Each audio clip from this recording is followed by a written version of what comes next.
This is VCT Pacific 2026. Earn everything.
When you've played FPS as much as we have, You have tried every mouse, every shape.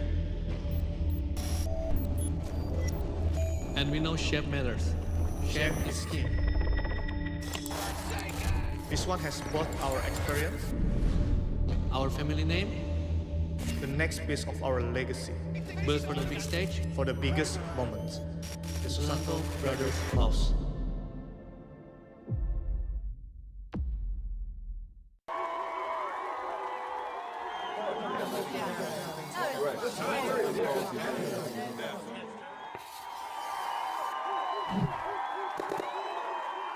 Red Bull gives you wings.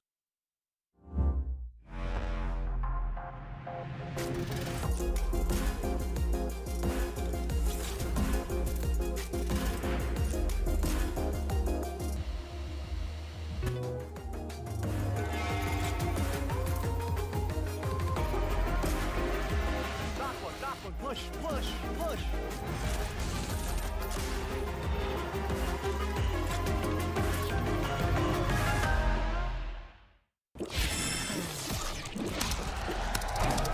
Red Bull gives you wings.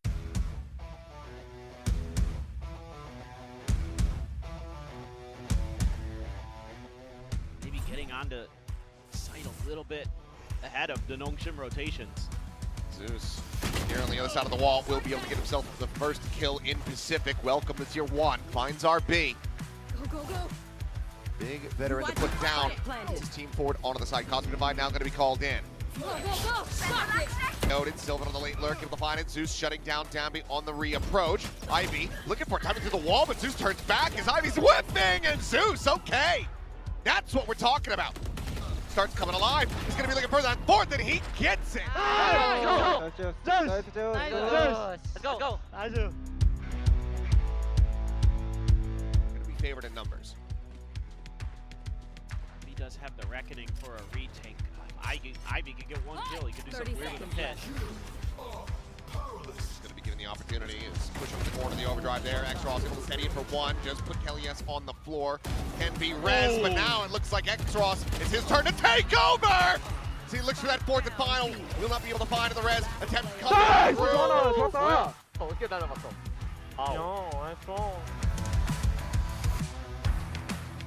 That's some decent damage. Meanwhile, quick approach from behind. Klaus has to clear this tripwire, and he's going to just go sliding in, and he kills two! Spike down A. Rolling Thunder's now out of the equation as Klaus pulls out the overdrive. And he absolutely...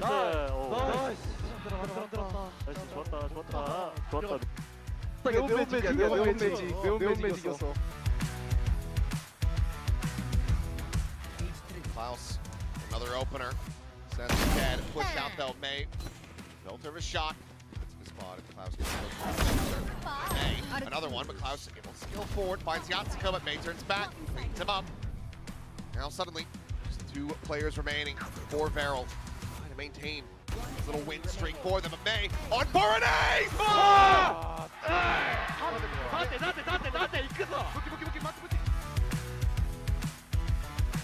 So put a check onto Defiance player, but for now it's the double duelist from Paper Rex just looking to stream in. Blocked off by Armageddon. They're still hovering around looking to dive in. They managed to do it just at the end. No, they got caught! Full on trap! Devi picking one back though. Round's not done just yet. Jin goes forward with the flash. Patman continues to deliver. What a round! Yes, well now Yudotan wanting to tee it up for Pat. Oh, and there it is, the ace to completion. Rimuru 30k. 40k kan? If 40k, I can buy Ferrari. I think I buy Lamborghini. Okay. 아진이 형은 최선 치는데? 보통이야 또 내통합니다. 에이 경원씨 혹시 누구 편인가? 아 거기 있으면 저기 편 해야지. 아니 프로드 형 아까 여기 뭐야 엄청난 걸 준비했대요. 오늘 레전드 랬대요 유도탄이 화준 형한테. 정말로? 그래서 때리는 건 아니지? 이랬거든 제가. 그래서 아 그건 아니고 이러는데. Oh, they are so unbeatable. What? No wonder. No wonder I couldn't find the popcorn. Finally having playoffs within their grasp. He was so nervous, by the way. Yo, guys, I gotta tell you something. Go, fight! Come on! The referee! Bro, Termy was so nervous, by the way, just so you guys know, his hand was shaking. His hand was actually shaking.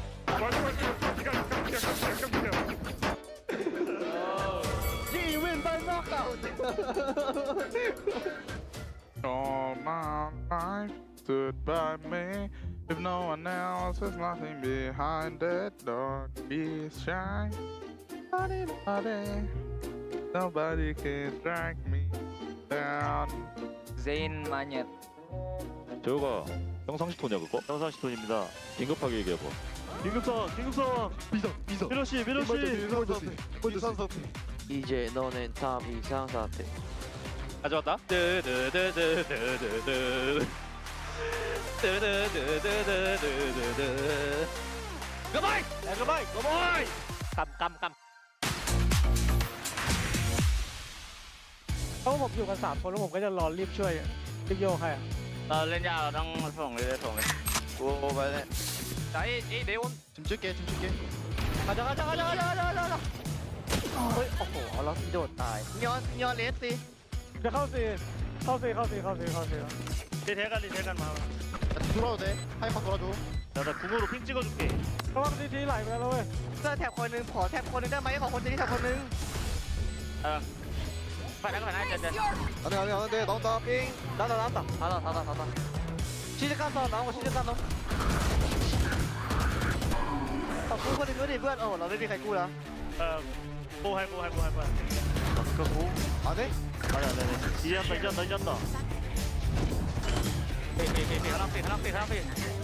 하나 다들 밟고. 야 가야 돼 Sleep.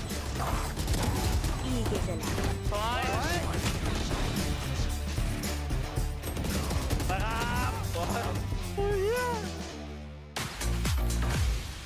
나 이거 B 럴킹아 벙커만 조심. 너네 안 되면 씩 빼라 야, 같이 한 번 더 뚫을래 이거?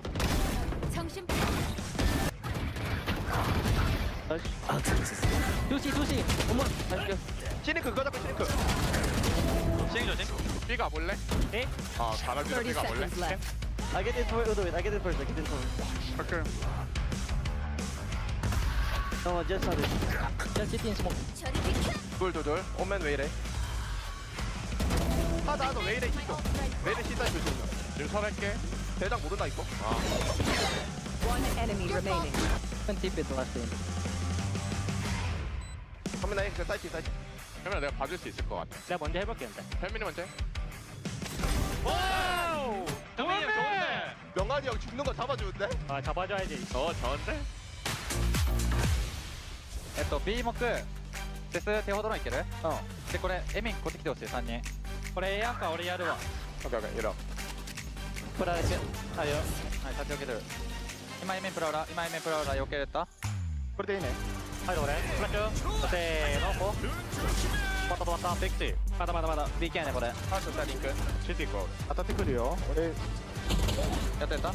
まだもう一回じゃないリトライ。スモークないから気をつけて。フラッシュ行こう。いやせーのフラッシュ。裏ファシリティ待ってゆっくりだバ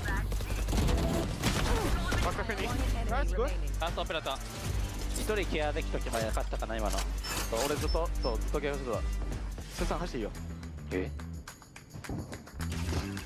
バッターもう一回いった俺めっちゃ強かった今いいねマジSmoke go flash system pack. 자, go clear the close and go. 자, I smoke deep. 아니, 와이퍼 킬러 이렇게 내 이름이 플래시. 상대 쇼 원웨이 같다. 일단 A 후방인 것 같아. B 걷어내고 바로 A 오면 될 것 같아. 확인. 병철아, 너 갈 생각해 그냥. 야, 나 붙을게. Launching smoke. 오케이, 멀리. 하나, 둘, 셋. 아, 살았대. 야, you coming. 야, 아까디오. 얘들 막아. 털 이거 하나 싸우러 갈 생각. 지원되거든. 잡았고. 보자, 관리 생각해. 우리 싸울 때. 원리 끝나면 싸움 먼저. 정했어. 잠깐. 자, 내리도 까면 내리. 내리도 플랜. 나는 설할 생각할게 최대한. 싸우자. 하나, 둘, 셋. 파이팅. 싸우는 겁니다. 셋. 설. TP 라스트 TP. 나이스 TP. 아. 따라줘. 일단 B템만 주자. B템 쓰고 홀드하자. 별 2개 깔게, 오케이? 점픽 하는 거 볼게. 점픽하는 거. 일단 그 B 연막 끝나고 나이스. 들어봐. 아, 조용. 들어봐. 4명에서 컨택 팝 누를 거야. 4명에서 컨택 팝 또 누를 거야. 행 먼저 나오는 거 훨씬. 러쉬 뛰는 거 아니야. 컨택이야. 오케이. 페이크 조심. 야, 이거 A에 궁 쓰면 돼. 오케이. 일단 포스로 가져야 돼. 나 살았대. 포스로 가져야 돼. 내용도 밀어야 돼. 가자, 나 투수로 하자. 이거 앞에 빼당겨줄게, 미는 거. 해도 바로 해도. 깨줘야 돼. 깼어. 나 턴 안 쓰는 거 아니야? 페이크 60대. CT 둘. 아, 너 진짜 하나다. 하나, CT. 내 앞에. CT 하나. 아, 내가 여기 볼게. 아, 내가 보고 있어. 나이스!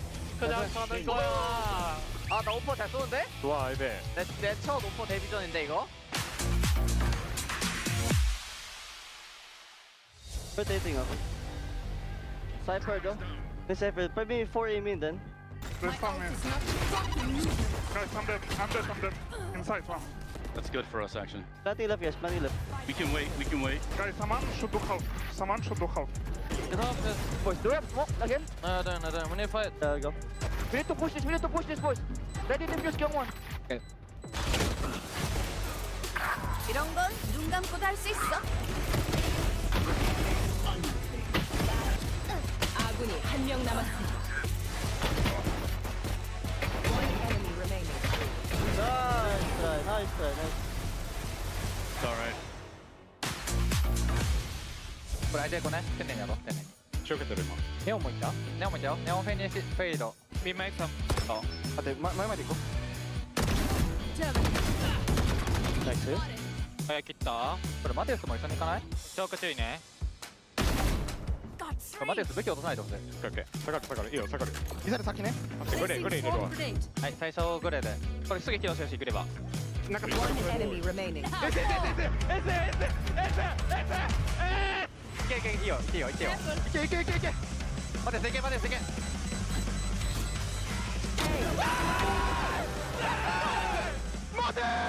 人生初エースナイスゼータ戦で初エース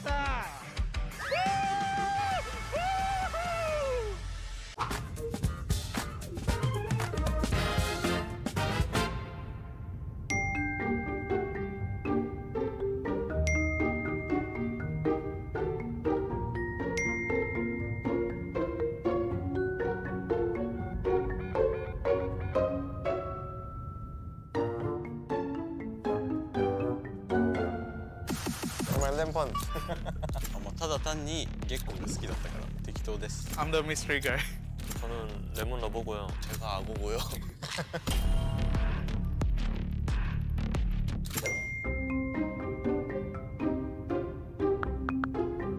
I don't know, I just cannot win against Fnatic twice already last year, so I think that was my worst experience. アセンションバンコク行ってたんですけど、その時にちょっとタイ料理がなんかちょっと癖強めで印象が強くて、それで海外行くってなったらその食べ物が合わないとかは結構あるかなと思って、それで選びましたね、食べ物の話題を。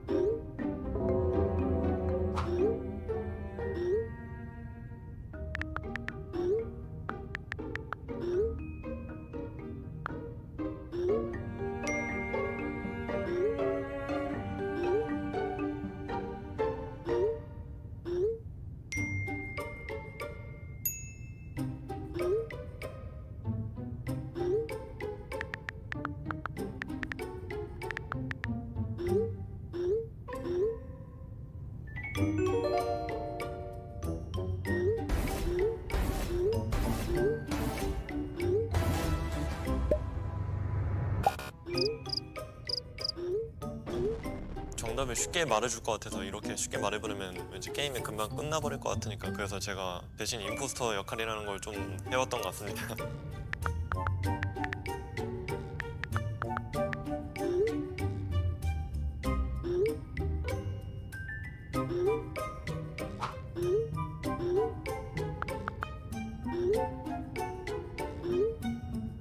Demon 1 shuts it down! The man is dangerous no matter what!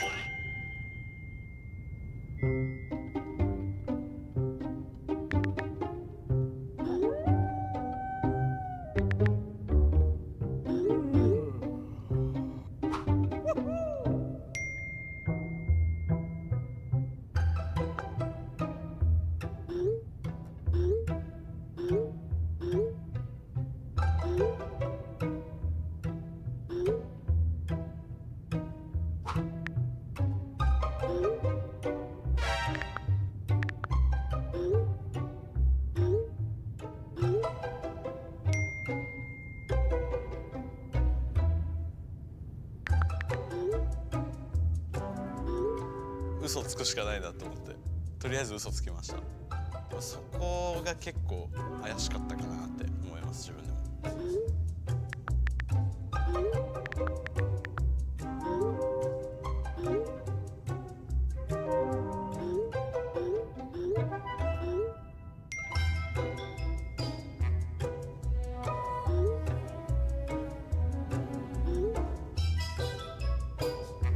I just put like European countries, so they have to guess. Paris is like city of love, right? So I just put love, love. 소세지를 못 찾았기 때문에 스테이크를 넣었습니다.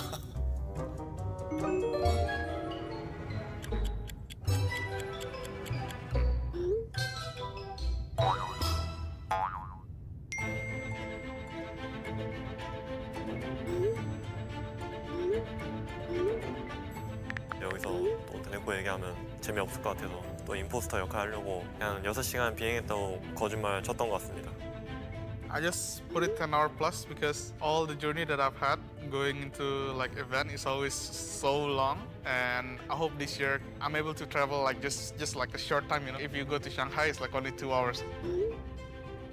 多分アジアから中国行くのはそんなに時間かかんないから、とりあえず6、7、8時間くらいって言っておきました。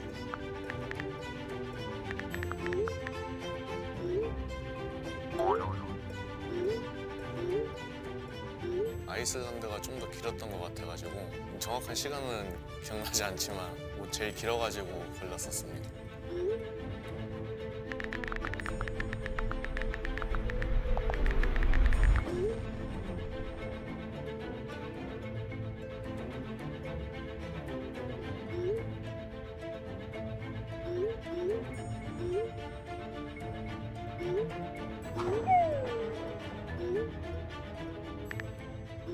거기 갔던 라면집이 있어요. 거기를 갔었는데 되게 맛있어가지고 그냥 가서 이제 말했던 거고.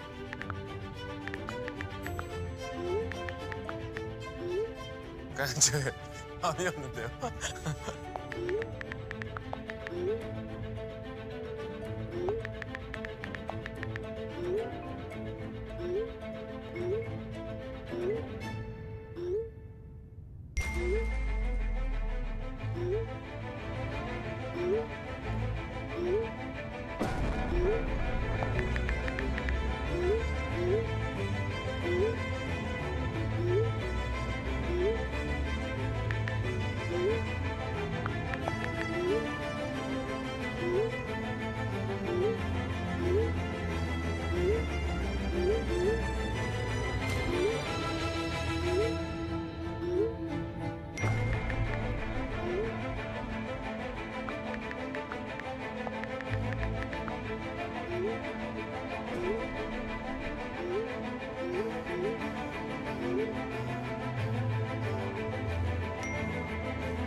Yeah, who's an alligator? Who? Yeah? Not me. Who is the most fit? 일단 저는 게임 자체를 너무 재밌게 했던 것 같고요. 저는 토론을 안 하고 진지하게 찾아보려고 노력했는데 다른 팀원들이 저를 도와주지 않았던 것 같아요.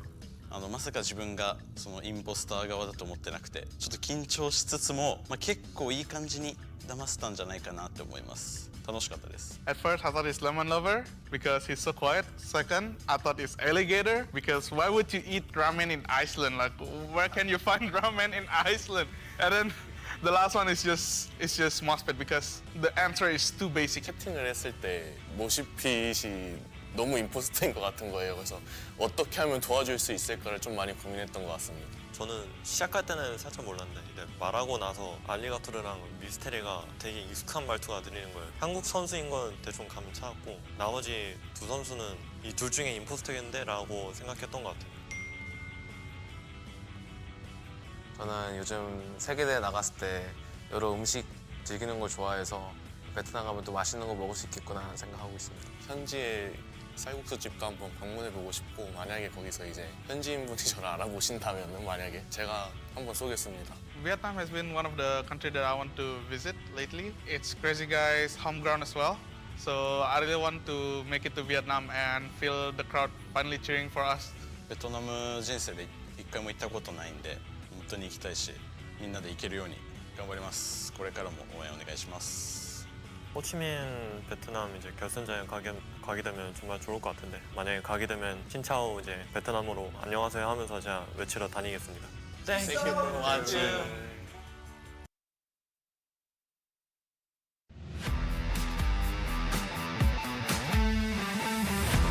This is VCT Pacific 2026. Earn everything.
VCT Pacific 2026. Earn everything.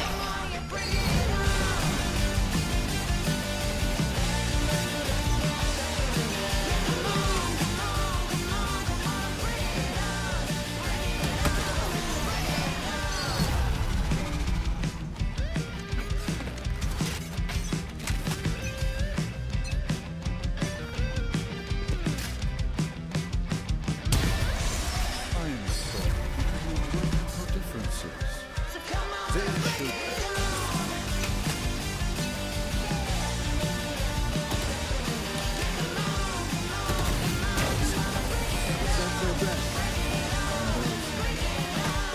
Bonne chance, mes amis.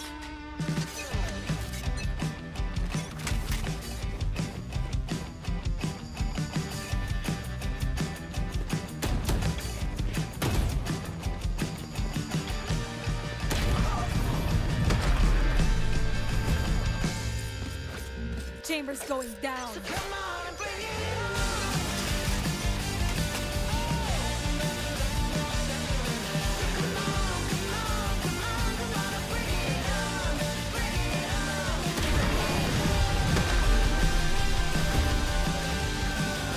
Quick feet, quick trigger.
Welcome to another week here on VCT Pacific.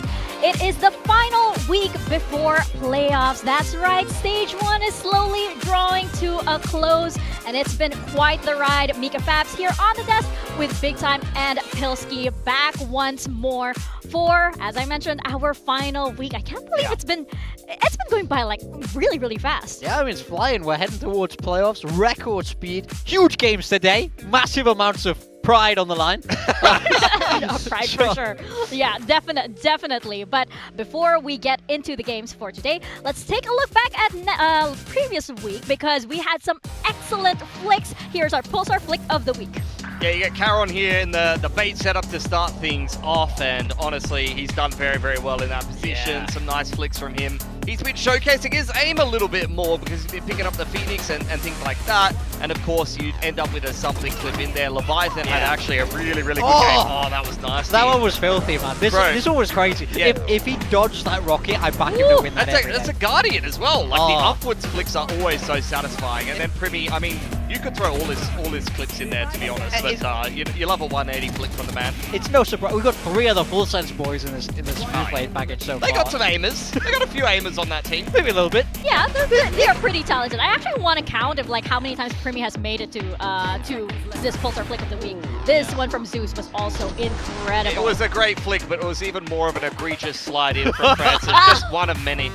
Oh, well. Don't get me started. We're going to see if we're going to see more of that this coming week when Nongshim does play. But before that, let's take a look at our standings because we have our playoffs teams pretty much locked in for this stage. Yeah, we know who's going to playoffs, but we don't know who is going to start where. That's going to be the most important thing as we move throughout the week. The teams at the top looking to get that #1 seed, start further down that bracket, and the teams towards the bottom of those groups are going to be looking to avoid that 4th place seed and avoid a lower bracket start. Yeah, today, I mean, we're going to decide two teams that will go winless, though, unfortunately, in the group, which for Gen G, I mean, that's a bit of a shocking placement, given this is the first time they haven't made playoffs, so a little bit disappointing. They'll at least want to go 2-3, but Team Secret, now that they've finally got the roster that they intended to come into the season with, will want to show that an 0-4 is not a fair representation of how good they actually can be. Yeah, that is exactly what they want to set out to do for today, right? And of course, as we mentioned, Stage 1 is slowly drawing to a close, but that means that we will be heading to Ho Chi Minh really, really soon. So please do get your tickets. I think we have a Grand Finals Day already sold out. Yes. But hey, if you need any help, like as I mentioned, just DM at Paperthin here and at AchilleusCast, and they can help you out for sure. Yep. But of course, we still have Friday and Saturday still available, so please do get going. We want to see you all there in Vietnam. We want to eat amazing food, and we want to enjoy the lovely Southeast Asian weather. Aren't you excited for the warmth? Yeah, I can't wait. I got never been to Vietnam, so excited. No, it's gonna be fun for sure. Now, we've seen a lot of like really interesting, really interesting comps, really interesting re-rosters here, and I feel like it's a little late in the game for a re-roster, but there is a little bit of a talent re-roster that we have over here. Yes, there is a talent re-roster. So let's check out this quick video with Jen and a special guest.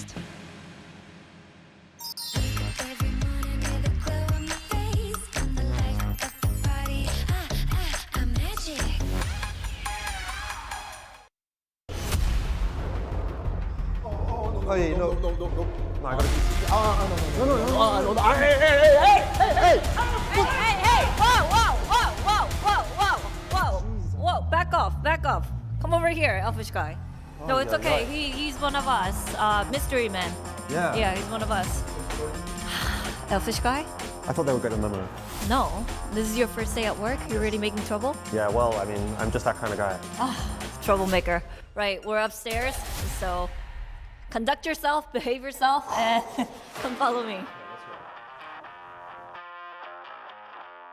So yeah, this is where you're gonna be casting. Are you good with the stairs? No problem. Okay, you like cardio? Yes. Okay. What about the height? Are you afraid of the height? I'm not afraid of heights. Okay, that's good. Seems like a perfect place for you over here. But I just wanted to ask you, how are you feeling about casting VCT? I'm looking forward to it. I was told that they brought the best of the best out today for me to watch, so I think we're going to get some really, really good games. All right, I guess you're looking forward to what's going to go down today. But I feel like you deserve a proper welcome and a proper introduction. Okay. And I heard that there are fans lining up in a couch Okay, that surprises to say me. hello to you. Yeah, super fans. Oh. Yeah, I didn't know I had those, selected like sure. 2-3 people, okay? So yeah, I'm gonna take you upstairs to meet the fans and say hello. Let's go.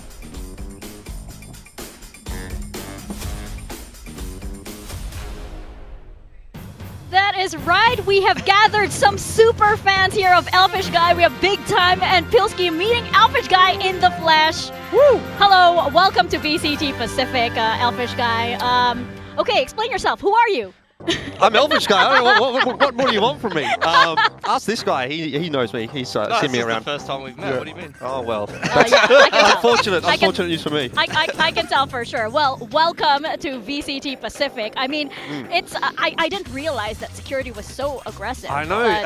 I tried my best to get past him, but he's got some guns on him. So Man, I love that guy. I think you just give off that vibe. He's usually very friendly. Do you know what? You put up a good fight. That guy's got like 20 kicks on you. It's actually giving me PTSD because he's the guy sitting down at the door that we have to walk to the caster desk before. I had to do a little mic check, and I thought he was going to try and stop me there as well. Yeah. So every single time you're like, whoa, Yeah. you're watching yourself. Actually, I put that guy up to that because I feel a little threatened here on the desk. Right. Could you just stand for me like a little bit? Can you just...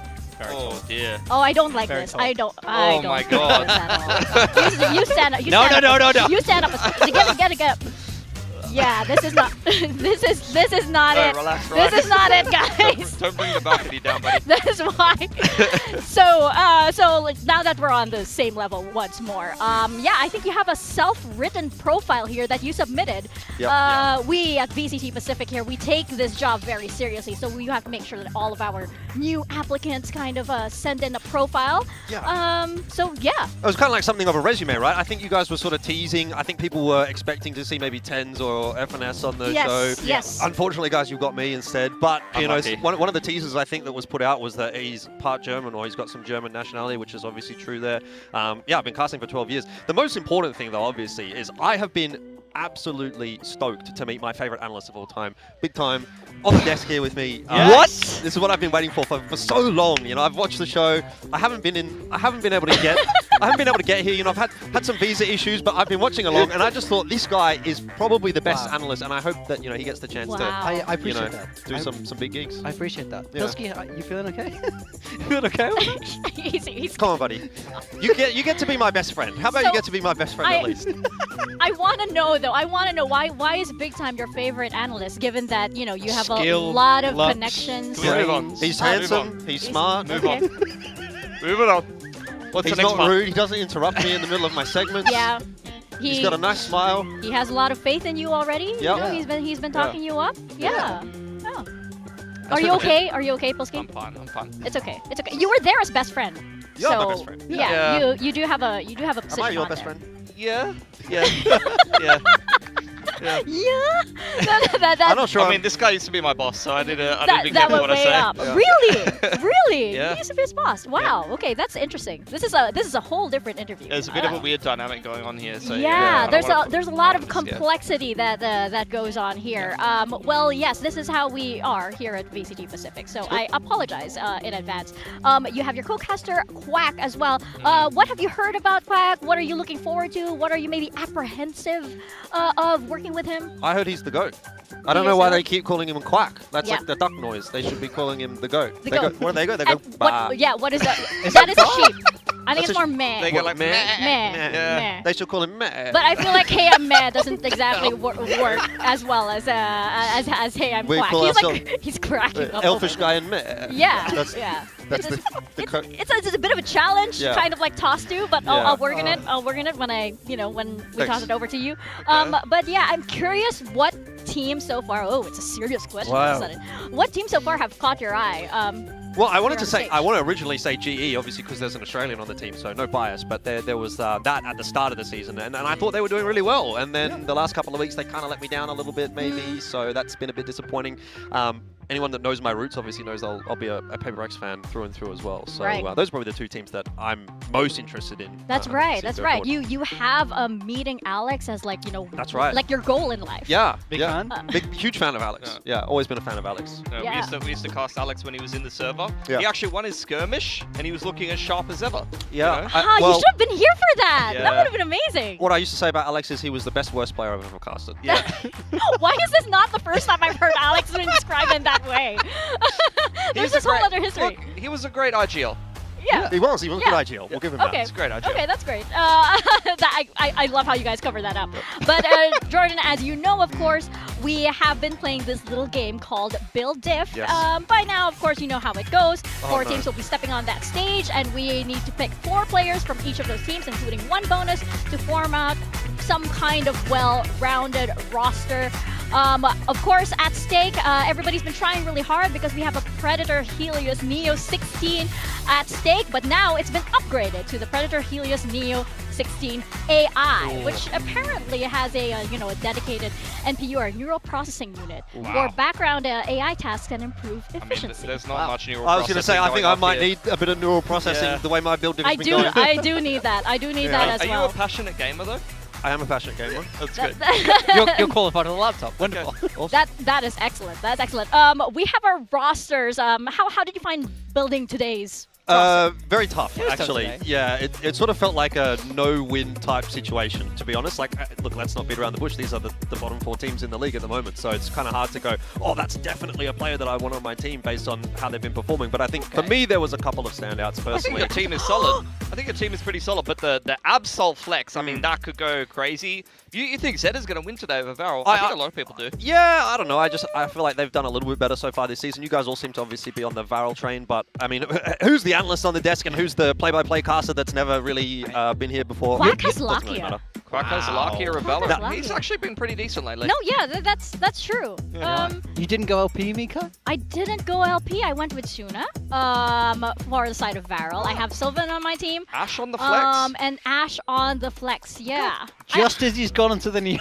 Yeah, The yeah. perfect time to there put on is the that flex. strategy, right? You That's kind of true. put a duelist on the flex, It's and then true. you just hope that they tank whatever penalty comes their way. I got Kara on there, so I'm Yeah, I'm right there pretty with much. you. There you go. There you go. So it's looking really interesting. Quack, how are you feeling about your roster? He's over there, by the way. He looks Thumbs up, thumbs he looks down. concerned. Yeah. He's going like this. He's going I know, like this. It's a little bit shaky today. Yeah, not really too sure. He's here for moral support, by the way. It's Jordan's first day at work, and Quack just wants to be there to be like, "Are you okay? What a nice shirt.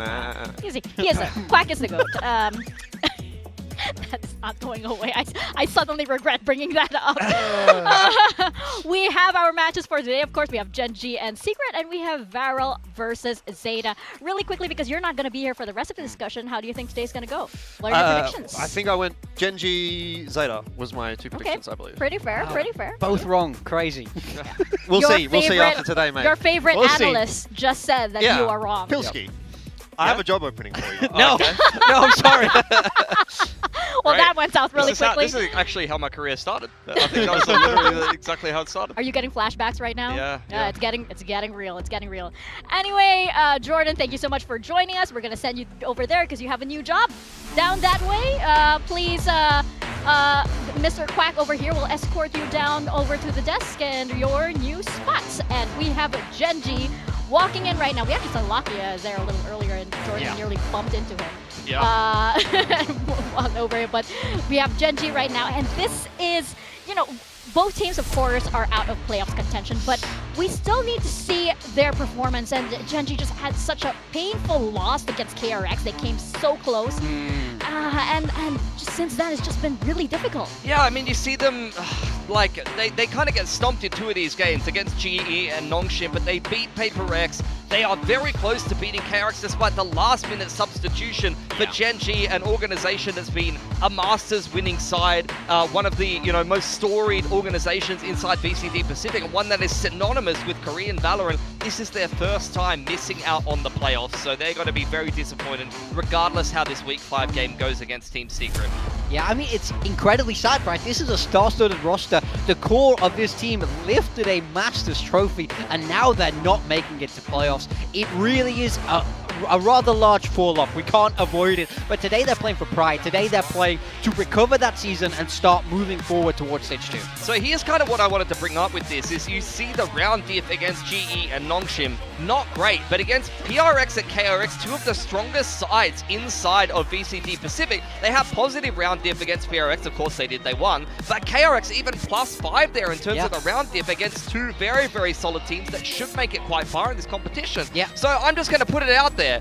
Do Genji not deserve to make it to the playoffs? Of course, they lost head-to-head against the other teams that are kind of contending for those spots, so of course they're not going to make playoffs, but in terms of their performance against the best teams in this league, they've done very well for themselves, and honestly, it's a bit of a shame to not be able to see what else they can do. Yeah, we talk so much about Group Alpha being that group of death, and I think Genji are the ones who got screwed over by that the most. One player we really wanted to talk about, Caron. We've seen him picking up this Phoenix, and I think this is where he's absolutely been at his best so far. Whenever he's flexing, playing something else, he's struggling compared to the dominant performances we've seen from his Phoenix. I mean, we've seen him play like over 100 games of Omen or something like that in the past. Then he's become this Sentinel player that's kind of been flexing around a little bit onto the Viper. His Viper statistics are definitely bringing down his average compared to the rest of his roles. But his Phoenix has actually been pretty good to watch. He's only played so many games of Duelist in his career, but he's played 5 on Phoenix recently, and it's been one of his most played agents. And in this Phoenix meta, he's actually been doing fairly well for himself. You've seen a lot of players switch around from maybe another role and into the Duelist throughout this stage, right? Yeah. It's been quite a shocker and a lot of pleasant surprises as well, and that leaves the Duelist, of course, for example, like Texture, switching over to perhaps the Sentinel role, perhaps the Chamber. We've seen that quite a lot from him, and of course, Big Time was ahead of the trend at that time. I knew I was going. Everyone loves this, but look, clearly, he's good on the Chamber. Yeah. I mean, I think the way we're seeing the roles having to shift with this team, with Kite joining, I think putting Texture on almost perma chamber is a great move. We've seen it work for T1, and we know just how great of an op player this man is. Well, the thing is, the reason why I wanted to highlight this is see that there's so many games of Chamber plus Duelist for Texture, and then you've got Senti, Phoenix Flex for Caron, is that I'm asking serious questions about what Gen G even is at this point. I'm like, what is the direction of this team? Yeah. Is this something that is only kind of shoehorned into this meta and they're trying to make work at the moment? They've got Zinx, who was flexing like 3 different roles, then he's on the bench. You just got rid of Foxy9, even though he could have potentially slotted in as a Sentinel player, and now you're bringing in Kite from the Academy team. Not only does their roster not make sense, but also their roles don't really make sense at this point, and I don't really know what the identity of Gen G is anymore, which is crazy for a team that used to make no changes ever. They would run the same comp for like 30 games in a row and never change anyone's role. So this is not the same era of Gen G anymore. This is an entirely different team, and I think they're still kind of figuring it out. Yeah, I definitely agree with you. I feel like this is a team that was not built for this aggressive double duelist meta. It's built for back in 2024 when they were good, when you could play a lot of this double initiator. So I think... What do you mean when they were good? What do you mean by that? They're not good now. I'll say it. Someone has to say the truth here. They're struggling in this meta, so I think they need to kind of get their heads around this and find some stability. No, here. you both are right. It's been a series of unfortunate events for Gen G, right? It's been, you know, the meta changes, and then suddenly you have to bring in an emergency sub, and then suddenly, you know, Foxy9 is out, and so is Zinx because he has a bit of an injury. It's just not been, you know, what's supposed to be according to plan here, and I can sense Solo's frustration every time in every press conference. It's just been so bad for this team. After the Nongshim game, I saw him in the hallway, and he looked like he was having a breakdown. He was very sad, like, and I honestly thought that game loss was a bit of a shock to him. Like, he just looked shocked. I've never seen a reaction like that. Yeah, no, for sure. It's of course Gen G. They have a lot of fans, and we all wish that they can actually, you know, build themselves back up, because there were some very encouraging things that we did see from Gen G, and hopefully they can build on that. Speaking of encouraging, when we go over to Team Secret now, what they showed us last week was much better than anything else they showed us in the past stage. The bias is back! Here we go! I'm back! There we go, Mika. I am back! I agree with you. I thought they looked like a much better team last week. I think the addition of Zeus has kind of revitalized this team, saw them get that map win, and I think they had everything they needed to take a breeze and were unlucky a little bit in some situations. Map 3 of Pearl, I do think they look like the weaker team, but ultimately it was a better showing for the team. I think they showed a little bit more potential. Yeah, I don't know what that was. They showed some growth That's there. called hazing. But ultimately, they got that first map win for them, and I do think that's a really big step for this roster. So I think there's a lot of potential. It's just about getting it to click, and be a little bit more consistent, and then hopefully we can see them get those wins overall. I mean, the core was pretty solid to begin with, although Berserks has been a little bit up and down. Kelias has been pretty solid, although, especially on the Enit, he had a bit of a rough one against Nongshim. Sylvan's been fantastic, we'll touch on that in a moment. And Zeus was just okay in his debut. He had a couple of moments, a couple of rounds, but more so the eye test, looking at how he was playing, I can tell there's something there, and I think it is definitely an upgrade over what Rimuru was putting together. It's a little bit more measured. It's great to see him pull out the op as well. That's something we haven't seen in a little while. So I think for Team Secret, the core is looking pretty solid, and I think it's a team that is better than people give them credit for. Of course, they've gone 0-4, but in direct contrast to a Gen G, who they now will play in Week 5 in a game that will not really change the outcome of whether you make playoffs or not. Team Secret is a team that hasn't been making playoffs. They're right where they were before, unfortunately, whereas Gen G, they're going to be disappointed going into this game, having missed out on playoffs. But I particularly wanted to showcase Sylvan here. Honestly, look, like stats-wise, Sylvan is one of the best controllers in Pacific right now on a team that is not very good. And I think some people are coming back around and starting to rate him. Obviously, he had the whole stint on T1. He's won himself a Masters, and then there's all these memes about this and that.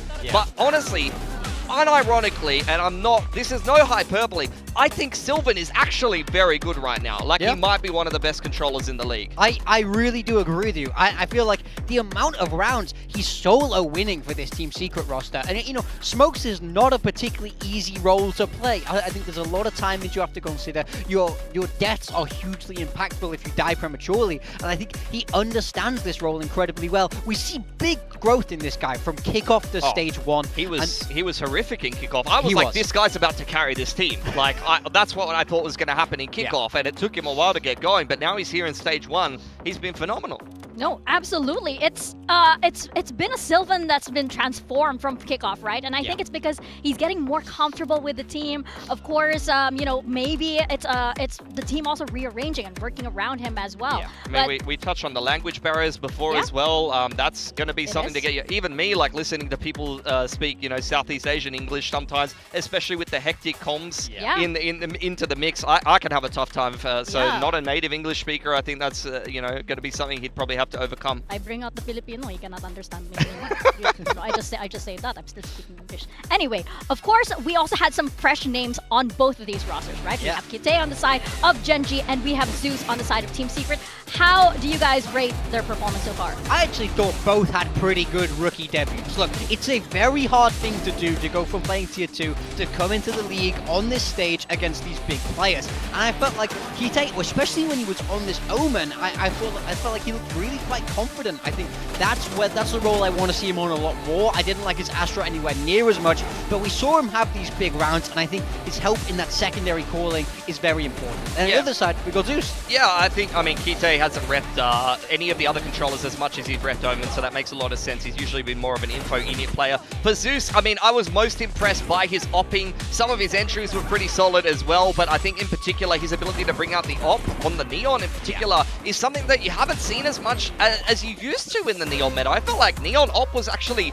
pretty regular occurrence back a while ago, but now I think it's something that could still be very strong, especially with Fracture coming back into the map pool. So for Zeus, I thought he did decently enough on his debut. I think he's definitely an upgrade over what we were seeing from Imuru, and I think as he gets more comfortable, he's just going to continue to get better and better, especially if he can play a Neon in this current meta. Yeah, you have to, going back to Kite, you kind of have to praise him because he trained with the team like, what, in 2 days, and he had to sub in. This was an emergency situation. So I think given that, he did the best that he could possibly do. It's a high-pressure match as well. He showed flashes of potential. I thought his Haven was pretty good, and a lot of his timings made a lot of sense. His Lotus was very feast or famine for me, especially in overtime. There were 1 or 2 overtime rounds he won outright with like big 3 or 4Ks, but there was a couple of rounds where he was just insta-dying in positions you should never be dying in. Yeah. It was, you know, there's still a lot to be improved, of course, and now that they have more time, I want to see how he is going to perform. But first, we are going to see Ash here with a big smile on his face up against Zeus once more, representing Team Secret for the skirmish. I think it's crazy. He just got here and they're forcing him to skirmish all the time. So, you know what, why not? Get him a warm up. He's also the youngest, so they're probably like, you do it. And I mean, we don't know exactly what the roles and comps are going to be on the side of Gen.G, but we saw Ash play in this Neon last week, so these are kind of the Neon head-to-head a little bit here on the skirmish. I mean, Ash is low-key kind of saving Gen.G right now. I mean, he's looking sharp in the skirmish in particular, but at least in terms of just putting different roles together for the team when he was initially benched for the first game, I mean, he has been worth his weight in gold in Gen.G and someone that I almost feel is kind of underappreciated on the team at times. Yeah, I mean, I definitely agree with you. I feel like he does all of those hard jobs, and even now he's playing that hard job on the Neon where he's having to hard send it, be that big main entry for them. 4-2 now. Slight little comeback here from Zeus, but it's not enough. It's not enough. Not enough against Ash. You know, Ash did say that he was a little rusty on the Neon previously, but I feel like he's going to be much better because you could tell that like there was a time where he was comfortable at that Asian. Yeah, I mean, he's got a lot of reps on Neon, he's got a lot of reps on Duelist, so it'll just be like riding a bike again, you know? Just needs to get back on the bike. And dust off, you know, all the boots and everything. Yeah, he's just on training wheels last week. Yeah, exactly. We are heading into Split first, followed by a Lotus, and then we have, of course, Breeze as the decider map. So looking at Split and Lotus here, what are we thinking? Who do we think is favoring? I don't mind this for Team Secret, to be honest. I mean, I think Split, you know, they played Paper X incredibly close on that map, going all the way to OT 18-16, I think it was. So that's for sure an incredibly winnable map for this team.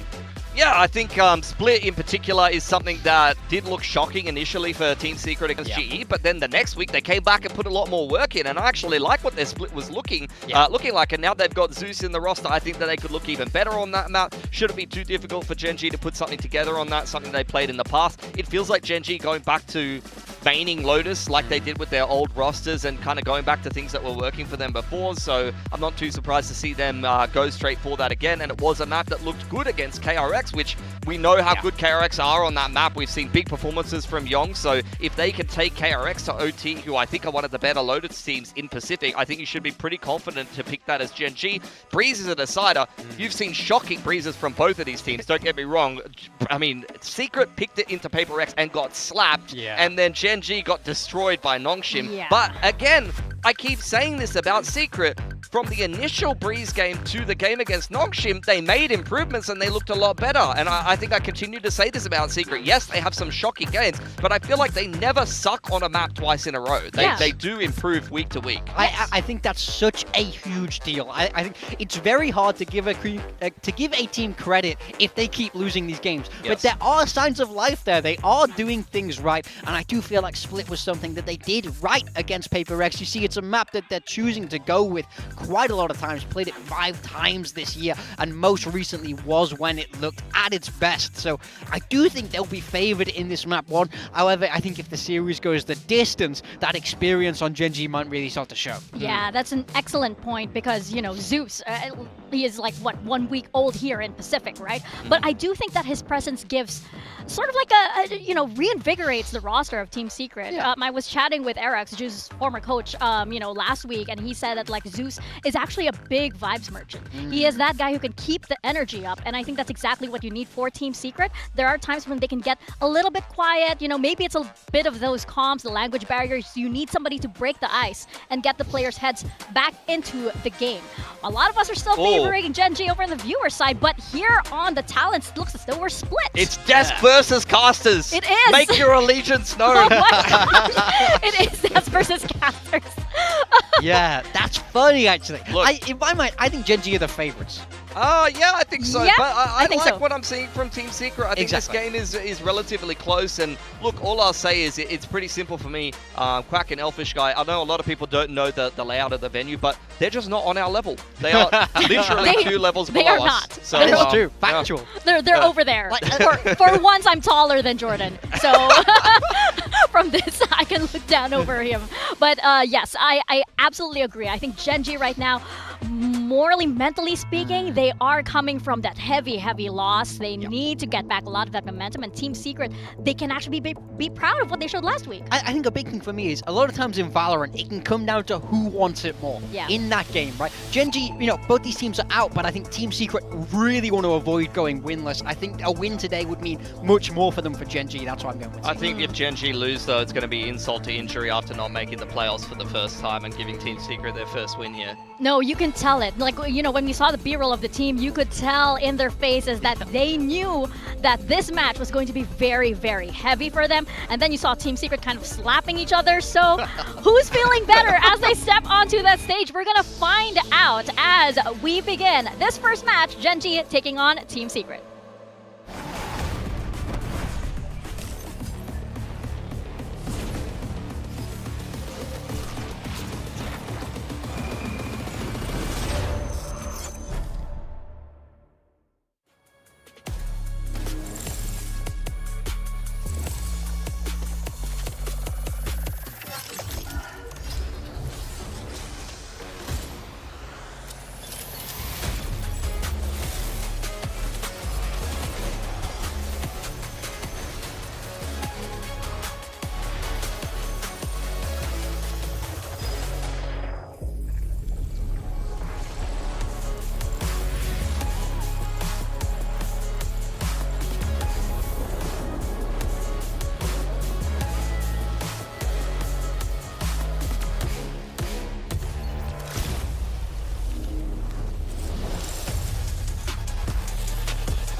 Gen G.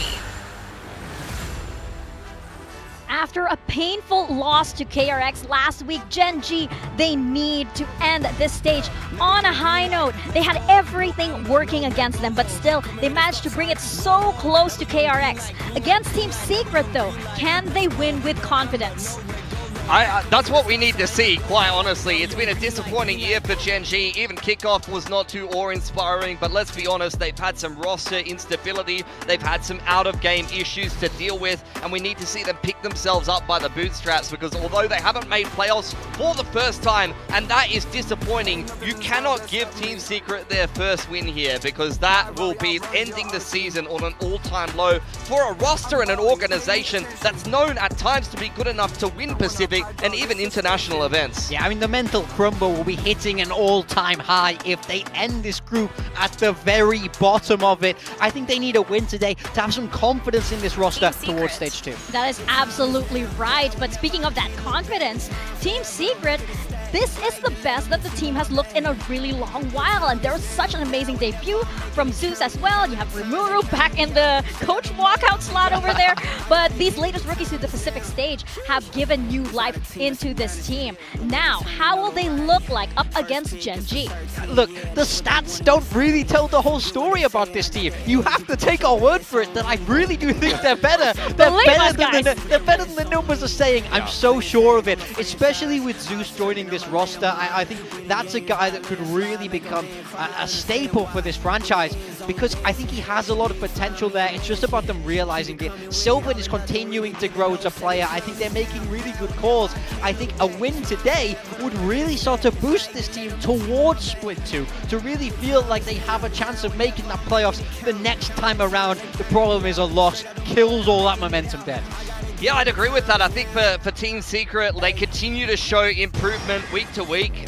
Even if they have a rough game on a certain map, they do tend to improve on some of those mistakes and shore up some of those weaknesses. Is that good enough to become a more relevant team in Pacific than they have been? I mean, we've got to wait for the Stage 2 to get the answer of that, but I do think that they have good pieces on paper, and at times they have some really good approaches to maps. It's just needed more consistency for me and more time for the team to gel. Now that they've got Zeus in, they've got a bit more of a dangerous duelist, and they're doing what they should have done a long time ago. They're picking up some Filipino talent that actually makes sense. They're picking up Zeus, they're picking up Kellyes, you know? Yeah. Let's foster some of that SEA representation in Team Secret, even though we're heading towards the end of this kind of franchising league period, and try to find some success, because ever since they used to be this Filipino roster, they haven't seen that same level of success and that same degree to kind of contend for even a champ spot or anything like that. And all they had to do was wait for the clock to strike on midnight and greet Zeus a happy birthday. Yeah. But of course, now that he is in,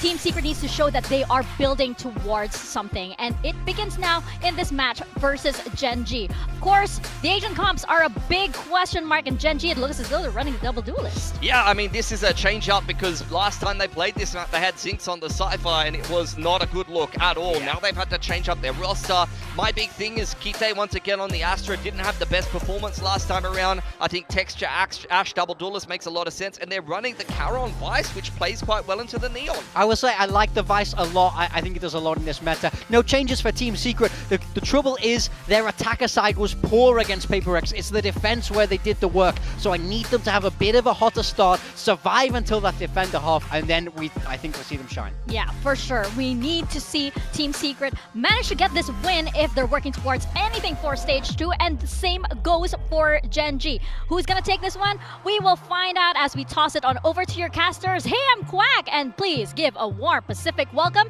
to Elfish Guy. What's that? Hey, warm welcome. Thank you very much, Mika. The best analyst ever, big time, and of course, pretty good pal, Pilski.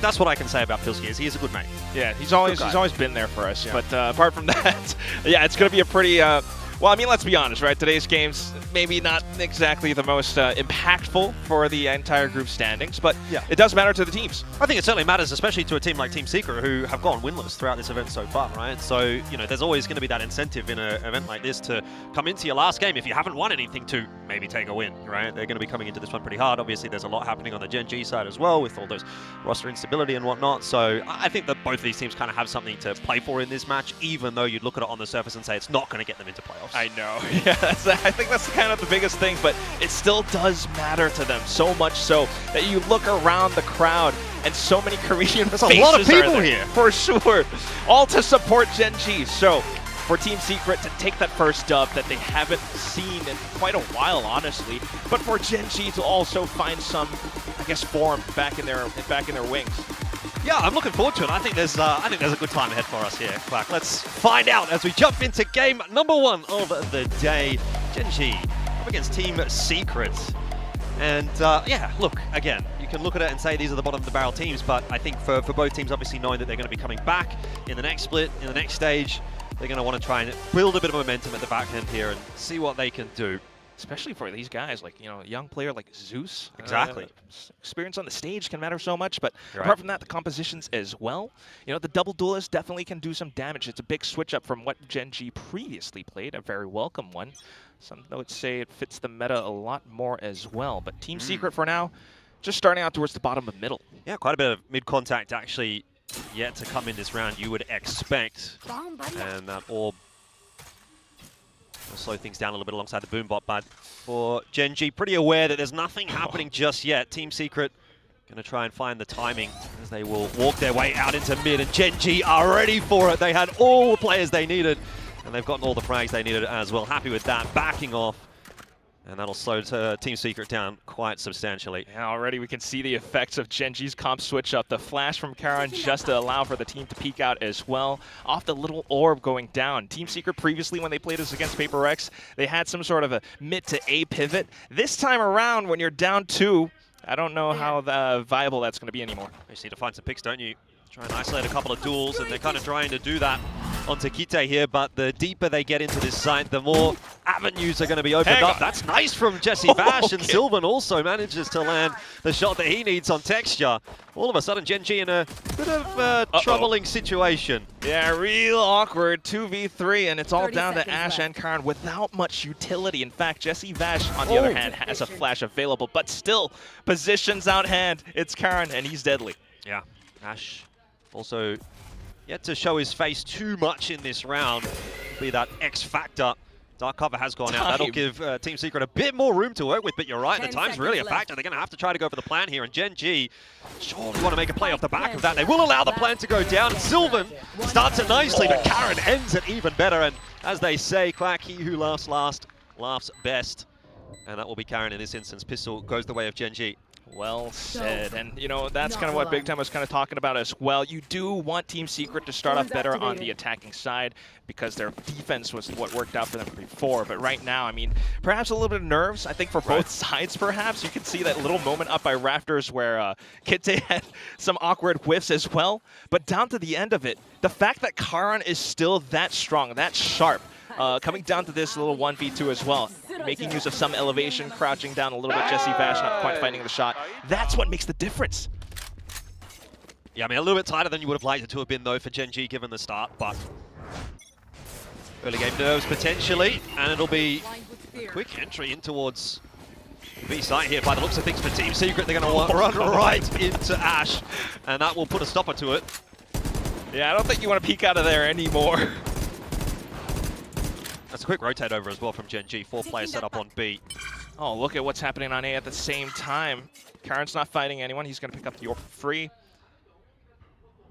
Just sets up a bit further. Team Secret feels like want to end up still on towards B if they can, but the judge. Well, Gen G still not sure exactly where they've ended up. I mean, Ash had a bit of a peek in and might have seen a couple of players there. So they've still got those extra players set up over toward B. So if Team Secret pull the trigger here, again, you're walking into a pretty well-stacked site. Gen G doesn't even have to do too much around the other ends. I mean, look at the jiggle out from middle onto Texture. Karen's still having that much utility over the A site. And we're just kind of waiting for the pin to drop. What's the go signal going to be for Secret, or is it just going to be, we've run out of time, we have to try something? 30 seconds left. Come on, guys, what are we doing? Zeus is gone, so surely this is going to have to be the go signal, but I mean, Gen G's already out in front of the Viper Wall. There is nothing you're going to be able to do. So Team Secret, well, they got a little bit owned there in the second round, but it's to be expected, right? Fair enough. Owned is right, though. I mean, You've lost the tip of the spear. That's Zeus. Or, you know, kind of cut off by your legs as well. You're crawling out of garage at that point. But you would have hoped for at least maybe one kill somewhere. Nonetheless, it's going to be that flawless for Genji. Lakia pickers happy today. Oh, yeah. I know one of them. There was that slight theory that Kite coming in to help out with the IGLing allows for Lakia to be more emboldened to make some confident plays. Right now, it's going to be garage control from Genji as well. Yeah, these are the rounds that you actually kind of need to pay a little bit more attention to, right? This is the meat and potatoes. First gun round, very important. Sets the stage. And if you get off to a 3-0 start here as Genji, then you're very much in control of your opponent's map pick. I tell you what, there's a real good chance that they can make that happen. They've retained all their guns from the previous rounds. So far, so good. Some slight buddy system over towards the top of B, A as well. It's again going to be that mid approach for Team Secret. Using a fair bit of util to actually get this space, but happy to take it without loss. That's a start. It's a staging ground. Don't really mind it. You have a slight late lurk with Berserks hanging out towards A ramp as well. A lot more options if they can, make some noise out towards A main, draw the attention away from Texture out towards Vents. Yeah. I mean, it really looks like they're going to test the A site now, doesn't it? The issue is Genji, having already pushed out in Warehouse, kind of have a bit of information, so might be a little quicker on the rotator. Some of this util does start to get dumped towards A. That dark cover goes out. And I think the alarm bells are now ringing for Genji. So if they can manage to do anything to stop Team Secret from getting in onto this side, it certainly doesn't seem like that'll be the case for Karen. But Texture trying his best and can't quite find the angle. 10 seconds. 10 seconds left. Oh, no real range for Texture to drop off the paint shells this time. It's looking pretty doomed for Genji. They need a miracle on this retake. That is not going to be it. Sylvan for the double, which will, of course, be his third for the round, making it look pretty easy for Team Secret in what amounts to be the anti-bonus, right? Like, Genji don't upgrade any of their weapons in that round, really, so as you mentioned, they've got a bit of cash in the back pocket. It's not too bad, but nonetheless, pretty good stabilizing coming out from Team Secret. You kind of like what you're seeing, doing their due diligence, clearing out a lot of middle, setting up for that A split very clearly, and unfortunately for Genji, just not having that firepower, so they shifted to a more defensive setup, but unfortunately weren't quite able to take back elbow or anything much else either. So Spike went down despite it being 10 seconds remaining. Feels like we're gonna perhaps see that a little bit more often. Wasn't a super proactive round either from Genji, so just trying to get a feel for maybe what Team Secret's going to be bringing early on here on Split. Again, a different approach from Genji, though. They've got those 4 players stacked up towards middle. We'll have a listen in to Team Secret. Follow the dog, just okay? Yep. Orb up. Orb up. Dog. I'm waiting first. Nothing. Go, go, go. RTP, guys. Guys, smoke mail yung. Mail. Nothing eh. Oliver. Just some initial scouting, they have a pretty good idea that there are some players inside of mail. Now they'll check back in towards the back of Vents, and that's a pretty good pickup. Yeah, not a great start for Texture. Just getting forced forward onto that line. Kelly S very well prepared for it. It was his util. Snakebite pushing Texture forward. Oh. Not always what you want from Genji though now, is it? Leaves Karan to his own devices. Sure, he has the Sentinel utility, but still some options available for Team Secret, especially if they are able to dome Lakia. I mean, there's a lot going on in this round at the moment, isn't there? Berserks is just on the lurk over towards A, seeing what kind of space he can get, and I'm very concerned about Lakia, who's solo holding B, and that's never going to be easy. Fast lane out, and instantly deleted by Zeus, the new kid on the block for Team Secret. It's always been that team player back on Oasis as well, but slight moments coming out from Ash down to it at the end. You still have the spike getting planted. 1v3 for Karan. Spike planted. You're not expecting too much here, are you? Long rotate as well for Karan, having to come all the way over from A. This Team Secret just had so much map control in that round, and Berserk's still holding on to that mid-rotate. It's a little bit too much to bear for Karan, so it'll be the save instead. I mean, I gotta say, Team Secret not looking too bad. Yeah, pretty early on as well, I know, but it feels like you're starting to turn the tables around now. Genji, like you mentioned before, have been playing so I guess, passive across the map. Right. And that allows for players like Berserks to just, trip the sheer wall, and that brings the attention away. A slight early rotation coming out from Gen G, thinking that it's going to end up on A, but in fact, 3 players hiding out in garage, just waiting to spring onto Lakia at a moment's notice. Yeah, it's kind of stuck between a rock and a hard place. Had nowhere to go. Caught out of position. Would love to see Texture not dying too early on. Well, yeah, I think that's the thing. I mean, it feels like an awkward spot for him. Obviously, he's maybe not necessarily wanting to take that fight, but Texture, I think, has been one of the standouts from Gen G this season. One of the better players. And to see him having a rough start, that might be part of the reason why you're getting an early timeout here from Gen G. Want to have a chat with the coach. Solo, obviously, one of, if not the best FPS player in the history of FPS in Asia. Oh, hey, you have some experience there, huh? Yeah. And, there's going to be a lot of people that are going to go, what's he talking about? He's a coach. Mate. You don't know ball. I'm 31 years old, right? You got to know the history. This guy's, he's been around the block as much as I have, and, yeah. He was very good back in the day, so hopefully he's got some nuggets of wisdom to give to the team here. Yeah, I mean, you would have hoped. I think that's what the desk was kind of talking about a little bit as well, just the fact that maybe a year or two ago, Gen G were looking like that team. Of course, back then they had Munchkin on the roster, but now we'll see what they could do with Karn on this Vice, Kite coming in as the, I guess, sub, but someone who has had some IGL responsibilities on the Gen G Academy team, so hopefully, of course, maybe not this round though. Well, but yeah, it's a bit of a spotty buy for Gen G, isn't it? You might not be expecting too much out of this round. Perhaps that conversation was, what do we do next round? Hope for the best in this round.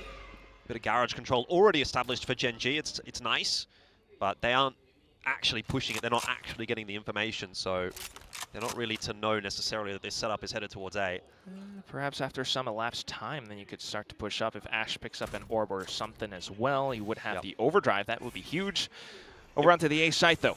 Would be pretty bold to do that, though, as the solo hold on B, to be pushing in alone. Yeah. It's a bit of a risk that you don't necessarily want to take. This is nice, though, from Team Secret, just contacting their way in. Wow. You're absolutely right. I'm just now noticing this very deliberate wall, but still the shot's going quite accurate for Gen G. 3-on-3. I think Gen G will take that. A couple of freebies. Let's see if Lakia can land one as well. Spike planted. Not going to get the opportunity just yet, and now his position given away by those shots. So, have to do a little bit more work. Prowler will find Sylvan, but he's okay for the moment. And having to take that duel just for the one. Ash, a double kill, and all of a sudden, now we're in the 1v1. Overdrive going to be ripped, looking for Jesse Vash. Gets it done for Gen G. And that is a cheeky win that Team Secret probably would not have liked to have seen go on the way of Gen G. I mean, think about the buy that Gen G had there. There was really not a lot in it. That's not one of those rounds that you can afford to lose. Hell no. I mean, just playing out towards the top of ramps, perhaps this very deliberate wall kind of sold to Gen G that something might be feeling a little bit sussy out towards a ramp. Yep. Yeah, I didn't mind the initial setup, but it felt like they kind of just got caught on that walk up.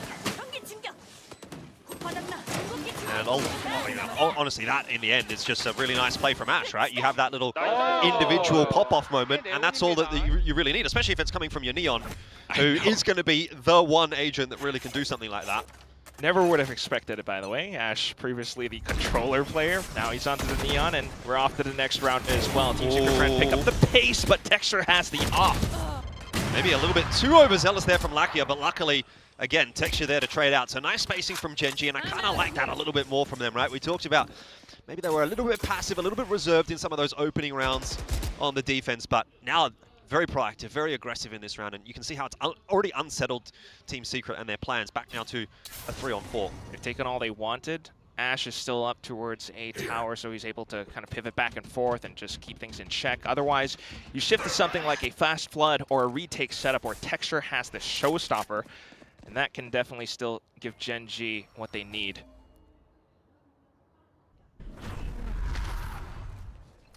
Kind of out of options here as Team Secret, though, aren't you? Sort of feels like you're just trying to batter down the door and hope for the best. Does Gen G have a reasonable idea that this is going to be an A hit? Til's gone down. Rotation hasn't quite come through just yet from Gen G, but fast lane out from Ash to slow down that progression, and happy to kind of just let Karen get the job done here on the off angle. Taking those peaks for another kill. Now just the two players remaining. Nice double swing from Gen G. And they're making this one look very easy, very routine. Super solid fundamentals from them in this round. Info given, Kite will take the fight. That is perfect from Gen G. None of those Team Secret guys in that final 3-on-4 even got the chance to fire a bullet, basically. So just good work on the individual level there from Gen G. Especially when you got Texture back on that operator, of course. I mean, I don't really mind it, but as you mentioned, information given, that's the kill taken as well at the end. That's what Gen G can do. They feel like they have enough map control. They have the angles under lock as well. Yeah. So there's not too much need to overextend or anything. Every duel in the 3v4 was a disadvantageous duel for Team Secret. So very, very well played for Gen G. And they will reap the rewards of that by forcing, again, a bit of an awkward buy through here for Team Secret. Jesse Fash and Sylvan having to go down to the Sheriff only. So a little bit awkward on the economic front. A little bit curious what Zeus is looking to do with the overdrive as well, though. But for Team Secret, otherwise, it's back to the drawing board. A bit of scouting out towards middle, but some contact with Ash slipping out of the smokes. He's got the escape plan with that relay bolt as well. Yep. Again, a little bit of proactivity out from Gen G early in the round. Find a nice early duel. Force the 4v5. Play it out a bit more standard. I mean, you do have Texture here who is kind of looking to push the issue in Warehouse, getting a lot of information, relieving quite a bit of that pressure over on B. A lot of trust in the Vise setup towards A as well. So Gen G feeling pretty comfortable. They've got that crossfire set up towards B. Oh, Lakia though. Some investigation at hand. Yeah, needs to be a little careful there. Gets away with it. The benefit, of course, is that Texture has got so much info over on Warehouse. He knows there's nothing happening there. Rotation coming through, though, for Team Secret. They're really trying to toy with the rotations of Gen G, but Kite has caught them with their pants down. And that is the spike dropped as well, and with that, you say the chances of this round have gone up in smoke for Team Secret. I don't think they're going to be able to pull themselves out of this one at all. No Kite for 3, and Ash will finish it off. Gen G 5-2. And to the guys on the analyst desk, I say, do you guys even know what you're talking about? Oh man, yeah, you know, the build div. I mean, I'm just saying, casters versus analyst desk. Casters all predicted Gen G. I mean, it's early, but it is 5-2. I mean, to be and fair, it is Team Secret's map. We've got the Filipino on there as well. Yeah, that's fine. Mika can be biased. That's okay. Like, that's all good. Nah, I think it still can feel like a pretty even matchup, but mate, Berserk's is 0-5. I know, as Team Secret, you need them to be able to pick up their own map pick. Right. Berserk's has been relegated to just lurk duties, and unfortunately, he's not really able to walk away with much else. And in that round as well, again, you've got Ash getting proactive, Texture on a proactive info line, and that's just providing so much value. Team Secret, on the other hand, though, you know, maybe not really expecting or getting caught by, in fact, Kite. I think that's one of the biggest factors that we haven't quite yet talked about. This guy's a sub. He's doing well for a sub. A lot of praise for his smoke timings just the past week. He was credited with an insane retake setup on B Haven just back then against KRX of all teams. But right now, I mean, he's just in his element, holding lines. We'll have a listen into Team Secret, though, as the round begins. Okay. I jump pick this. Think I'm gonna go close. Nothing mid. Gonna info one time, okay? We can go closer. Nothing A, nothing A. Can smoke me lane. Go close. Okay, dog, ready flash yung. Ready now? Dog. Wait, flash. Give me plate. Nothing cloud. Ooh, yeah, Sylvan never really getting out of there alive. Info was given. Tech shot, not missing that kind of a shot. And Team Secret, off the back of their timeout, haven't really established themselves too well in this round so far. I mean, they take a bit of mid-control, sure, but they're down 4-on-5 again. And this is becoming a constant problem for them, losing these opening duels. Now, what's the game plan here? Do we pivot back over onto A side? I know Berserk's has kind of slipped the net, but at the same time, Gen G should be quite cautious. They're scratching their heads right now because it's utility pulled all over across the map. Some relay bolts to keep them invested over by B as well. Can Kite and Ash stand up to the task? Well, Kite was pretty good last round. He's pretty good this round. Oh, no. This guy's a sub? Yeah. Well, Zeus eventually takes him down, but oh, he's going to need a little bit more. The 2's not enough. Doesn't get me excited yet, quite. 1v3 for Berserks, who, as of yet, hasn't found a frag, and well, this would be the round to do it. I hear it takes quite a lot to get you excited. It does. I mean, he's got the spike, but he's only got 15 seconds here, so he's going to have to move quickly to A to get that plant down, and Gen G are all over it. They are so aware that he has no other option. They might just catch him on the plant, or at the very least, they'll be able to take that space. And yeah, there is nowhere to go for Berserks. What are you going to do? Unfortunately, not much. That's just about maybe one of the worst feelings in the world. Worst ways to go out in the round. Yeah. Just know that death is looming around the corners. He's still on 0 kills. Yes. I feel like he is. 0-6 now. But that's the thing as well. Again, we go back to it, and it's Kite with the multi-kill that stabilizes the round for Gen G. This man is not just a sub. He was also the IGL for the Academy team, and he's still fragging out onto the Astra, just holding down the line. Yeah, I mean, I have to say, Ash is also looking really good here on the Neon. Talked about that being an agent change-up, role change-up for him. I mean, you can't complain. He's 12-3 right now. Maybe looking for a little bit more inside this dark cover, and if they walk into him, you think it should be a 1 or 2. It's not. That's a nice kill for Sylvan to grab, but is it going to be enough to get Team Secret into this round? Kite's got the info, and again, he's going to be good for 1, but Texture here is the one that's under pressure. He really needs to land his shots, which he won't even get the chance to do. Zeus in from behind, Karen trying to stabilize. Wow. Now they're going to get caught inside Steel Guard and back to sidearms only, and that's going to allow for Lakia to kind of slip through, but with teammates down all around the corner. Pit invested as well. You can see how important this one is going to be for Team Secret. Surely not a 1v3 for Lakia, and it will not be the case as Kilias does finish it off. But I mean, Team Secret, they really felt like they needed that round. They finally get one back, and I guess that's a little bit of recompense for the round that Gen G picked up earlier, the cheeky half-buy round that they had. So all's fair, 1 for 1. Yeah, but despite that, perhaps just again, awkward moments from Gen G in some spots. Texture caught out in an open position, still scoped in. I was hoping that perhaps he would have shifted over to, you know, escaping out. You could see he tried to find the timing on the first player that dropped, but he missed that timing, and then he recognized that he was going to get pushed from up top. And I think it was just between a rock and a hard place. There was only so much he could do, but in the end, yeah, just flanked, and that's just how it be. And maybe some of the magic is now lost for Gen G as they've lost that previous round. Now Texture's gone down. Zeus starting to activate. Team Secret could be on the warpath again here, coming back in this half. Trying to at least end up with a 6-6 or 7-5. Yeah, get a couple more rounds out of it at least, right? It's your map pick. You can't be dropping 3 on the attack. Look at Gen G, though. I'm not too happy with what they see around the B side. They have still, you know, some utility across, so more resources dumped into A. Gonna peek Zeus again. Surely that's a mistake. Will be punished as Karen will go down. There's a huge setup from Team Secret that Gen G have walked into. There's no salvaging that. I kind of get it though from the behalf of Gen G, right? You're down 4 on 5. You want to make a play. You want to make something happen. It's unfortunate that they choose that as the option. Well, that's going to be a tied score on the kill feed for now. It's Zeus and Ash. But apart from that, yeah, despite wanting to see Gen G getting proactive, perhaps some more, you know, coverage or some kind of utility to allow them to get a safe peek instead. Then again, that's Team Secret switching up the pace against Gen G. Yeah, it's true. They might do it again. Zeus wants to have a look early outside of A. Had success there in the last round. But this will not be a commitment.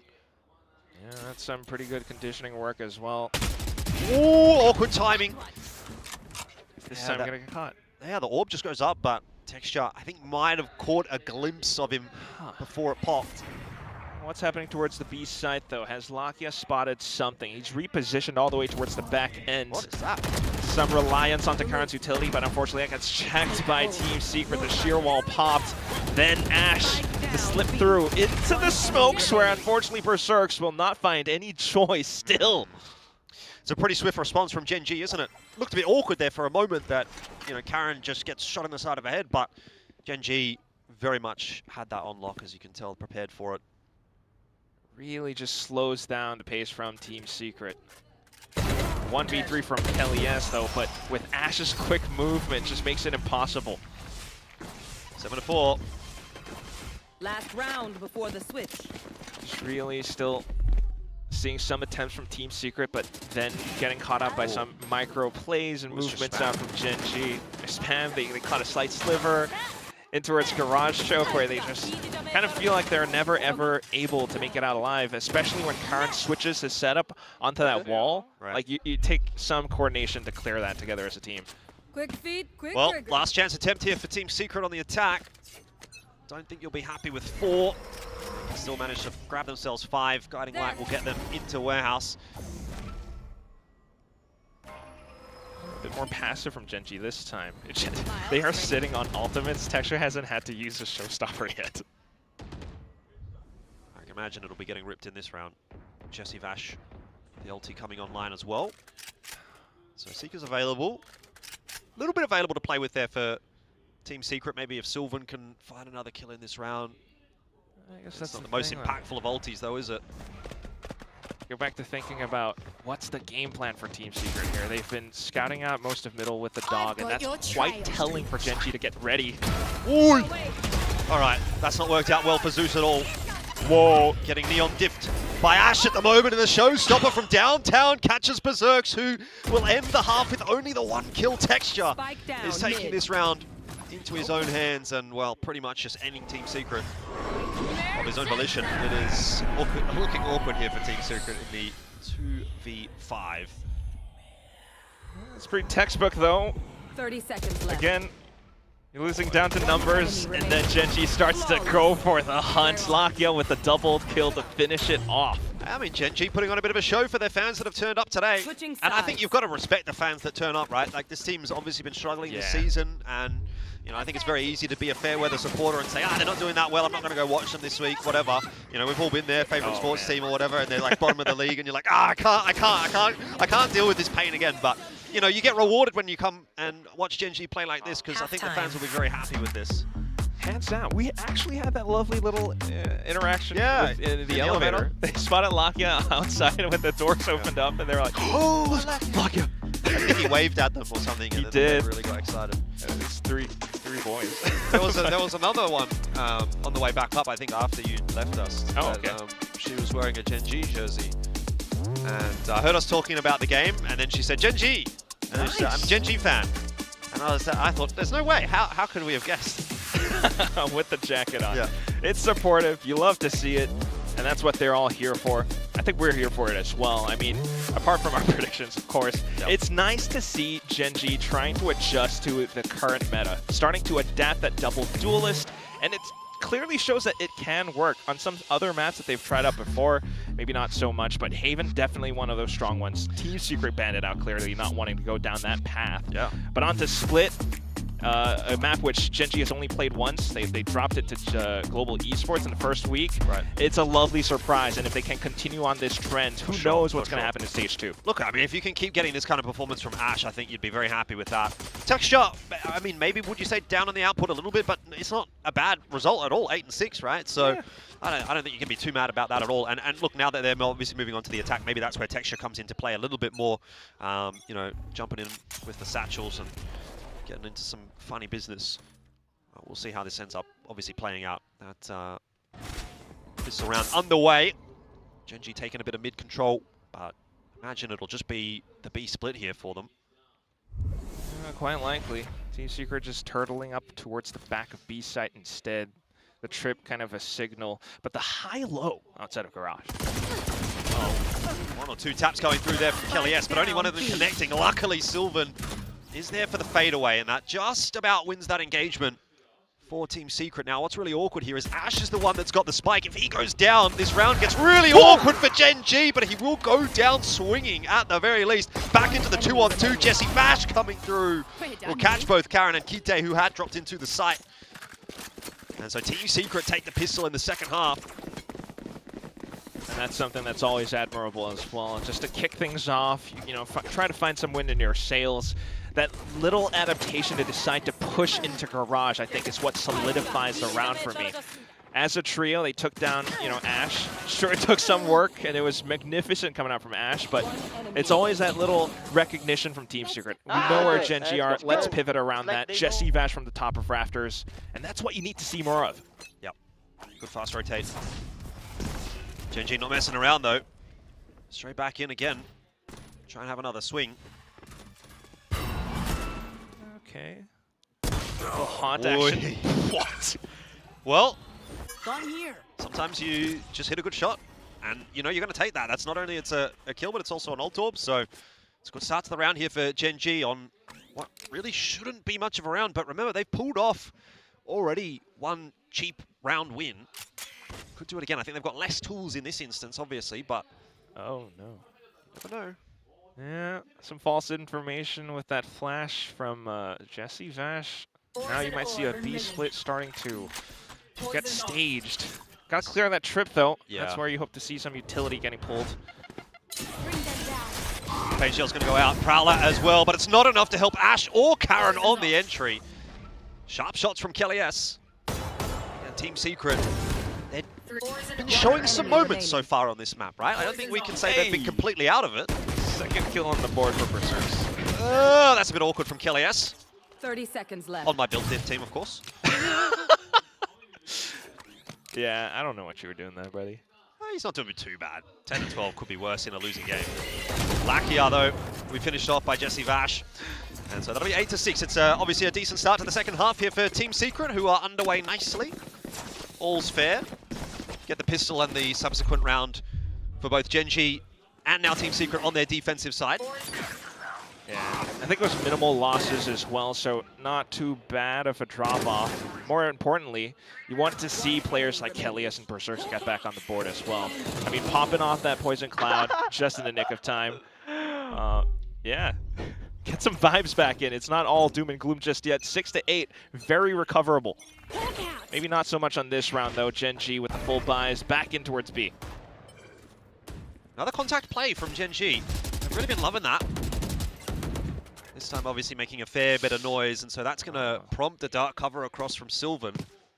Does push them away. And I like this from Team Secret as well, right? Like pushing out on the A side of the map when you know there's some contact being made over on B, right? They're playing that push and pull very well. Yeah, that's the thing about Gen G's composition. You don't really have that Viper to play, lurk around. Maybe just Karen, but quite clear for the intentions of Gen G to end up still in some form of a B split. But you also notice Berserks is trying to switch up the tripwire setups. This time he's placed it a lot more further up front outside of Garage. And Gen G doesn't check that. You've got the double setup as well on B here. Always got to be and careful. Jesse Fash ready. This could be bad for Gen G. Round the corner, the shots are connected. Team Secret, it's almost as if they knew they've decimated Gen G. Lakia will find a couple on the back end. But he has got a lot of recovering to do in this round if he wants to pull anything out of it. 35 seconds is also not a lot of time to work with. Guiding goes past him, which will mean Jesse Vash gets caught off guard, fakes the tap.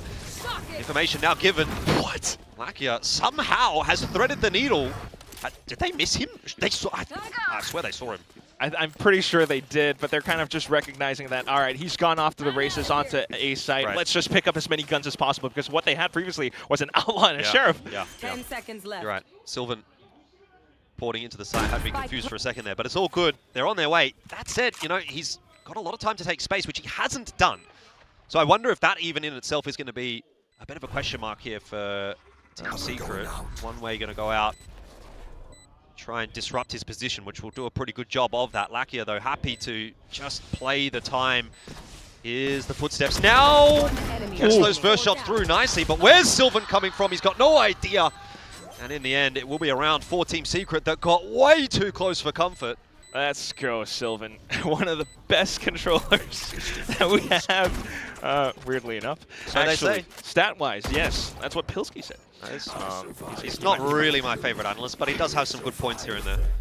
But that is, in fact, the bonus round picked up by Team Secret just because they were able to put up that stronghold outside of Garage. They had the defensive setups. They're switching it all up around. Meanwhile, though, for Gen G, despite the best attempt from Lakia to try to turn things around, it's still tricky. You still you're working with a composition where if you're not able to explode off of Ash and Texture, it's just kind of awkward to see Lakia trying to scout around with the Prowler.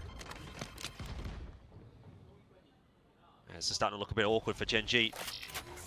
Might have got a bit too excited a bit too early. Just tie up the score. I mean, that's the thing again. They're not really working around the map too much back in towards middle. Chip's going to be dealt with.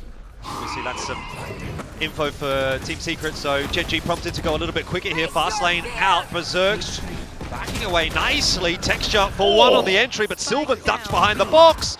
He's not going to last too long as Karen does catch up with him, but there is just so many numbers here for Team Secret. They're throwing bodies at Gen G. And that's a winning play. 8-8 equalized now. Team Secret flawless on the defense so far.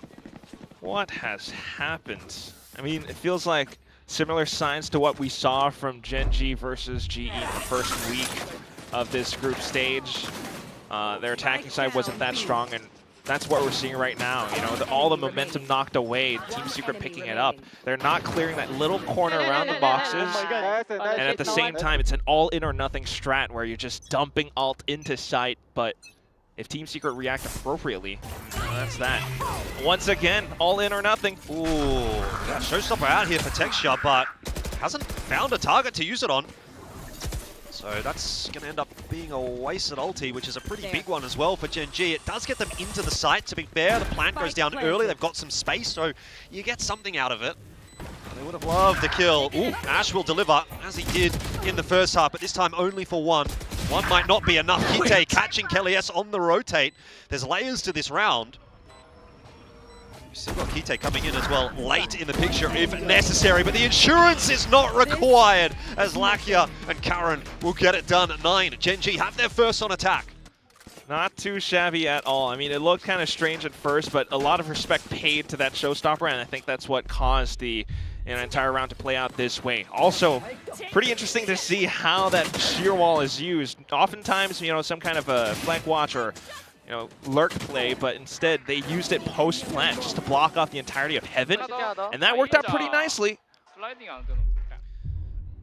I was going to say, I think at this point, you know, we're thinking about a Gen G timeout soon, but the fact that they at least picked that round up maybe delays it somewhat. We'll see. Faster from Ash this time, straight into the paranoia. And gets deleted for his trouble, so as quickly as it's going well for Gen G, it starts to go poorly again. Yeah, perhaps thinking like, you know, we've gone to the B site like 4 rounds in a row, let's try A. Yeah.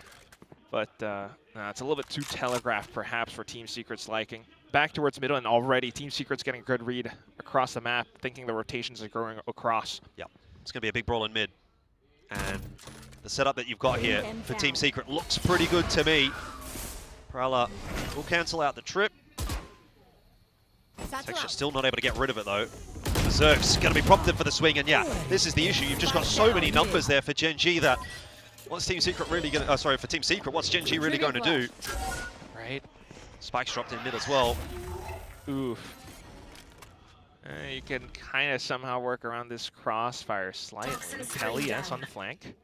Kite, don't think he checks this, does he? Oh. Certainly not. Oh no, no. Jordan. You had to do it to him, right? Bit of a demoralizer. Fair enough. Scoreline going to be 9-9. Get in the heads a little bit. I mean, this, again, could be Team Secret looking to angle themselves towards a map victory, which, if I'm not incorrect, would be their second map victory of the season. Yeah. They did pick one up last week against Longshim. If it's actually picked up, there's if it's picked up, slight chance. But otherwise, just kind of awkward now for Gen G again. I mean, back to the kind of issue of working around this composition where trying to bait out that reaction with the blast pack to break the trip, but Team Secret are already reading the map. Yeah, here's the timeout. As expected, it probably got delayed one round by the fact that Gen G did actually pick one up, but they need a bit of help here. To be fair, after the timeout that they had in the first half, they went on a string of 4 rounds, so they can do that again. They've won the map. Might be easier said than done, though, on the attack. Looking a little more uncomfortable here. You really need to work your way around it. I mean, the rounds where, well, the one round where they did win was just because of that ult that Team Secret paid respect to. Well, I think the thing as well is that Ash has kind of cooled off a little bit in the second half, a bit more difficult to sort of get things going when you're having to provide that space, be the entry. It's just a very, different take to how the double duelist with the Neon and the Rays could be. The way that Texture sometimes, perhaps a little bit more reserved as compared to someone like Jing, perhaps. You want the Rays to be going first and the Neon to be going second, is that what you're saying? I guess it depends, but potentially. It's not impossible for that to be a thing. Right now, though, again, just want to work your way around the map. Break some trips. Sure. Do some conditioning. We're not really seeing too much. Well, once again, mid will be the point of contact for Gen G. Nicely timed dark cover, but they're already inside of it, so they just can't break it. No. I mean, and there's a lot of delay util as well for Team Secret. They've got the dark cover. They've also got the orb available if they want it.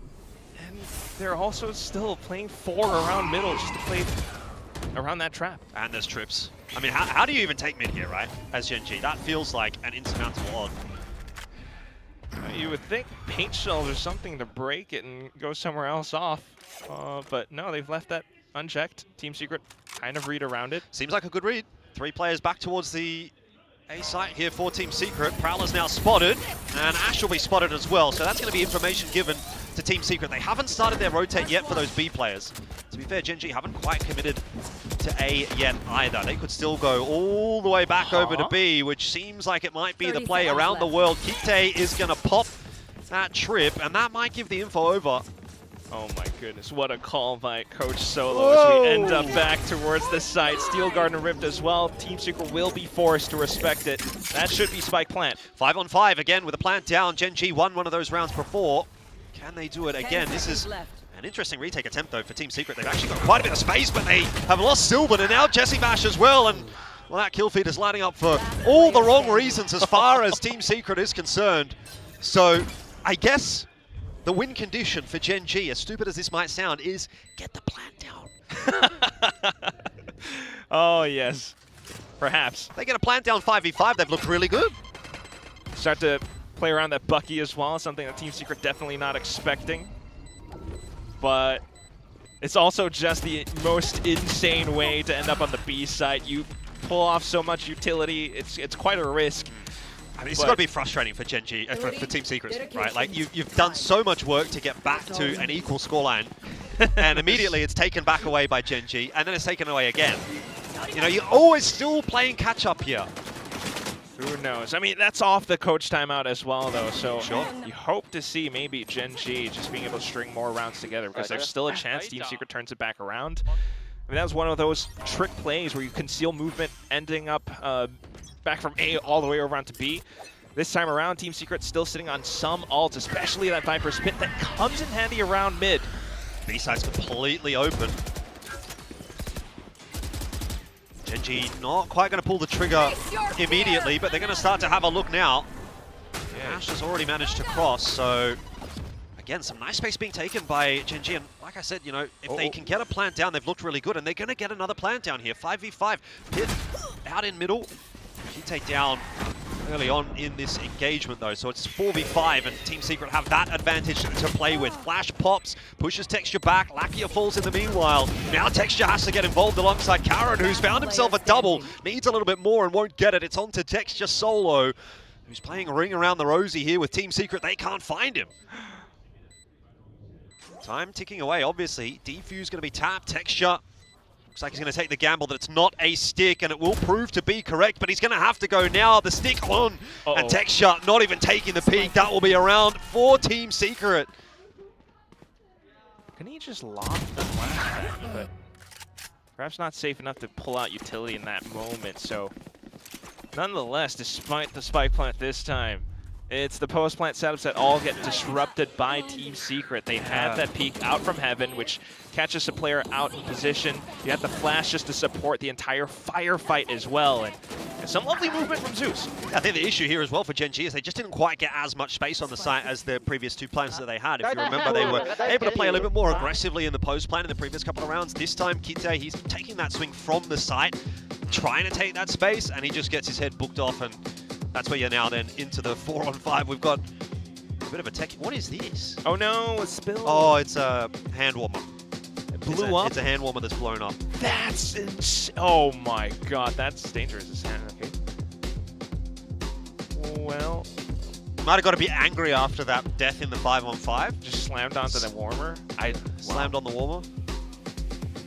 One of those things, you just kind of hope that there are no injuries. I think he's fine. He looks yeah. fine. They don't get that hot. They get warm. That's true. And it's honestly not that cold right now, but no, either way. That's right. Still though, just one of these rounds again, like you mentioned. Ooh. Okay. Yeah, you can read the bottom text, right? You're shaking your head. I don't speak that language.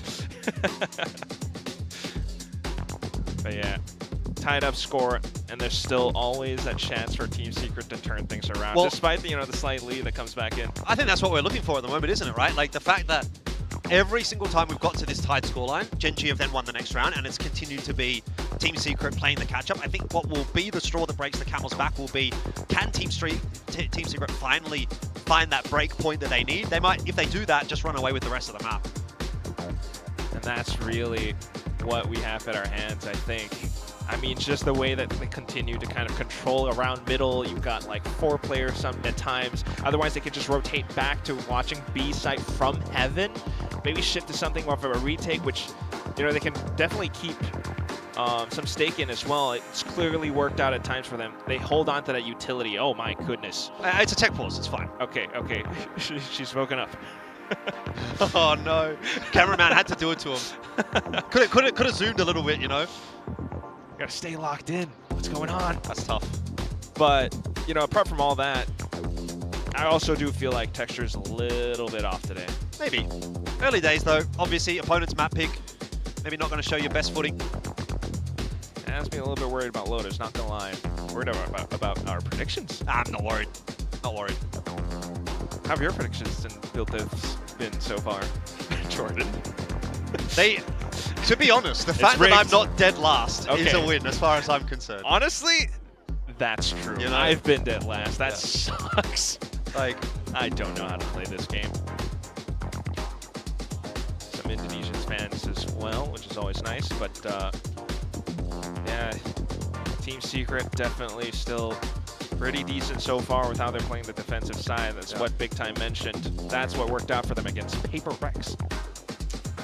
I mean, Paper Rex is a pretty good scalp. Good team to test yourself against. I feel like if you at least take away Split, even if you drop down Lotus, things end up on Breeze, where you never know, Sylvan just suddenly pops up and gets an ace. I'd rather it was Kelly's. Okay, hang on. Just for what it's worth. Everyone's picked Sylvan. I've gone Kelly's. Who's going to have egg on their face? Maybe me. Tell you what though, what's life like as an admin, right? You don't expect to be doing this. Would you ever be an admin? I think I've tried online a little bit. Yeah, but like when you're applying for a job, right? And they're like, what's the perks of the job? It's like, oh, every day is different. Well, today is a different day for the admin on the stage. Every day is different here on the VCT Pacific admin desk. One day you think, oh, I'm just going to be worrying about what they're doing, making sure the game starts on time, making refereeing decisions. Well, today, you get to see what's inside of a hand warmer. Yeah. Have you ever wondered? To wipe that off of a mouse pad. Perhaps another day you're trying to wrestle a foreign caster from infiltrating the desk. That happens too. At some other times, I don't know if I'm going to get canceled for saying this. You got to make sure players are wearing their headsets properly. Did you know about that? I did see that. That was a whole thing. Yeah, that was a bit of a drama. Oh boy. I'm just reading the information that we're getting from the production team that Gen.G fans are looking for a happy, smiley fan meet after a smooth win today. Well, I wouldn't necessarily call this a smooth win so far. It may still be a win, Quack, but I don't know if we could call this smooth. Yeah. Still some work to be done. By the way, Kelly has 16, Sylvan 16. Okay, you're feeling pretty good about value. that. I'm getting value. Nice. Dare to be different. I just hope Victoria is not going to be ending up on top. Either way. Too. Insufferable. We go back into the attacking side for Gen.G again. still trying to figure out a solution to breaking that mid-trip. Yeah, but surely this is the round that Team Secret can break that combo, right? Like, look at the buy. Gen.G don't have that much to work with. 3 rifles. They haven't been able to get it done with 5 rifles, you know? So much trust around their setup as well. They are actually actively taking space. Oh, that's really nice from Karen to even get one, though. Just in so much trouble, but still to get away with at least one. You're doing something. Go, go, go. Pass in from Gen.G toward the B site.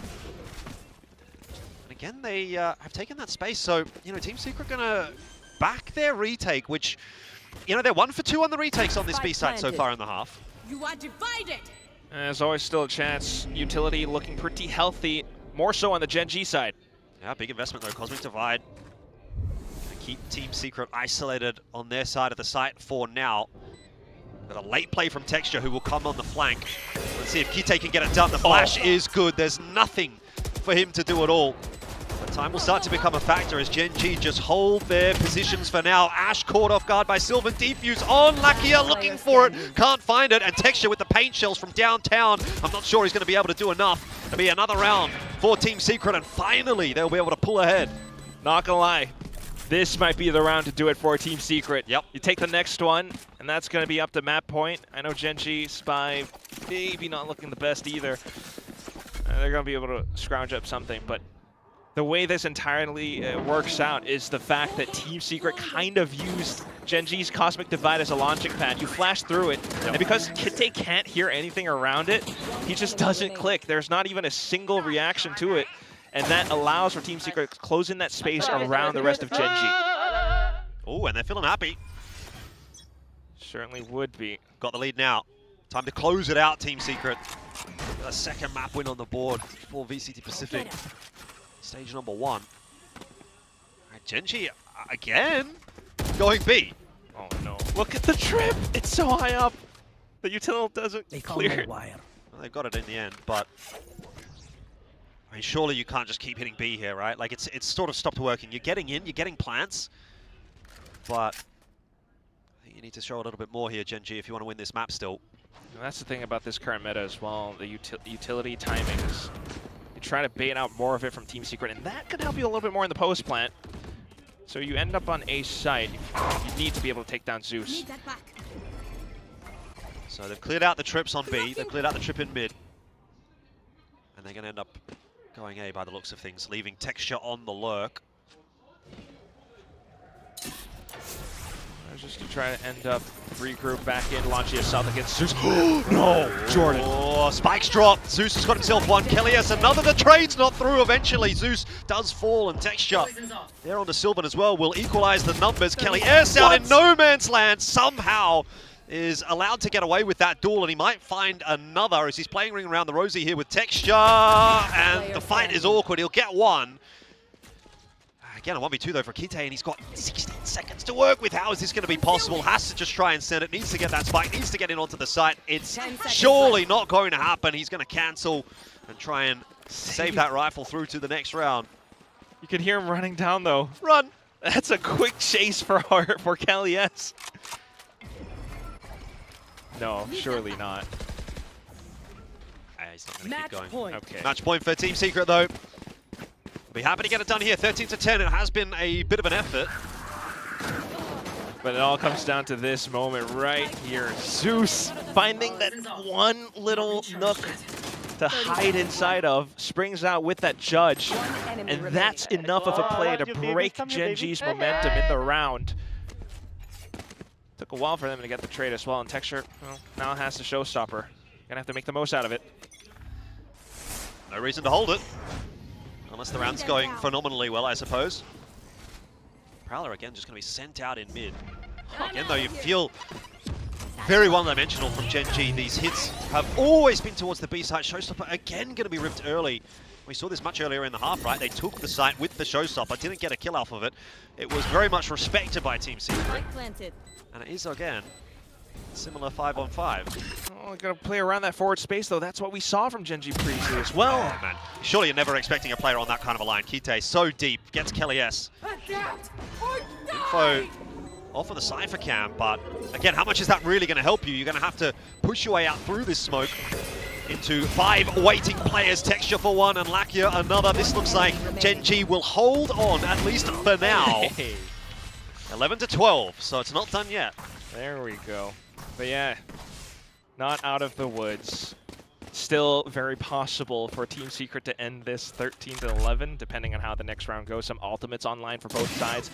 More importantly, Lakia's Nightfall. I want to see how he's perhaps going to be able to use that to allow for Gen to get some more space onto sites, or perhaps in a post plant. Because Team Secret clearly, I mean, despite some trust in their retakes, if they are getting deleted before they even get close enough, that's going to hurt them. Last time out. Obviously, Team Secret saving it for the 11th hour. Yeah. What are they going to come up with here? Got Coach Robotics and Assistant Coach Rimuru. I mean, you've got 3 ultis online. Kelly's with the pit not far away either. If things go well in this round, maybe in a post plant, you could get that out. Try and retake the site. Yeah, maybe. In fact, though, Zeus is on an operator as well. Again, I mean, it all kind of comes down to, potential retakes, or if they are actually just able to play around their initial setup, hurt Gen G's numbers in the process. And that's kind of what that op did for them in these first early stages of this second half. That's what Zeus is meant to do as he is positioned towards the B side as well. This could be hell for Gen G. They've got that set up already, though. Towards the B site. I mean, here we go. Trying to do something off of the Nightfall. 2 millionth time is the charm, I've heard. I see that a little bit in NA. Ooh, good jump peek. Okay. I was going to say, it's actually not a bad shout at all from Zeus. The contact plays have been there, but Sylvan up top should get traded here. 1 for 2 now.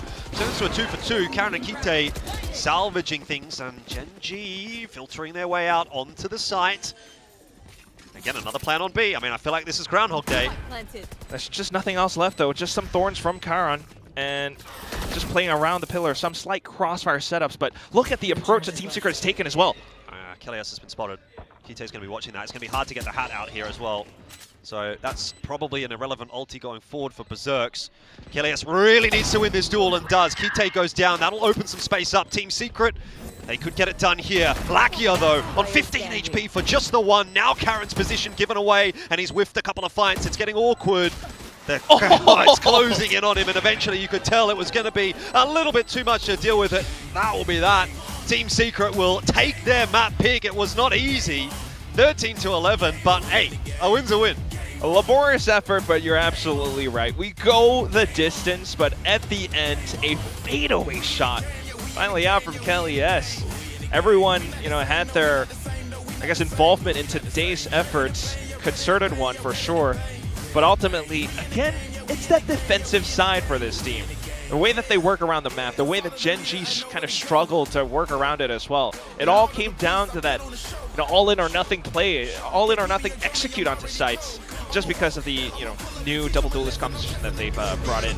Yeah, I mean, it started so well for Gen G. I think they've got to be a bit disappointed with how this has played out. That attacking side, I'd be interested to see what the desk have actually got to say about it, because to me, it felt very one-dimensional. I mean, you think about how many rounds, obviously I'm not counting, but it felt like, 80, 90% of the rounds, they were like, well, we're going to contact B, right? And, that might only get you so far. Yeah, they did make an attempt with that, slight prowler pressure over onto middle, but by that point, it's, again, a little bit too telegraphed, a little bit too plain, simple for Team Secret to read.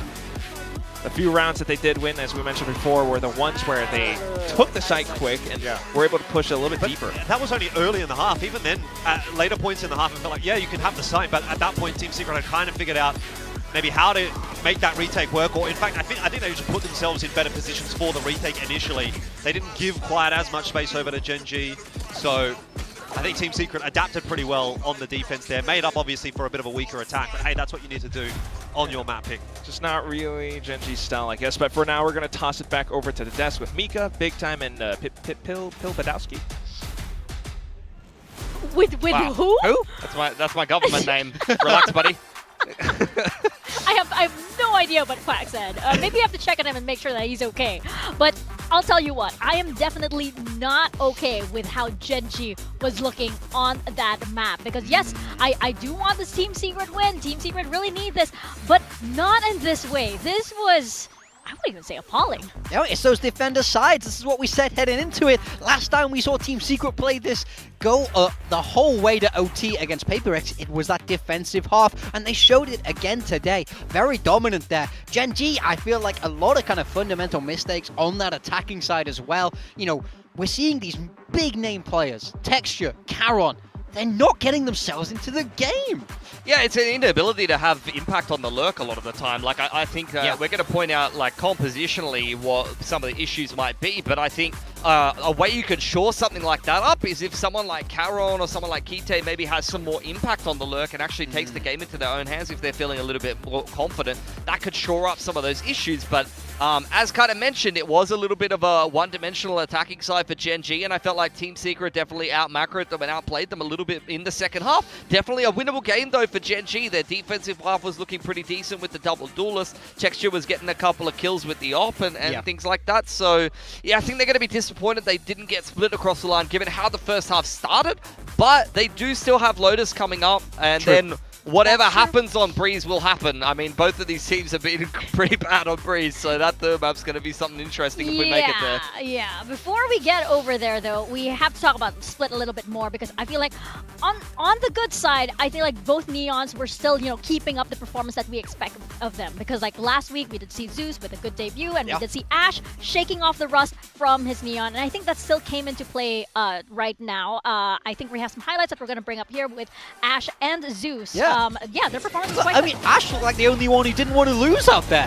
He's doing everything to put the team on his back, try and get this game over the line. Zeus is answering back, especially in that first half. Zeus is the one who bailed them out and won a couple of those key rounds on their attacking side. So I think both these guys, big impact players for their team, but I think you're gutted about this game if you're Ash. Yeah, I think Ash, like, as soon as he's come off the bench, he's just been phenomenal. I think they need to bench a couple more players and then bring them back because, you know, clearly that's working. That's doing something for them. But Zeus, what I really liked is exactly this. The operator gives such a different dimension to Team Secret's attack. Yes, he can send it in and he can get in on the entry, but the ability and proficiency that Zeus has to be able to wield the operator adds more dimension, I feel like, to both the defensive and offensive side for Team Secret, and it's a big, big plus for them. We'll look at their stats head-to-head here. Ash got the better of Zeus, I would say, but Zeus still another decent performance, and I think the op does a pretty big dent in that. I was looking at the stats, just the operator usage and win rate percent for a lot of the teams in this league right now, and actually the teams that are using the op and that are successful with it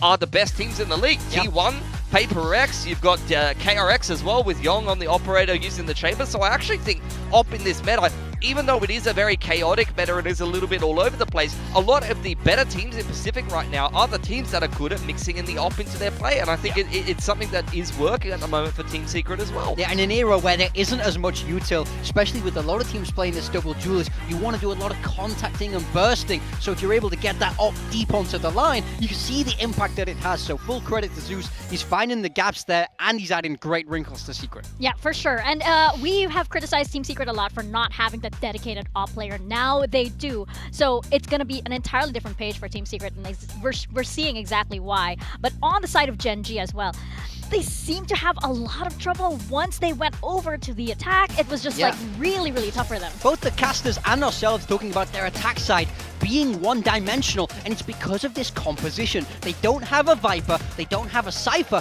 so they can't pressure towards A. Normally we would see a wall up and down, try and hold people there, but look how Secret get this information and rotate away every time. And then this is what happens the one time Gen.G try and force through this kind of weakness, they just get sat down. So it's a real struggle for them. They can never work onto A. They're almost always forced into ending B. Secret understood that, read that very well, and continually stacked the correct side. Yeah, it's credit to Secret. I mean, shutting down that one A ramp play, that's one of the ways I would have expected them to work that A control. Maybe a bit of fade utility. You send the Neon up a ramp on a deeper insert, and then you can try to pull and push the rotations across instead of what you would traditionally do with a Viper wall or something like that. That's where as I said before, you need some of these experienced players that know how to lurk, maybe less Kite, but definitely someone like Caron, if you're putting him on a Sentinel or something like that, on something like Split, this is a guy that knows how to read rotations and understands how the other team wants to play. It's not good enough for him to just sit in the backside of A and not do anything. I need to see him take some agency and take some space on A and then be that contingency plan for a Gen G that's far too one-dimensional, just going B or mid to B over and over again.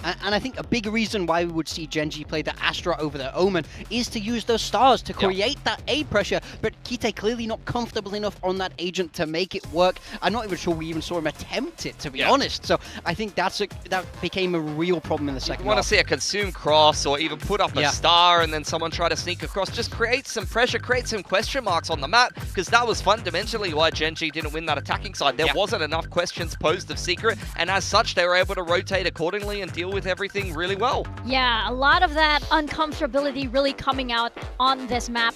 I'm hoping, though, once we go over to the second map, which will be Lotus, it is, one of the favorite maps of Gen G. They've done, they've won a lot on this map previously and have had so many memorable strategies over here. I hope this is more of their home ground. I mean, look, it has to be better. There's no, we can't avoid this. This is the worst Gen G we've ever seen. If they need to, if they don't want to end in very last place in this group, they have to win this on Lotus. Now, I do think they've looked better than Team Secret when they've played this map. This, in theory, is definitely leaning in that direction, but I need to see Texture start to pop. He was on the Raze on Split, and he was getting nothing done. Yeah, he looked very, withdrawn, honestly. He was not confident taking duels. There was that 1v2 where he didn't even attempt to peek onto either of the players that were on the defuse. I'm like, who is this guy? Like, where's the confidence from a player who's been one of the best duelists, not only in Pacific, but even in the world? Like, even in their last international over at Toronto, I was like, Texture might have been the MVP of this tournament if they made it a little deeper. You are right, and going into this next map, I'm actually quite concerned on the side of Gen G because, it's Lotus. They lost this map versus KRX. There are some ghosts on this map. There is some unfinished business on this map, and it still stings for this team. Now, though, we are seeing the Asian comps coming up on Lotus. Yeah, exactly. I think Gen G, they lost that KRX game, but it was a very close one. It was winnable for them, and I've got faith that they're going to be able to try to bring this series to 3 maps. As I mentioned before, though, as well as you, Morgan, I think Texture is due for a big game here, and Lotus is a staple map for him on an Asian. He's very comfortable. Yeah, I need to see them be explosive with this double duelist. If you're not going to run that Viper, again, you're losing out on the pressure. Team Secret, everything is going in your momentum right now. Need to see those big individual pop-off moments. Sylvan Kelly S did a great job map 1. If they can frag like that in map 2, I think it's real strugglesome for Gen G. Yeah, Team Secret, they just have to keep the ball rolling. And Gen G, if there is any map that they can come back on, it has to be Lotus. And they need to start out really strong. So let's find out if they do just that as we toss it on back to your casters, Quack and Elfish. Yeah, you heard it all from the desk. You're enjoying the music, but I love this song. I actually love the song. Gets me so hyped up. I was watching it at home. Have you ever seen that SpongeBob meme? Okay. Where it's Squidward sitting in his room looking at SpongeBob and Patrick have fun outside. That was me watching this show. Yes. I was watching this show. I was listening to this music. I was like, everyone's having fun except for me. When will it be my turn? Well, now it's my turn. Except the fact that Gen G, they're raining on my parade, bro. Come on. They were supposed to win. Where's the Gen G that we all used to know and love? Where's that Gen G? That's the question, isn't it? You hope the music hyped them up. You hope the music hyped Texture up. Yeah, this is their map pick, though, at least, Quack. So surely they're going to give us something here. We might at least get a third mapper out of this series. Let's find out. Team Secret kicking things off on the attack. Nice and swift. Already pushing Kite away, and he kind of knows he's under pressure. He's getting a little bit terrified by all the noises that Zeus is making on that Neon, so he's just going to back it up, and they're going to play for retake on C. That's not too bad. You keep some utility, and that gives you ability to come back in with the retake. Yep. Sylvan ready with that paranoia. Might get quite a number of them right here, but it's only going to be Kite that will fall. That's as good a start as any for Team Secret. 4 on 5, they'll be happy with that. Ash slides across to try to provide a little bit of space for the rest of the team to swing their way out. There's some duels going back and forth, but nothing too substantial so far for Gen G. And Ash in a 1v3, that's not a fight that he will like. Team Secret start with the pistol on map 2. Now I'm worried about my prediction. So am I, to be honest. I mean, we're kind of 2 for 1, or 2 out of 3 on the pistols so far today. But clearly, it shows that Team Secret on the attacking pistols, they oftentimes have this intention to take further space, and if they're able to do it with Sylvan setting up on that flash, it's just an angle that I think Genji hasn't quite yet figured out how to deal with on this site. So a little bit of a tough retake for them either way, but they'll buy back up Ash onto the bucket. Yeah, what are they going for here? Well, that's 1 for 1. I suppose you could take that as Gen G. The info there that there's more Team Secret members trying to make their way out toward A. Kite just going to shoulder that corner, but overcommits to it. Kelly's will take his head off. Berserk's there to follow suit on to Lakia. And that'll be pretty much that for Gen G, you'd think. Yeah. Yep. Karen's kind of holding onto the utility as well, just to save it up for the next round. Team Secret, as long as they don't lose any of these rifles, there's a real good chance they can just steamroll this first half the way Genji did to them previously. For sure. Door opened up. Karen gonna have to be on the move. I mean, what are you gonna do? It's on his own. Really not much, man. You hope for a good right click or something. Not a snowball's chance in hell there, unfortunately. Ash might be able to grab something. I'm not sure they'll be expecting this. That looked like a meaty connection, but it wasn't meaty enough. Yeah, you need more protein. Yeah. Well, I'm glad. Very good. You're down with the kids. Yeah, I forgot. I can't hit my protein. You got it. There we go. Thank you very much. 700 Bomba Clad chicken nuggets. Yes, finally someone gets my references. Hilly didn't get them. He didn't get that? No. There's no way. No, he got the other Aussie one. Nice guys. We love to have some fun. But either way, the next round comes up, and again, rifles being conserved by Team Secret means this is a contentious round. Yeah, already a little bit more presence being shown by Genji. All that space outside of A, but there's quite a bit of room to work with here for Team Secret, and Berserk's. He's just going to bait the wall out. Yeah, it's smoked out, so pretty safe. Just Team Secret doing their thing, working out the map and keeping Genji and Vesta across the side. If they actually do decide to end up back on C, and Karen just has to be prepared.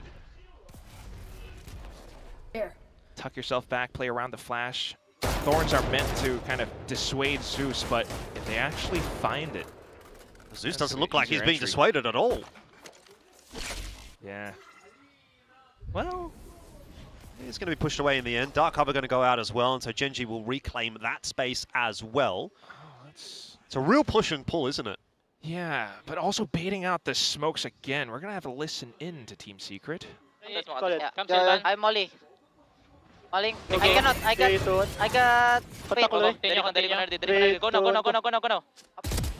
Well, peeks out. Ash, 1 for 1, not quite going to be enough to hold the side, but Texture finding 2, maybe starting to come a little bit more alive on this map. That's a real whiff from Lakia that he's not going to like to see repeated. Karen down as well. That looked like it was going to be a good round for Genji, and then they just blew up. Real unfortunately.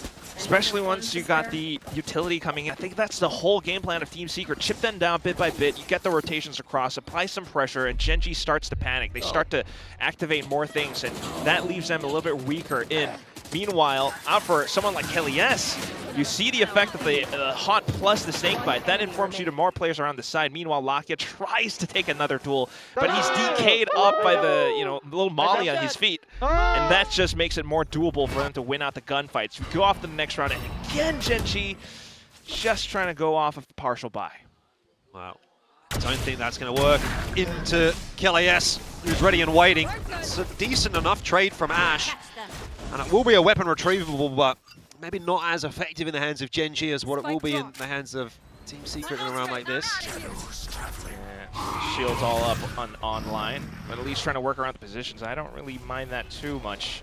You got, I think the Karen pushed all the way outside of C-Mount. Yeah, I don't mind that. Little one-way, give yourself a bit of a heads up, bit of a warning, advanced warning. But again, I think Team Secret are happy enough to play around that. They'll just wait the smoke out and then start to look to take the space. They've still got plenty of time. Karen's doing a pretty good job of delaying. Nightfall is going to push him back away from the site. That's what the Vice does as well. You got the wall up. Now the rotation's going to start to stream in from the back side, but it's taking some time as well. There's another shield wall out there for Team Secret. And we're going back to B, but the awkward situation here might still eventuate. Gen.G getting in behind. They don't do enough to quite deny the spike into the side, but the plan's certainly not down just yet, and Gen.G are going quickly straight into that fast lane. They will catch Zeus on the drive-by. Ash has just popped off out of nowhere, and Gen.G will finally get themselves around to start off this map. That's, again, not really the round that you would expect them to do it in, but they have a bit of a knack of it. Well, a welcome round either way. Who knew Ash would have been a pretty decent Neon? Mika, apparently. I guess so. Again with the Thrifties, and it's just the fact that he's able to kind of, I guess, diff Team Secret or Zeus in with how he's able to work around with the overdrive. Just perfect that was tracking. crazy. How did you even see him? I can't even see him, and I know what I'm looking for. The movement on it, yeah, pretty quick. I've just got to bring out the spirits of Gen.G. Well, 6-3 for Ash. Great start, but not a great start for Gen.G overall. They need to do a bit more here. And even then, that round, you know, it doesn't necessarily tell you a lot. They need to win some gun rounds to convince me, I think. Kite, off angle, only gets one. A little bit of a whiff will be his undoing long term. Ash still fighting for more, and again, gets the better of Zeus. It feels like when Gen.G are on the front foot, they are actually playing pretty well, but a lot of the time they're not doing that. So, lacking the proactivity a little bit more here. As we start to see it come back in.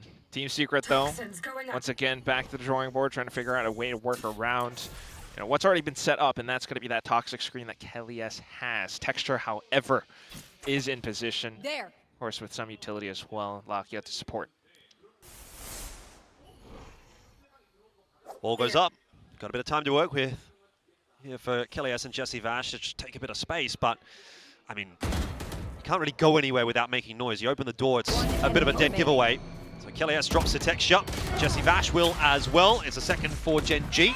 Starting to make some inroads now on the defense, and they've done enough to hurt the economy of Team Secret.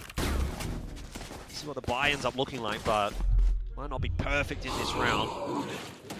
There's some chance to come back in, but again, getting proactive for Team Secret. You know, Ash making some moves. Still not entirely sure what is up with Texture as he just kind of plays around positions, works around the early Rebel control. But either way, starting to come back in a bit. You've got that Showstopper online. That should be strong enough to give them some ways to tie up the score. But suddenly, Team Secret picking up the pace. Yep. Try and pick it a little bit faster into the seaside. They're going to be slowed down on their way through. It's only Zeus really that has committed. Eventually the rest of the squad will get out, but Gen.G have had time to rotate their forces across, and so Team Secret taking it a little bit slower now. They need to be a bit more methodical, clear out some of these angles. They will get that plant down. Showstopper here for Texture, and he's gone straight past the planter. Jesse Vash gets it done on the Texture, who did nothing with the Showstopper. Oh, Kite out of nowhere. Might just make this round a winnable one. Lakia on reload. Oh, it's also awkward. The 1v1 goes the way of Team Secret. What have I just watched? From start to finish, that was one chaotic roller coaster. Let's see that again, because I need to witness how exactly Texture kind of missed the planter. He flew in, should have seen him, but I think he fired it off in the corner thinking they would have his gun out. I don't think he saw him on the initial jump, and then he fired it and then turned around and was like, uh-oh. Yeah, it's unfortunate. Either way, though, and they quickly go back into it. Despite all the time bought out, Kite with that sudden magical, two-pump shorty, still wasn't quite able to get it despite elevation on top of the boxes. Now you're back into some kind of setup from Gen.G. Running back, fast lane out. Zeus just gets deleted by Ash. That's kind of like a clothesline. You ever run around in the backyard and run into the clothesline? I mean, maybe relatable for the Aussies that are watching. But anyways, 3-on-5 here is not going to be a good story for Team Secret. You think Karen with the double there. That's nice from Sylvan, but it's not enough to win the round, and so Gen.G will recover nicely. They'll answer nicely. You know what a Hills hoist is, Quack? No, please explain. There you go. See, you won't get the joke, that's why. It's a clothesline. Hills hoist? Yeah, it's a circular clothesline. Okay. That's all you need to know, really. Clothesline, though, I kind of get WWE, some wrestling references a little bit as well. It's a big move to chop your opponent's heads off. But either way, similar things. That's what that judge does, as we tend to see in this current meta as well. Forces the timeout from Team Secret, feeling like they need to switch things up because just executing at the C, not the U. I agree. I wonder if it'll just be a conversation here from the coaching staff to say, like, slow it down a bit, right? Because a lot of these rounds have been very, very fast from Team Secret, and you know, I think there's some value in that. They are getting into the site in a lot of these instances, but I mean, you see how chaotic a lot of them are. Even round 6 going the way of Team Secret, let's be real, probably shouldn't have. You didn't get much value out of the showstopper. It was a 2v1 in the back end there that ended up getting won by Team Secret. So I don't think you can look at that round and say, yeah, we're going to bank on that happening a lot. So the way that these rounds have been playing out, I've been kind of feeling like Gen G have been a little bit more comfortable in them, even though Team Secret perceptively, or you'd perceive, have been getting a lot of space, getting some work done. So I don't mind this as a time for the timeout. Kind of feels like still anyone's game. Economy broken for the current round, though. And Gen G starting to build up on some ults as well. Gotta go. I want to see what kind of a miracle maybe Team Secret can conjure here. It's going to be a different approach this time. Yeah, you don't see that too often, though, I gotta say. Maybe a little bit more from Gen G. But either way, an attempt. Gen G pretty well aware of this. They've got the info outside of C. Quick rotate coming through, and Kite sets himself up for success. He's found a double. The rest of Gen G sliding through to assist him as well. Spike down, Kelly S on the lurk.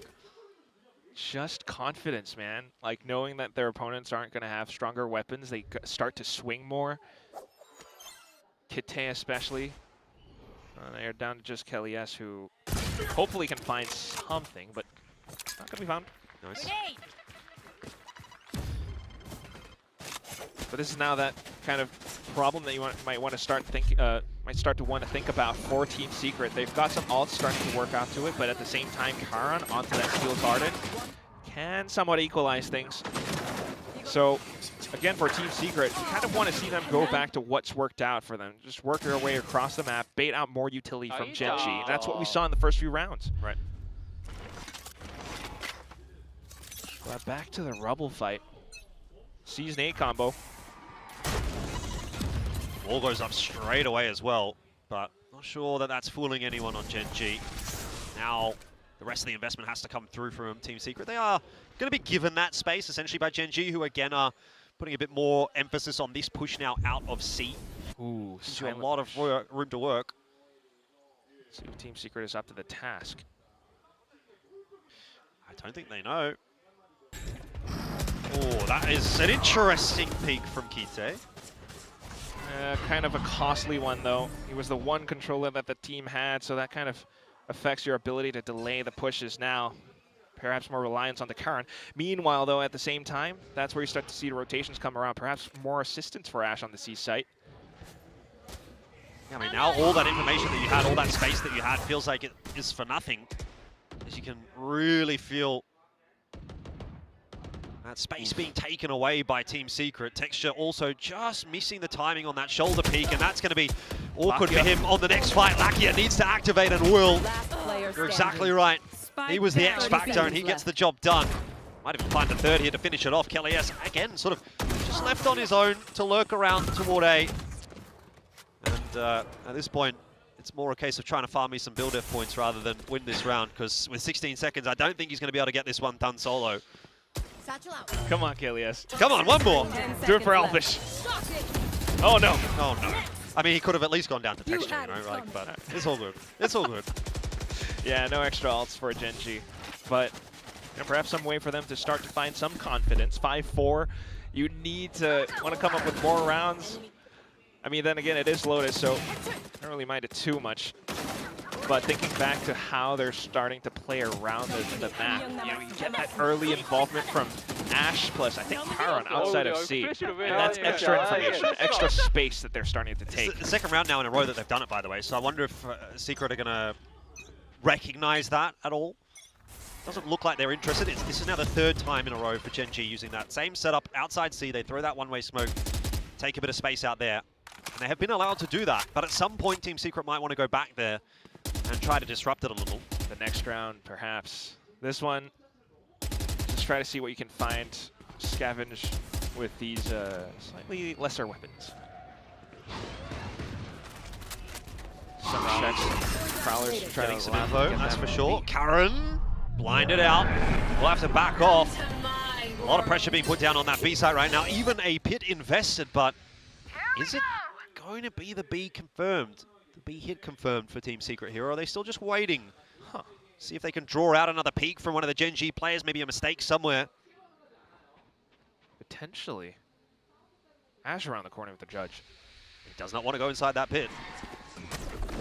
That's for sure. Fast lane out here. Zeus is going to try and sell a bit of a fake over towards A, but eventually ducks it back into B, which will be where the plant is going to go down. Kite, oh, he was like shooting fish in a barrel, but he missed them all. Couldn't see them, obviously. Ash has a cheeky peek over the top, doesn't see much. Oh, no. Awkward fight for him with the shotgun in hand. He can't win it against Sylvan. The round falling apart now for Gen G, and this pit is causing them so many problems. They have been bamboozled on the B site. Texture and Karen remaining. surely will not be able to put this one together. Team Secret up to 5.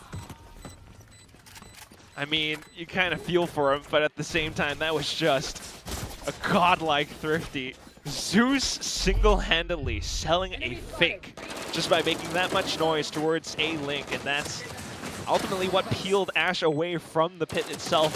At the same time, no real flashes or util to allow them to dump themselves back in because of the early paranoia previously from Kite. I mean, that pit just does so much. You can kind of respect the way that they want to take their time around it because, you know, the stingers were jammed, but that's still fantastic either way. You're tied up and you still have a chance to end up 7-5. Texture back in with the op, though. It was not too bad on it in the defensive half of Split. This is a bit of an awkward fight for him, though. Multiple players, doesn't land the shot, just backs off. Wall goes up, and Team Secret are going to use that as an opportunity to take some space. It's definitely not a commitment on A, though. Especially not the smoke from Kite. Oh, no. Oh, it can't be going down like that, can you, as the anchor on C. That's going to incite some of the rest of the players to have to peek out a little bit more now, though. Toxins. Some trust in the setup, however, and they're just smoking things off. Still keeping Ash with that judge around the back of Pillar. And the longer this goes, the more you're going to have to take a risk as Gen G, because they're losing the info. They don't know what Team Secret's up to at this point. Yeah, nothing on C. Gen G, I mean... just gamble stacking, really. It's so strange, though. Just kind of angle yourself in for another retake. If you're able to take down Kelly's at least, but no. Not sure a 3-on-5 retake is something that it's It might be just too easy to navigate. Could be a save. Last round of the half coming up, though. Yeah.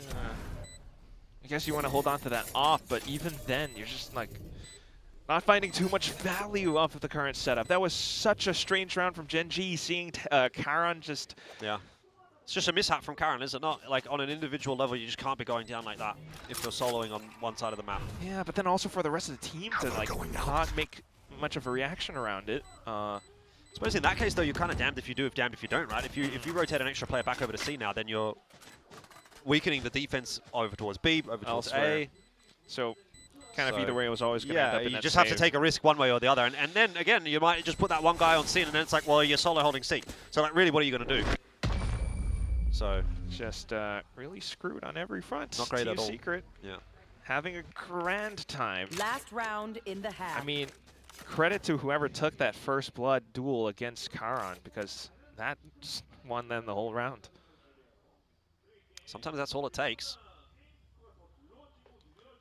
And that actually just might be now, you know, depending on how the rest of this half goes, or you know, the next several rounds as well. Maybe we just might see Team Secret's first win here. Hang on. I'm not an armchair analyst, but I'm looking at the body language right there. Okay. And I'm thinking things are not going great in the Gen G camp.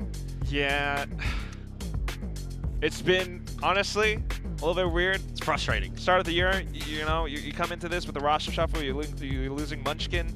Like what Pilly mentioned, just falling on the desk, you know, seeing how the team has looked, you know, or how Solo has looked after some of the recent losses. Yeah. It just feels like they're struggling to keep up with this meta. They're pulling in the, you know, comp changes now, but... It's a bit late, isn't it? Yeah. last week of regular season, you can't make it into playoffs. I mean, at least Ash is still decent. Yeah.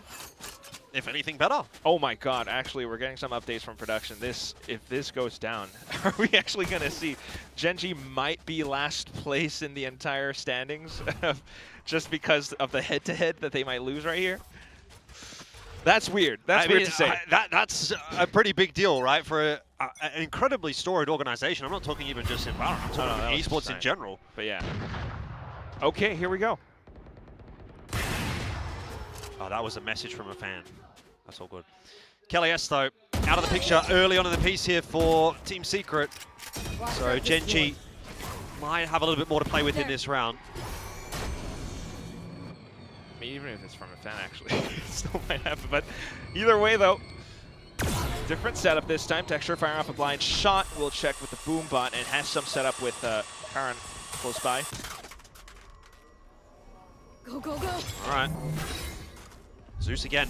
Just going to try and sell a fake over towards C, but it really is not fooling anyone. Texture has all that info. No rotation pulled for the Genji defense. In fact, Ash, I want to be a little bit careful here. It's going to help Kite get out of a dangerous position. It's not too bad. I mean, if you're able to chip down Team Secret's utility, now everything comes down to Well done. how well the rest of the team can actually find their footing into the A site, where Genji are already circling around them. Jesse Vash finds Karen on a timing. Nightfall will disrupt things. Team Secret getting ripped to pieces in this round. It was liable to go that way with how it had started. 6 at the end of the half. Another fantastic first half from Ash, it has to be said. 16 and 7 on the defensive side. But the thing is going to be, can you back that up on attack? Because that's where things sort of fell apart a little bit for Genji on the previous map. They had a good defensive half. Better than this one, actually. It was 8-4 in the previous map. And now you need to back it up on the attack. Yeah. I mean, I tell you what. Halftime. At least they don't have to deal with trips this time. There's no Cypher on the side of Team Secret. Just, I believe, for Cirques onto that Vise. So perhaps a little bit more dual texture. Should be comfortable on the raise. You want to see more involvement there, of course, kind of like what the desk mentioned. But otherwise, yes, Ash is still Ash on the Neon. Ash is the MVP. That is a goated pick, I have to say, for the build tip. Did you have that? I did not have that. Okay. I don't know if any one of us had that, to be honest. Didn't Mika pick Ash? Did she? Oh, God. I thought someone said Mika picked Ash. I didn't pay attention. I was pretty sure. That's why I keep bringing Mika up when we're talking about Ash. Fair I like that sign, by the way. Update at 2-1. That's fine. Reverse sweep, 2-1's all good. Oh my goodness. But yeah, that's kind of the name of the game currently. Just being able to play around the utility, needing to bait all of that out before you even going down into the nitty-gritty of the post plants. Just because of, you know, the timings around it, the cooldowns down to 40 seconds on the smokes, maybe 60 seconds on some of the flashes or initiator recons, but that all hurts your chances down for retakes. So trying to bait them out bit by bit. Of course, though, Team Secret on the defense, their composition is built for this. Move. True. Looks like we're going to get a little bit of aggression out of C here, so we might get that early fight that we're looking for. Ash has spotted a few. Zeus will claim the first hit. It's Texture out of the picture, and war, Team Secret. They might be on for 3 out of 4 pistols tonight. Karen is going to have something to say about that, and you do have a couple of tagged up players there, so they'll just back off into C. Job done, as far as Team Secret are concerned. Toxin screen down. Oh, Kellius. Oh, God. Bit awkward. Saved by the bell. Gets Karen as well. You went for another swing. I mean, why not? You knew your opponents were kind of weakened by that initial engagement already. But I don't think they entirely anticipated the fact that it would have been a C push. You know, they had the flashes out online, and ultimately that's what cemented their footing in this fight around Mound. And the rest of the team pushing around it as well. Me remaining. This is everything I want. Let's go! Let's go! Yummy, yummy. Trust me, bro. Yum, yummy. That's a yummy pistol. You'll take We'll those. take it. Tried and true method once again. One-way smoke. Gonna take the fight, and Zeus is eaten good tonight. Try as you might here as Ash, you might run out of time eventually. Does get brought down by Sylvan. Classic whipped out, but 1 for 1. I don't know if Gen.G are quite so impressed with that. It's not looking good for them so far on attack. That is pretty solid from Team Secret. Ridiculous. So you lose at least like a Spectre or maybe a Bulldog or something, some other rifle, but either way, still a pretty good chance of maybe finding another bonus. Just being able to swing out this confidently, you know, new player coming into Pacific, you're just not thinking so much about what might be on the other side, and that sometimes works out in your favor. You know, maybe Team Secret comes in today wanting to win a little bit more than Gen.G. Yeah, it's possible. Like I said, a lot to play for this Team Secret roster, building into Stage 2 with Zeus. Every match is important, match practice.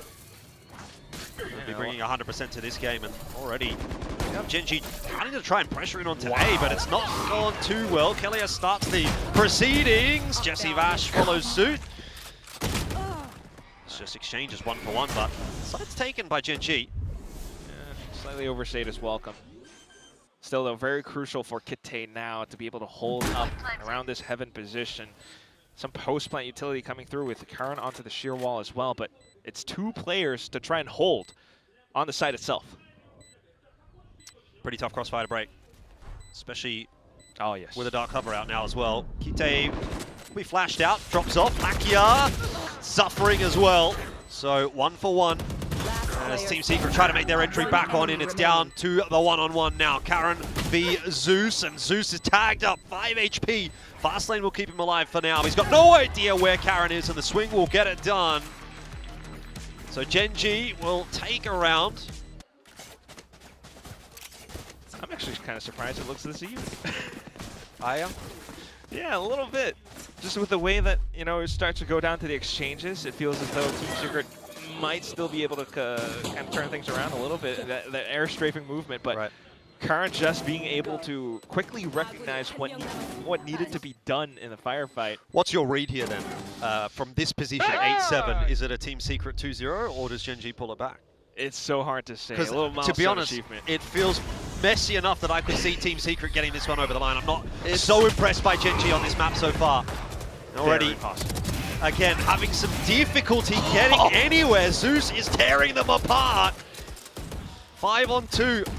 Out of the gates for round 16. I mean, pack it up, go next. Lakia, he's going to grab a couple, but man, it's again, it's just some build diff points for Quack's build diff team. It doesn't matter. I don't know if it's that good, but either way, not great for Gen.G. Not a, well, do I want to say not a good time to be a Gen.G fan? I mean, fair, you know. A lot of them in the crowd. Okay, question. Question then. Has there been a worse time to be a Gen.G fan in the history of VALORANT? This is the first time they've missed playoffs. Ooh, that's actually a really so good point. Good perspective. Objectively, the statement is correct. It is a bad time to be a Gen.G fan, unfortunately. Might be last in the groups. They're not making playoffs. They're struggling in this meta. Meanwhile, Team Secret, which a team that has kind of been bottoming out, just picks up a guy who freshly turned 18. Right. And it's just able to not even play double duelist, but just go for confident swings right outside of it. Yeah. But you know what? There's always stage 2, right? Gen.G come back stronger. I mean, that's what you hope for. That's Who what knows you'd what the hope for. meta looks like at that point? Do we see Neon nerfs? I don't know yet. It's another, what, 2 and a bit months away? Probably you see some significant changes by then. Could be. Maybe Mix gets a buff. Mix? You like Mix? Yeah, I played a bit of Mix. Played a bit of Mix. Yeah, Yumi did a little bit as well just a couple nights ago. Either way, though, once again, the 1v3 for Karan, and all he's got are Thorns. Tries to play around the headshot angles, but down to the trades at the end. Still, Kelly comes out on top. Yeah, good effort from Karan. But good effort. It's not going to be good enough for Gen.G today. You know, you can be kind, you can be nice, but at the end of the day, you know, you can't find a silver lining in a 2-0 defeat if that's what ends up happening today for Gen.G. Close enough is not good enough. Oh, God. Victoria's texting us now. She's saying that 2023 Gen.G looked a little bit worse off. That's when they're trying to work around with Meteor on the duelist texture was on another team. You know. big time 2023. Who remembers what happened in 2023? That's That's a while ago. at least over a year ago. Memory doesn't go that far.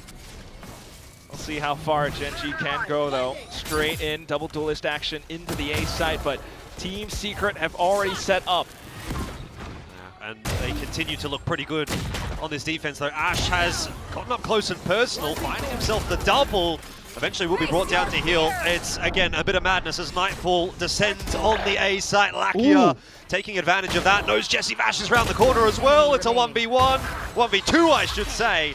Doesn't matter. Texture will save the day this time for Gen.G, and they are holding on for dear life here in this series. Can't believe they actually got that done. I mean, I was kind of writing the round off, just the fact that knowing they were going into this with another partial buy, but once again, dumping everything into the site, and somehow, you know, keeping a little bit left in the tank. They were able to play around the back of tree. That seize is huge from Lakia. Keeps players rooted down towards the back of drop. And at that point, it's just positions noted. Something that, I guess, you know, execution-wise, Team Secret not expecting it. Then again, though, economy now it's more broken. And it's Team Secret trying to put up a gang fight outside of A. It's generally been pretty effective for Team Secret, to be fair. Ooh. I think Gen.G's aware of that. I mean, look at the investment here from Gen.G. They are terrified of Team Secret. Yeah, they've pushed them away, but what did it take? It took a Nightfall, it took an Overdrive. You see, that's all the tools, really, that Team Secret have got in this round. Wanted to keep them alive for latter rounds, but for now, just trying to take a couple of pot shots, perhaps. Gen.G happy to set up. Yeah, I mean, you take that definitely if you're Gen.G. Pull all that util out over on the A side, you quickly rotate over to C, get the spike down. Now they're pushing further into CT as well. I don't see this being retakeable for Team Secret, but for a couple of really good shots, it's not going to happen. Kite and Karen have it on lock. Love to see that from Karen. It's just going to be exits for Berserks now, hopefully. Don't give away more out points. Your opponents have 3 online.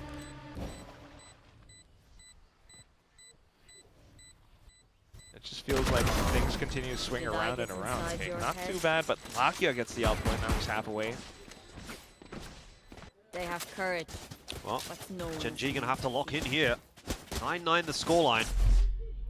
Just trying to push us into a map 3. I mean, you don't really mind it too much from Team Secret, perhaps, with the overdrive. Maybe the Nightfall is a little bit overkill, but just being able to, once again, apply some pressure, put that fear inside of Gen.G's minds. You know, some conditioning outside of that A rubble push. I think they really felt they were going to get a commitment there from Team Secret that didn't quite eventuate. From Gen.G, I should say.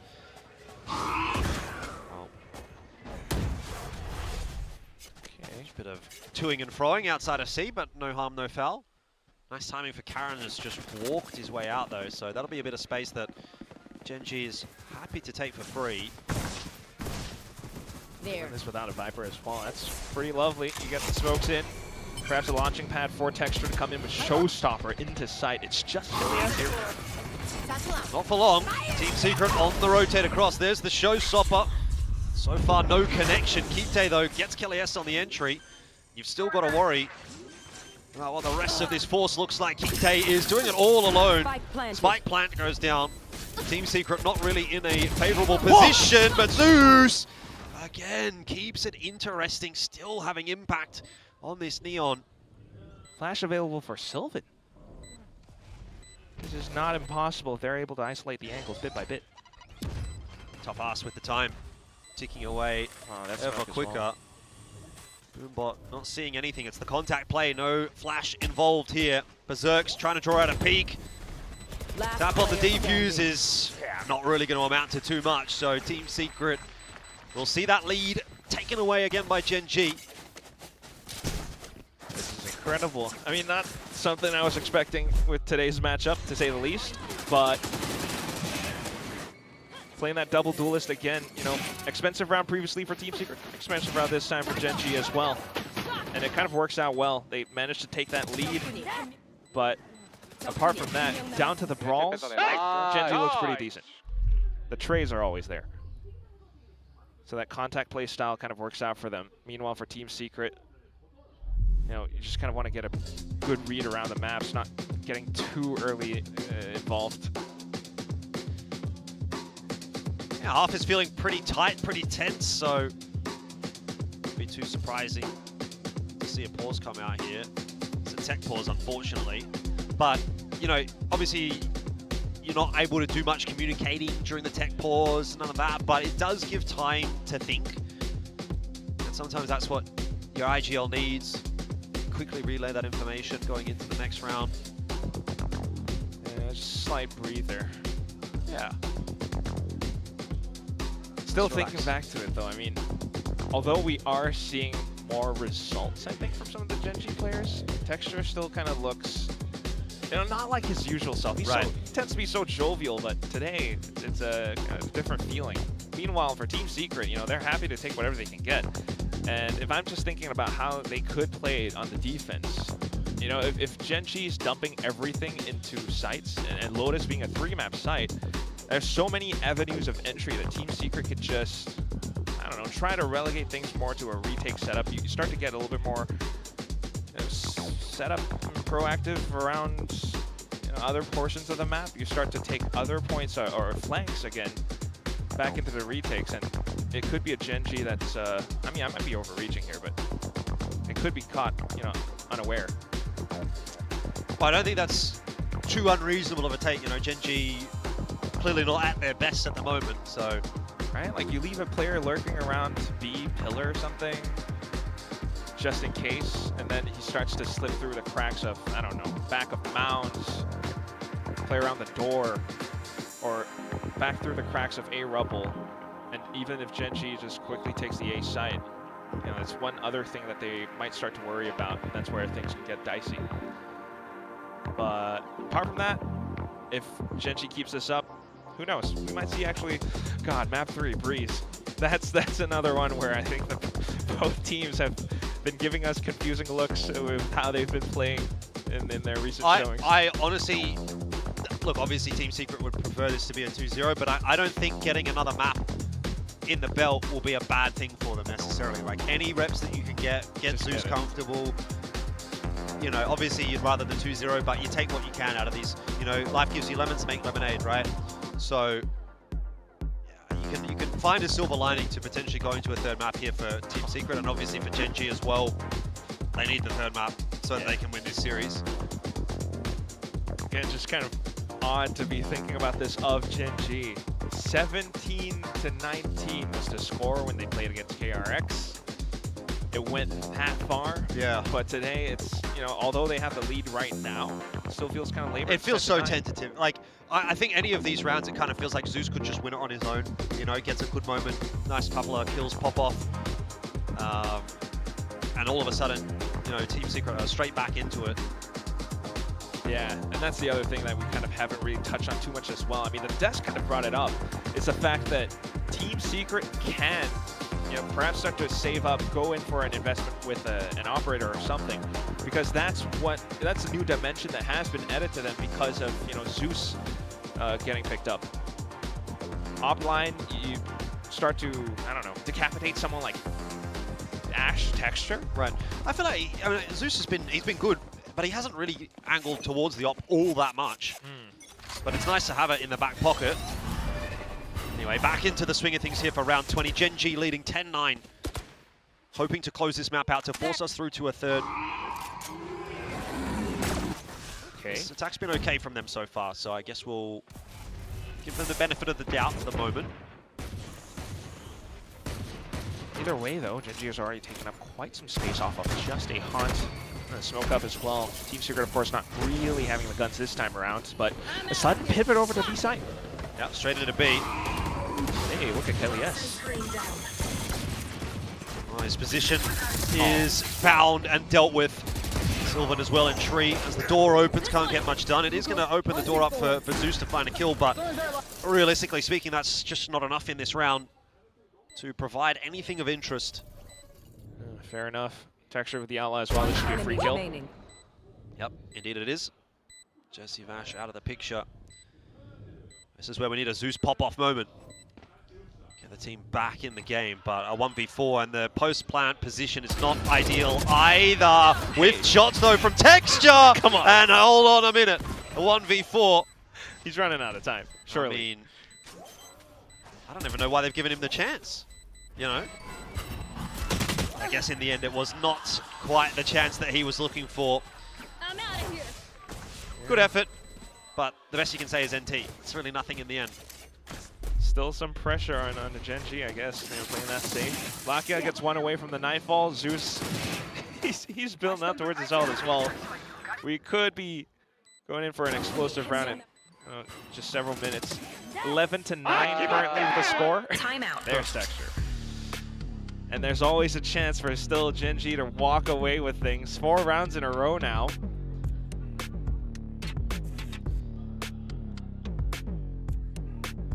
That's just one of those where, you know, kind of playing it fast.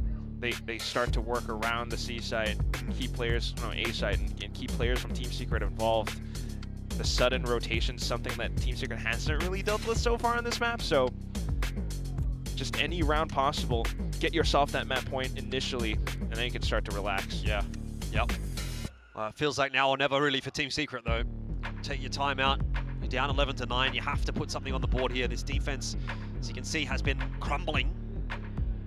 And it's not without a bit of effort from Ash.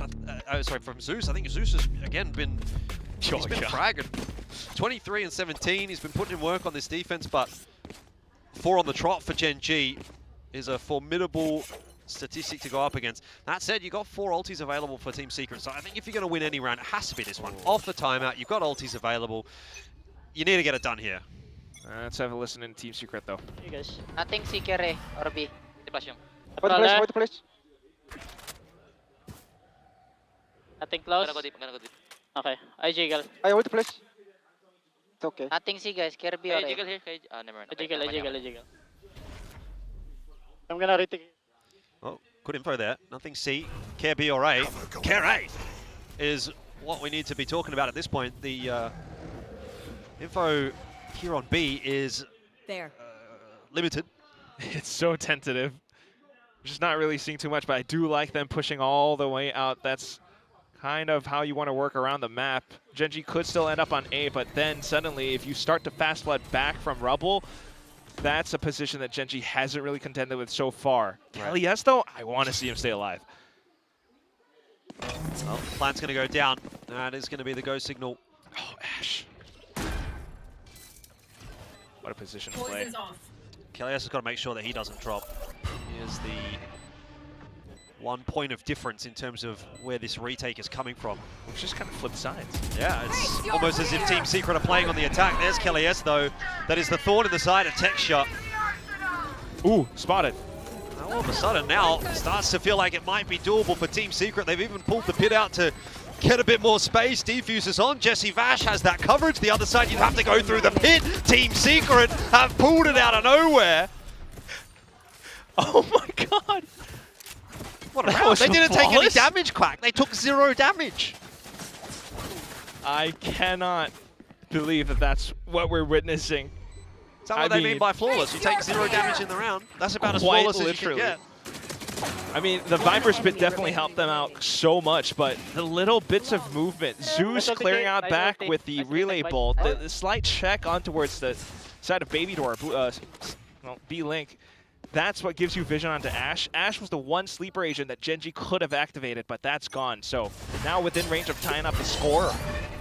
Yeah, let's see what Team Secret have got here. I mean, they obviously invest a fair bit in that last round. Couple of ultis go down, but they've still got Overdrive in particular to play with. Will really pique your interest with how Zeus has been performing. Ooh. Again, and just Team Secret starts to peek their head outside of sight. I mean, you start to wonder again, Gen G, is it becoming a bit one-dimensional? How many times can you hit A? Apparently a lot. But suddenly now respecting the forward position of the Vice Utility a bit more. That's going to buy time for Team Secret to make the rotations around. You're going to try and retake that space here, Gen G, but you're right in saying that the rotate has come through for Team Secret. Man's going to go down in the meanwhile. Bit of a whiff initially from Karen. He ends up getting 1-for-1. Team Secret not doing too badly until Texture and Lakia provide the kills they need. The plant not secured though, and so Kelly S has a little bit of extra time to start to come across here. 30 seconds left. I'll try to keep his movement concealed, but a 1v2, not entirely knowing where they could be positioned, it's not easy. Doesn't have much util. Snakebite is available, but it's not going to do you a whole lot of good in a scenario like this one, unless you, for some reason, get it tossed perfectly into tree. I mean, even then, you need that Yeah. spray down just right. The spike planted for a tree should give him an idea of where they are, so check for now. Well, it's gonna isolate some of the angles, and he's doing a pretty good job of trying to find these 1v1s. He's just not hitting his shots. The satchel out as well to disrupt. There's one onto Lakia. Hang on a minute. Oh, he got 2 shots off, but Texture survives on 12. And so Gen G will take the round and get to 12 and get to map point. Oh, God. Just that close. Again, wanting to see perhaps, you know, different retake entries being taken, but the pathing from Texture this time around, slight microplay just to go up through the smoke. Something that Team Secret didn't expect. Starting to wake up to the server now. It might be a little bit late, but still not too late. Well, you want to get it done here as Team Secret, you're going to have to get it done in OT. I feel like, you know, if this was a team that had had a few more weeks to play with, they might have won this 2-0, but still just a fresh team, still integrating Zeus. Maybe that experience lacking as a unit. Need that extra 5% on a day like today. Not over yet, though. Showstopper out from Texture. Should be the end of Kelly S. The kill is stolen away by Kite, but here comes Zeus on the re-entry for more. He's got himself a double, and that's given some room for Berserks and Jesse Vash as well. Bomb Spike didn't even go down. So, very awkward now for Karen in the 1v3. I mean, what do you do? It's just so weird. Spike, irretrievable. And he's just going to have to try to hold on to this rifle. I mean, money's still relatively decent, I think. Maybe a slight half. But either way, there's definitely an overtime on the cards for Team Secret. I mean, Gen G, I didn't mind the idea. You start off with Ash left. just pushing over into site. Yeah. You keep the rest of the team somewhat straggled towards the back of C Mound, where Texture's able to pick up the alt orb, get in Showstopper, but suddenly, again, it's just not connecting onto anything. Even though they've made their way into sight, just around the corners of everything, Team Secret managed to plant their feet down and play around positions, taking those duels, getting those trades. You know, the fast exchange of flashes and everything from Sylvan really collapses over onto Gen G, and that's just a reactive play. I want to get swept up in the story, you know, of Team Secret. I really do. I'd like to see them get to the OT here. Go ahead. You know, find their first win on the stage for this split. I know it won't matter, but you don't want to go winless. Yeah. Zeus, man. One enemy remaining. Let's go. Let's go. It's very possible. Oh, 2 stingers available for Gen G. The buy is awkward. Not full, yeah. Quick dump just for rumble control. Zeus is around the corner. Whoa. Yeah, Kite, well done. Great shot. Take Zeus out of this round. That's the overdrive gone as well, by the way. Still not impossible, though. Vash one away from Nightfall. Put some stock into the Vi's utility over on C side, but Gen G starting to sneak across to it. Losing Zeus, though, definitely takes the teeth out of the round for Team Secret, doesn't it? I mean, he has been the firepower point of difference for them. Yeah, that was That's quite been the risk. opening a lot of these rounds up, and now they're going to have to do it without him. Calling audible over onto the C site. Sylvan in position, but no real line of sight over. How are you going to recover this side? That's a real big question. Don't have much for the retake. It all comes down to if Jesse Vash finds that 1 kill. He's not even in position to get a kill at this point. He's still ferreting around back towards defense spawns. Sylvan's got himself one, textured two. The trade comes through. It's not enough for Team Secret so far. They came in with a numbers deficit. That numbers deficit is maintained. Now getting a bit of space. But unfortunately, Lakia, even from range with the Stinger, is going to be able to get that one. Jesse Vash will not get the chance to use the Nightfall. He's still looking for that kill. He'll get it off the death. It won't matter. It's the end of the map. 13-11. And Gen G will force us through to 3. Oh, both maps going the entire length. That's what's at stake. That's the strength of these two teams, just being able to challenge each other that much. I mean, sure, it looks one-dimensional at some points, but the fact that they do not bow out, the fact that they just keep going, everything into the C side again, and also just robbing every bit of hope away from Jesse Vash in that last instance. Yeah. Yeah, Zeus going down early in that last round. It felt pretty doomed from the outset. Honestly, this felt like a pretty hard game for Gen G from the outset. Things were against them. They lost the pistol round. They lost both the pistols, and they come away with the win. So, you know, I think you can sort of look at that 13-11 scoreline and say, would it have been that close had both the pistols not gone the way of Team Secret? You know, maybe you give another round or another 2 rounds there to Gen G. But at the end of the day, a win's a win, and that's enough to put it through to a third map, and I think that's obviously what Gen G are looking for. And like we said, that's not necessarily the end of the world either for Team Secret. A little bit more match practice. You know, you don't get the opportunity often to play officials, right? When you think about how many officials do you actually play in any given season, you know, Tier 1, right? Yeah. So take it, take the opportunity, take the chance to have that extra game under your belt. It's lovely to see either way. I mean, how many rounds did we see Zeus start to pop off? I mean, insane flicks, slight spray transfers, Kelly S getting involved, which you'll be happy about, but for now, we're going to toss it back over to the desk. Another 13-11 scoreline, this time in favor of Gen G on Lotus. I don't know though, how did you feel about that map? I feel like they won this map, but it wasn't exactly the, you know, the kind of comfortability that I thought they would win it on. I mean, I do think Secret looked a lot weaker on this map. Clear to see why it's not their choice, and it is Gen G's. I think Gen G, we know how great they can be as individuals, and when we move across to that scoreboard graphic, just take a look at Ash, man. He is the guy for them right now. He definitely is. I mean, Secret, they've won themselves a Thrifty and both pistols, so especially given that they start out winning themselves a bonus as well. Yeah. They got on a little bit of a roll here, but Gen G with a little bit more quality on Lotus, as expected.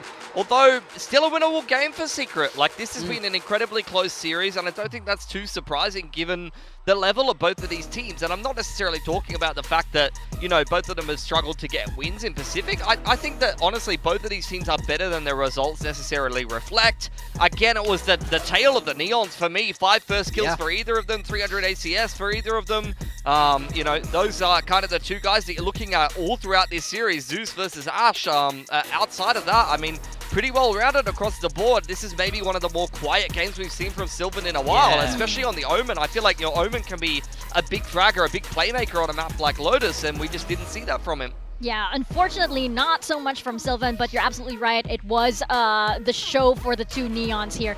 And, you know, you gotta hand it to Zeus. Again, he is very, very new on this stage, and he's able to deliver. He has so much pressure on him as that duelist for Team Secret. He's seen this team throughout, you know, the entirety of his career, and he's able to actually fill in that slot. So I gotta hand it to him. Good job. But of course, we are not done yet, and this is still Gen G. There's still a lot to work on here. And on the side of Gen G, I just feel like, you know, Ash really has been carrying the team so much throughout these two maps. This guy is refusing to lose. He's saying, guys, I don't want to be last in the group. I'll make it happen myself if I have to. We talked about Secret winning pistol and bonus in the first half, and this is how Gen G reply. Bucky plus Overdrive, Ash gets a 4K, and then in some of the follow-up gun rounds, like especially in this first half, he just had multi-frags on all of the rounds that Gen G were winning. It was really Ash kind of dragging them, kicking and screaming across the line. On the other side of things, though, bit of a step up there from Caron. I think the numbers somewhat similar. Of course, a little bit higher there on Lotus, but the multi-frags he was putting together had much more impact, I felt like, on Split, on Lotus than rather on Split. Yeah, absolutely. I think he had a lot more impact rounds where he's having those hard anchors, where he's actually managing to get the job done on the side, and even on that attacker side as well. I feel like he's just much more comfortable on the map. On Split, I felt like he was out of position a little bit, or he's often too far back. He's not able to probe for that pressure, but I do feel like Lotus, his Vice looked much better there despite the relatively even numbers. So big credit to Karen. Yeah, I mean, it was a much better performance, but still, like, when you talk about Karen, you think back to, 2024, when he had Master Shanghai and Rookie of the Year and everything. We've seen him in much better shape than this. And sure, he might be adjusting to the meta and everything, but also he's been a little bit more reserved than what we know him as, right? Yeah. And it's a lot of the players on Gen.G, actually, you can kind of feel this sort of, heaviness among them. And I feel like on this last map, this is going to be the last map that you're going to play for this stage. You have to let it all out. Forget KRX, because we know that that's a shadow over them. Forget what happened there. It has to come down here on Breeze, which... By the way, before we stop talking about shadows and ghosts and everything, when we look back at the score lines of these two teams on this map, it wasn't exactly very good. Yeah, and both these teams have had a rocky time on Breeze so far. For me, this third map, this decider, is all about who's improved the most, who has shown the most growth from their losses. So I do think that's going to be a big question. Secret, we've seen them play this twice, 13-4 the first time, then a 13-8, 13-9, something like that. Yeah, so they've already shown a little bit of growth there. So I think if Team Secret continue that trend, they'll be feeling very good. Gen.G, it's a very similar question where how much better will they look this time around? Yeah, I think for Team Secret, I mean, both of these teams most recently running a KO comp, and quite honestly, I want both of them to switch off of it. I don't want either of them to really play that. I think Kelias had a rough game on that map in particular, and he's been a pretty stable, consistent performer. I'd honestly like to see him back on the Viper and then potentially put Berserks on a Senti or something like that, even if it's going to be a slower comp for Team Secret. They play a very slow attack side anyway. They often just sit back in spawn, and it worked quite well for them against Nongshim. For Gen.G, I mean, I'd like to see Texture step it up a little bit more. If he's on the Jet or the Chamber here, especially against Team Secret, the way they play their attacking side, if you're going to be playing that defense, particularly for Gen.G, you necessitate an op, really, on the side of Gen.G. Secret play incredibly slowly, and you need to kind of adapt to that pace. So, I mean, first, like I said, number one question for me, is either one of these teams going to comp swap? And what else are they going to play, especially for a Gen.G who have to bed in Gite and, potentially swap things around in that regard. And for Team Secret, where they had some good moments, I felt like their attacking side was pretty good. Their defense, they had some good ideas, but they just kind of fell apart as the map moved on versus Nongshim. Yeah, and it was actually a lot closer than the scoreline entails, right, versus Nongshim, because there were a lot of moments where they were able to catch Nongshim off guard. I feel like that could be the same story as well versus Gen.G, and versus a Gen.G that's actually seems to be a bit on a, they have a damper on their spirits right now. And Team Secret, they know that they are actually doing everything right, potentially for the first or maybe the second time in this stage. Yeah, I definitely I want to see improvements from both of these teams on Breeze. I think they've both had that little bit of shakiness, and for me, I really want to see Kelias not on this KO. He's been so good on the Viper, so really solid on it that I think it's worth just putting him there. I think putting him on the KO, it plays very differently. He's having to be a lot more supportive. He can't play on his own timing, so I'm worried about his performance if he's on it. Well, I feel like people are just playing KO overly supportive at the moment. Like, they're constantly left-click flashing, they're knifing for info, things like that.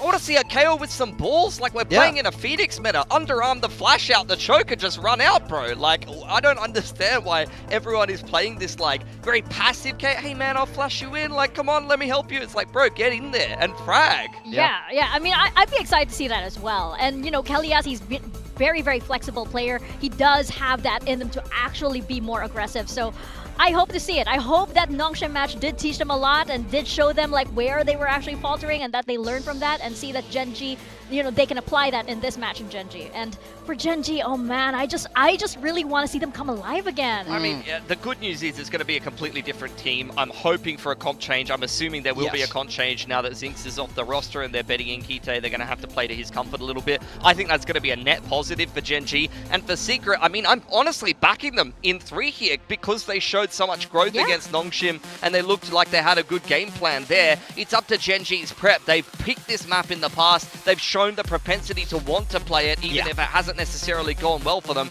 as have Secret. So starting out on this attacking side, we're going to see Texture Jet and Ash Neon, the double duelist, hyper-aggressive entry, Kite Omen. That could be something you can playmate a little bit with, and they're going to back themselves with the double controller. Yeah, I love that Karon's on that Viper, by the way. It's a role he's played so many times in the past, so I think he'll feel very comfortable there. Yeah, Team Secret, it's that double initiator. Kelly S on the KO. Really want to see a step up from this guy. He's been really rock solid all series, but now is where it matters the most. Oh yeah, for sure. I want to see Zeus get the op out on defense ASAP. Like, honestly, I think he can tear Gen G apart here if he has a good game for himself. He's been pretty good this series. Yeah, he's had that fantastic Pulsar flick of the week that we saw him. Maybe he can pull out another one versus Gen G. That certainly gave him a lot of confidence during his first time on this map. So let's see indeed which team is more confident heading into map number 3 as we toss it on over to your casters, Quack and Elfish.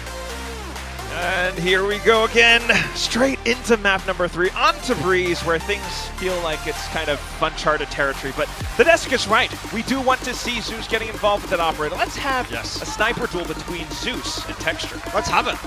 I'm on board. I mean, I think it'll be fun. Obviously, third map here, Gen G and Team Secret playing for the illustrious opportunity to not be last place in their group. That is what this is all about. You know, at the end of the day, it's got to matter in some way, right? Look at that on the screen. It does matter. A lot of pride at stake. That's not a world record that you want. You know what I mean? Like that. I'm not calling up Guinness Book of World Records and saying, hey, can we get this one in as Team Secret? So let's see what they can do. Obviously, they'd like to get their first win of the season. Here. And Gen G would also like to avoid a loss here, as they would also go down into last place with the head-to-head in that matter. So do it for the fans. Don't disappoint them. Yeah, Who there's wants also a lot of fans that have to turned up. avoid losing more? Currently, though, Team Secret, adventurous as ever, trying to play along their wall, actually peeking out of B tunnel. Oh, elbow. Very proactive here from Team Secret. Gen G are sitting back. It seems like a bit of a read from Gen G, doesn't it? I mean, they're all looking in that direction, but they've just missed their shots. Yeah. I tell you what, I mean, Team Secret did make a recent announcement with the adoption of Zeus that they have some new assistant coaches. Shout out to Sky, who... How about this for timing? Yeah. It was a call. They played this very much so against Paper X, where they always swung together as a team around these walls. They're just going back and forth around the map, and they're making all the right calls. They're going exactly where they need to have some kind of impact. Numbers should overwhelm. Oh my god, they're spamming through the smoke. Yeah. Darko's out as well, clears out a bit of space, and Zeus is there to clear out the rest. He's got the 3K on the pistol. Why not? I mean, this guy... I think there was a lot of hype around Zeus coming into Team Secret, right? It was a conversation point for a few weeks. You knew he was coming.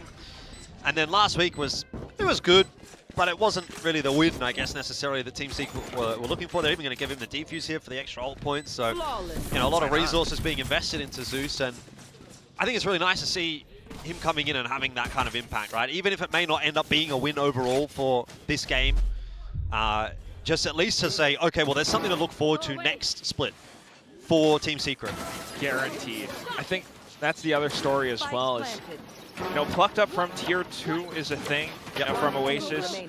But unlike some, you know, other maybe Tier 2 upstarts or prodigies, he's not as, like, hot-headed. He doesn't really overheat too much. He plays very well with the team, you know, listens to his elders. Right. And just kind of works alongside them. Now he's being, you know, built up for this, has the Outlaw as well, in position to strike onto B site.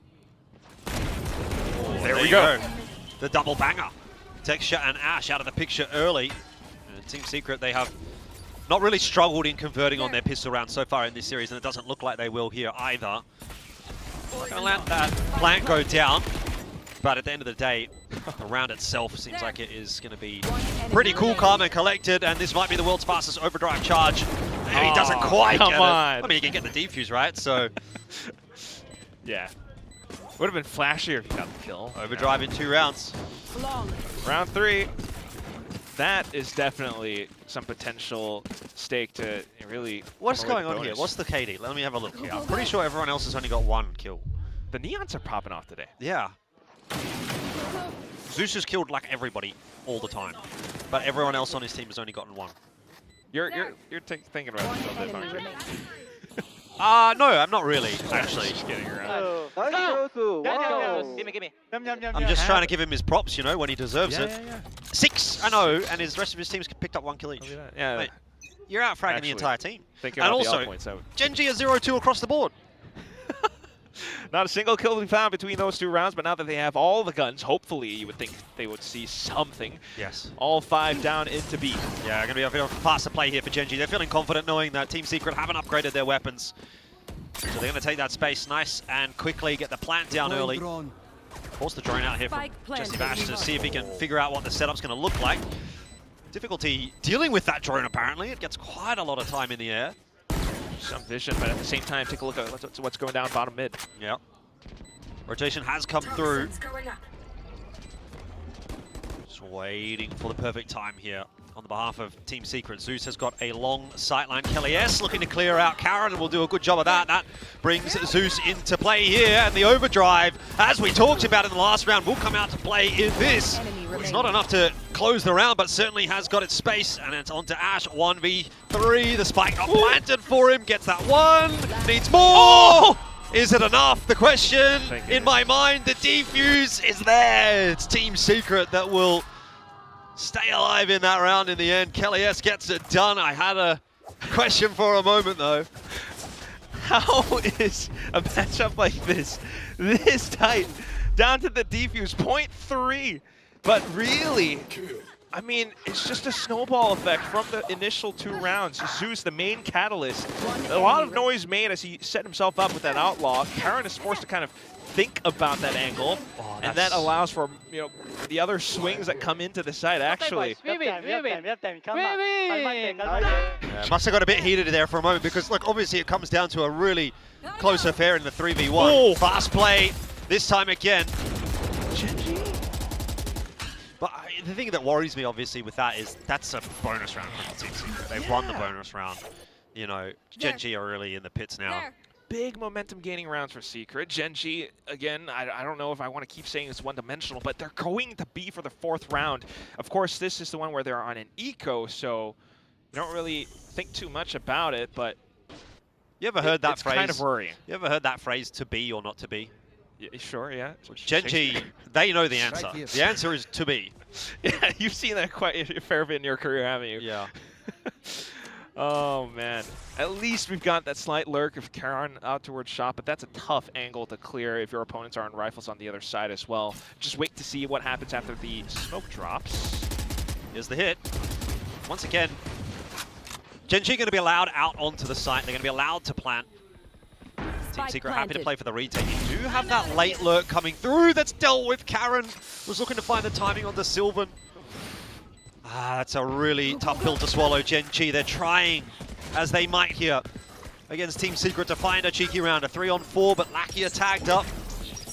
Forced away now as well. You're doubled up behind the box. It's never going to go well. Kelly S gets 2, and Team Secret will get another. Who will get the proceeds of the defuse? It will be Kelly S, who has got the ulti online now as well. It's going to be very useful for retakes. This score might just extend more and more. Meanwhile, for Gen.G, though, I mean, you kind of call it really clearly, Elfish. Just the frag nade that pushes them off the angle that they would at least hoped or wanted to hold on to. I mean, they had stingers and everything, so close range would have been lovely, but that's not there. Hopefully, you start to see them work the map a little bit more. 4 rounds in a row into B, and now they're going elsewhere. We will see. Just take a bit of space outside A and then default back over to B. Don't mind that. A little bit more. But they're getting caught by 0 point and everything now. Team Secret not discouraged to take the fight. Zeus is on an op line. It's quite an advanced line as well. Crossing back to A will be difficult for Gen.G. Have to go past him, and he is well prepared for that, but can't get out. Good trade from Ash. Berserk's here versus Texture, and Texture's woes continue. 0-5 for the map so far is really not good at all. For the guy who used to be the star player. Either way, though, the rest of the team, now it's going to be Ash. Straight into the back of sight. Ooh. take flight. Awkward fights, but Jesse Bash survives. Enemy tag. Okay, needs to be a little bit careful. Has been tagged up, but third shot not going to go through. Oh, Kelly though has dropped the spike. I mean, Team Secret, the map control is just too good. Can't do anything here as Ash. The swing's going to come through from multiple different angles. 5-0, Team Secret are battering Gen G right now. That's a pretty good way to describe it. I mean, before this map started, Ash was plus 14, 44 on top of 30. Meanwhile, Zeus wasn't that far off, but I feel like in this map, we're going to see that number change around really wildly. I mean, just the way that every bit of initiative was lost, map control, timing on the peaks. Like a demon, bro. And they're having fun. Yeah. Motivation is high, momentum's high for Team Secret. Gen G with a timeout here. And you know what? I think we actually did, just like you called it, end up back on B. Yeah. To be or not to be? The answer is to be. It's... I don't know. I don't know what to think of it. I mean, it's tough across the board right now. Like, the simple fact is no one's fragging. I mean, Ash is 4 and 5, sure. But, like, you've got 0 kills from Texture, 0 kills from Karen. Lakia and Kite have put 1 together each. And in 5 rounds. Yeah. More confidence for Team Secret to play off of that as well. They know their opponents are hurt because of this fact. They are taking one-way smokes, they're taking duels. You've got Zeus back on the op, and he played, aggressively outside of mid before. And that was kind of the initial domino that set the rest of the effect in motion. Yeah. 3 Guardians and a Bucky. Plus Karen on the lurk on a Hero Vandal. Oh boy. Well, this time it's going to be 2A for Gen G. You'll see if that makes any kind of difference. Ash starts nicely. The opener onto Sylvan. Zeus is still lurking with the op in tow. Ooh, that's a good kill for Kelly to grab. Ash going down, it'll open the door for another one. Kelly gets the double, that brings it back now to a favorable position for Team Secret, and it seems no matter where Gen G go, they are having no success. Lakia now tasked with a 1-on-3. He knows the danger is coming in his direction. He hears those footsteps, turns around, gets the 1, but it costs him a lot of HP. He's doing pretty well to buy some time, but he's just got to buy so much, and he hasn't got enough money. No. It's too expensive. Really costly, really painful. Round after round, it's just roadblocks. No one's fragging, bro. You can't win a game of Valorant if you're not getting kills. I'm sorry. That's just the long and short of it. Ashes, but Ash is not winning a 1v5, mate. It's not how this works. Yeah. You really do not expect this to be happening of a team that, has gone up to Masters previously. I think they were the team that brought the trophy initially. First team in Pacific to do it. But here we are. And you think that's off the back of a timeout as well, So that's the mental reset. That's the coach having a bit of a chat. Nothing found off of it. So, I mean, how do you recover this at all? You really hope somehow. I couldn't even tell you how they might be able to do it. Zeus is off somewhere else on another angle, and Gen G has no idea.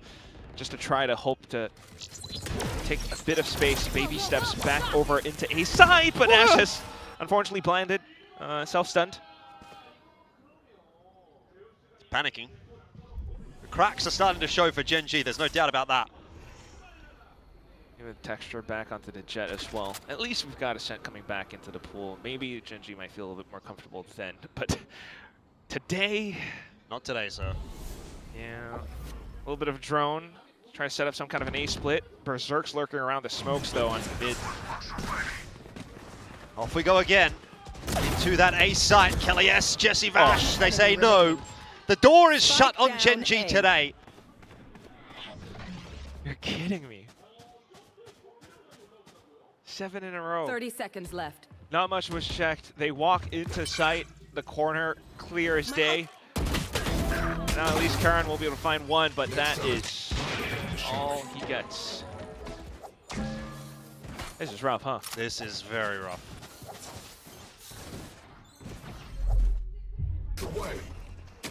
don't know what to say really about a game like this one for Gen G, and I suspect they're probably out of ideas now as well. We have another timeout. Do you even want to call it both in the first half? And if you don't, I think you have to though. Like I always think you have to, because like, what's the point of going into the second half down like 12-0? Yeah, you know, like it doesn't matter having. It doesn't matter if you got a tack timeout for the second half if you get there with, 12-0 or 11-1 or something like that. There's something about this map and these kinds of scorelines as well. Teams that really know how to kind of, I guess, play around it, NRG being one of them. But just continuing forward now, you try to pick up whatever you can find. Bladestorm at the very least for Texture. I was just thinking, Zeus has been taking aggressive lines, info lines. If you're somehow able to just find a numbers advantage somewhere, anything. But now Team Secret are playing defensive. Deploy drone. Pretty smart reads off slight timings. You start to check towards middle to see if you can catch anyone on rotations, but nothing found so far, and there's a chance, a sliver of hope, to take down Berserks. That could grant you B site. Yeah, maybe. Tools to do it with, though, are not fantastic for Gen G. Zeus is going to take a bit of initiative here into middle, see if he can spot anything out, but now you kind of know what's up. It is going to be the B-side take. Knives out here for Texture. Can he find himself 30 seconds left. his opening kill for the map in the 8th round? Surely, with a Bladestorm, you have to get something done here as Texture. Oh, Karen's on the move. Oh, nice timing. Very nice timing. Sees 2 at least. So that's really important information for Gen G, but it still might not matter if the kills don't come through. Knowledge is power, as they say, but still need to follow up on that knowledge. Ash with a good one onto Kelly. Yes, there we go for Texture. Oh, only the one. He doesn't quite manage to land a second, but job is being done, and Karen, late on the lurk, will get 3 and give Gen G a sliver of hope. The door is open. It's slightly ajar. Can they jam their boot in and keep it open, is the question now. On the attacking halves all throughout today, we haven't quite seen it yet, but now would be a good time. Gen G, always sharp on the thrifties. First kill on the board for Texture. Let's keep that ball going. Listen in to Team Secret, though, as they short more defenses across the site. Wait, I call you. It's okay, I'm gonna ulti kill. Okay. Viper orb here. Call flash. Kay flash. Flashing. I hold it. I go bin. Nothing mid. I'm coming to you, Bang. You can play side if you want. I still have doors. Let's fight side. Yeah, a lot of information now. Quick rotations over onto B side just to provide Berserks with support. AFC in these hits. Oh no! Oh. Texture's not gone very far. That's fine. They're into the site and they've got an opener. You'll take it. It invested 2 for Gen G. They really want every single round that they can get right here, so they're putting everything into it. Spike planted. Yeah, the ult's all coming through. Trying to play it safe as possible as well. Zeus is here. It's going to be time to go for Team Secret. And there's a wall that they're going to have to get through. So, that has been achieved. Nice shock dart into the dark cover. Gets the better of Kite, but time starting to tick. And Team Secret will have to dive into the pit. Karen now down means pit is also gone. Texture for 2. He's back online. But is it enough for Gen G to win the round? It's not looking too great. Lakia trying to slow it down as much as possible. Will defuse, will stop the defuse, I should say. And there's the spam into the smoke that gets the better of Jesse Vash. Finally, it's starting to come together for Gen G. Yeah, quite laborious still though, but either way, a Red Bull clutch. Hunter's Fury and the quick peek. Texture finding 2 big kills off of a slight swivel as well. But at the end, I mean, huge 0 point, and we can see effects of Kelly's KO come into factor for Team Secret. This is a team that still kind of has retake protocols into play, so you still don't want to count them out. Gen G, though, starting to build up. Oh, it's Zeus. Boy, he's got multiple members to keep an eye on as well. That's a missed shot, uncharacteristic. Can't get out So he's going to have to recontest the angle. No, it's way too awkward. Potential wallbang as well. You kind of want to play some other position. Sylvan will come back in and fill that gap. But look at how Team Secret are playing the defense around this as well. A lot towards middle. In fact, they're playing off-site. Yeah, very happy to retake B. Which, to be fair, was mostly working for them. Gen.G have cracked the nut a couple of times now, but I think Team Secret still have the edge in the head-to-head in terms of retakes on B. Sylvan also getting quite a bit of space here prior to the plant going down. This is a very different look in comparison to what we saw in the previous. There was a pit up. There's a lot more util available for Gen.G. They had the Sova ulti available too.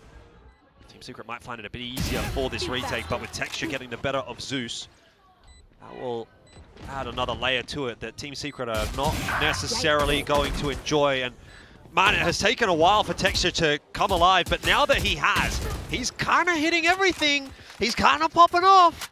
That's another big round from him. 6 kills now. Let's keep that going. Thinkers. Any thinkers? I'm thinking.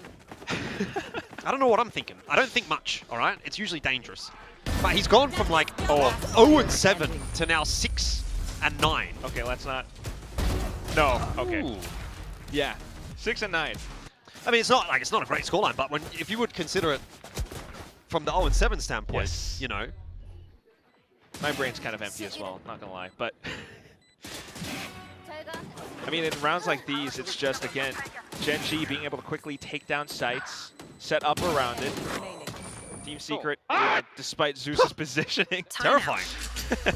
you ever have that moment, though, you're like, always jump scared? Yeah. The player's definitely, Texture definitely, a lot of times. That's why the fans love him. But I guess starting to build up to it. Still, though, the timeout now called by Team Secret, and it kind of feels as though what we're starting to see is, again, just the way this meta works. You got the double initiator setup, sure, but if you're dumping a lot of it early on in the rounds, you know, you got to wait full 60 seconds before the next 0 point comes in. You're left with 1 flash remaining, and that's, you know, different, you know, lesser resources to retake with, and that's why you kind of want to look at how Jesse Vash and Kellyas would play a little bit more around the A site. They've been trying to take that A shop control, which means you're left with less control around B, and Gen.G's just kind of reading that. They're just kind of going in early, setting up around it. Right. If things change in this round, who knows? Team Secret might just adjust around it. One away from the Blade Storm here for Texture. Could be another big round on offer for him. Might not be hugely necessary depending on how the proceedings are going. Ooh, pit. Solo hold on B. So, a bit of change up there for Team Secret. Just trying to use that pit to dissuade Gen.G from coming in that direction.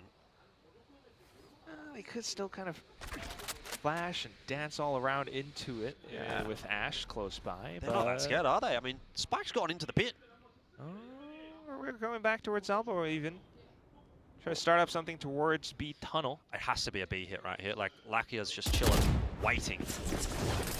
Here we go. Gen.G very much going to be committed to this, but Zeus through multiple walls gets Ashe and then Karen as well. Can this kid do anything wrong? Berserks goes down. It's not enough just yet for Gen.G. They need more. Texture unable to frag this time around. Zeus tries to take that fight forward. Double swing comes through from Gen.G. They're starting to stabilize in the round. Now 3-on-3. Kite in the X-Factor position will TP back. Confirms the TP as well. Kellyas spotted and dealt with. And Gen.G, they have been given a lot of questions in this round, and so far they have answered them perfectly. Sylvan in the 1v3 from a 5-on-3.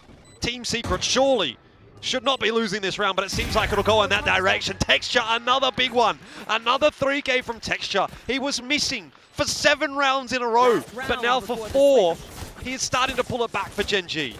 It's not just 7 rounds, mate. It's the past 2 maps as well, but here he finally has arrived. Texture is the key for Gen.G.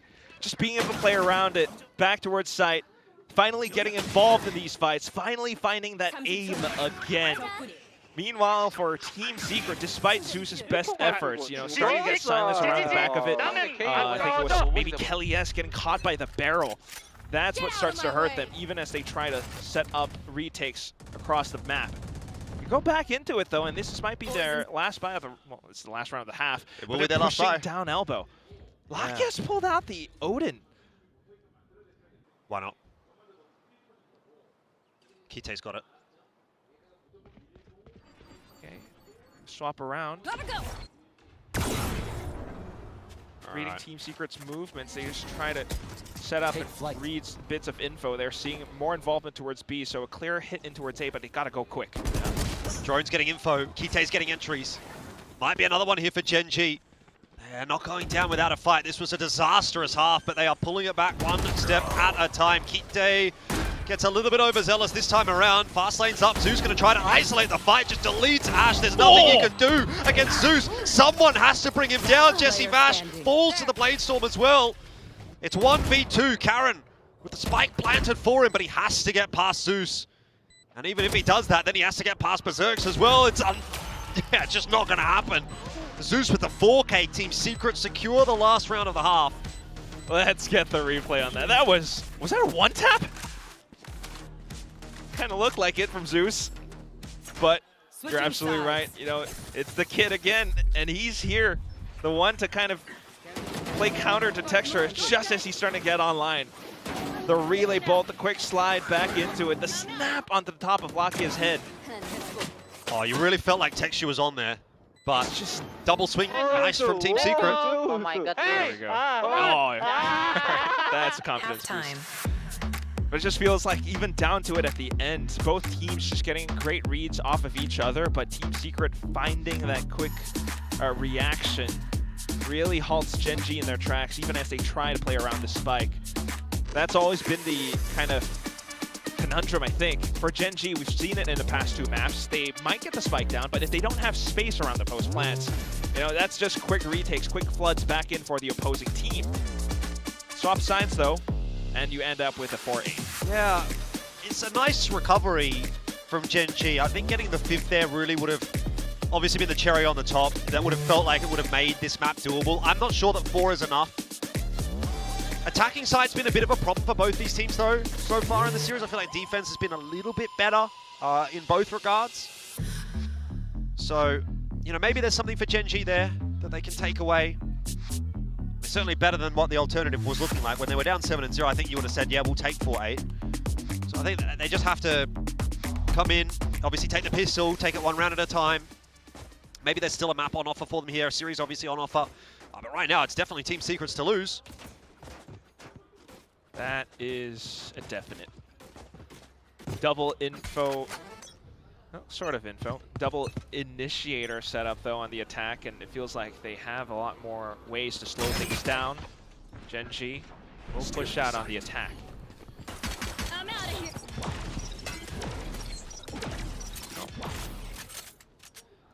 Nothing seen so far. But quick creep here from Team Secret.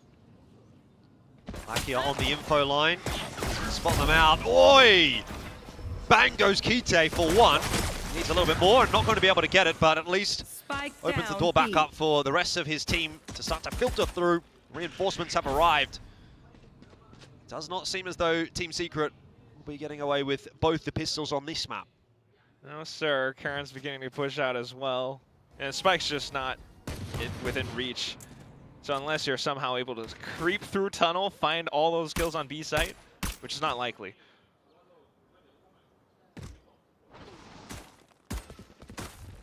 It's not impossible. Kelias, though, is going to have a good couple of taps here to make it interesting, and that's just not going to happen.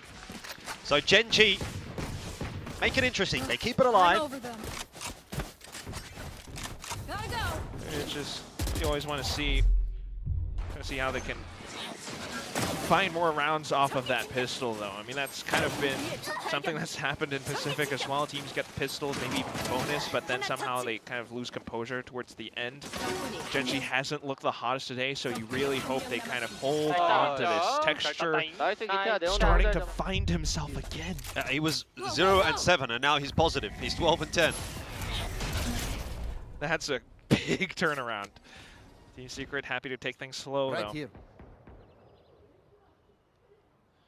Marshall, not too bad. But very reactive positions then for Gen G. It's all down to Karen to really try and hold around his setup. Yeah. Surely not straight through the orb. Tech shot. Nice flick onto Zeus. Still alive as well, looking for a bit more. Can't get the third, but that is not a bad round at all from Genji. Yeah, just the martial arts. That's 950. That's not too bad. Oh my god, the way that he's still able to get it despite being flashed. That's texture. That's peak. Well, okay, not really peak. No, I'm getting too carried away. Peak texture Couldn't was see it. like a year or two ago, where I think it was a Master's Ascent, and he's able to find a flick despite just a pixel being spotted. Right. Why Why does he always seem like he's scared? That's He's terrified. Welcome to Pacific, Jordan. Well, here we go. Now it's the full buys. Yeah, Paranoia will push Team Secret away. The one way as well to give a bit of room for Genji. Take that position outside of A. That's the thing about Team Secret, though. They're happy to play it slow. Until they're not. Until they're not. Still early in the second half, but with the current composition that they have, they can always use those initiators to reclaim space, like what they're doing outside of A right now. Toxin screen down. They're getting answered back with drones as well. Berserk still kind of lurking around. Potential duel around this pillar, but not really finding too much just yet.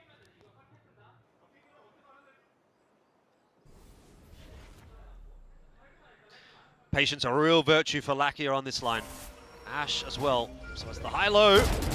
Shots are not connected, but info's given.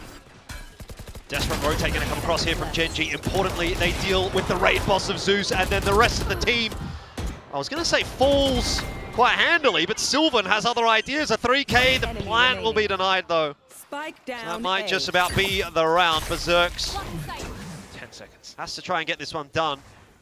Needs this duel on the texture and will not quite get it. Texture up to 16 and 11 after a 0-7 start. He's gone 16 and 4 since then. Oh my god, this is nuts.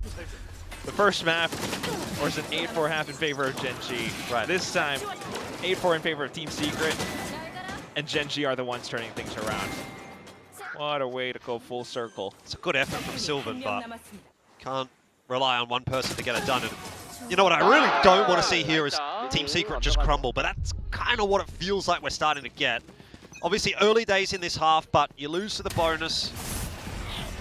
And now Genji set up for a really good second half, assuming they don't drop this round. Plan is going to go down. Dark cover in to cause a bit of a ruckus, but it actually might have helped him out there.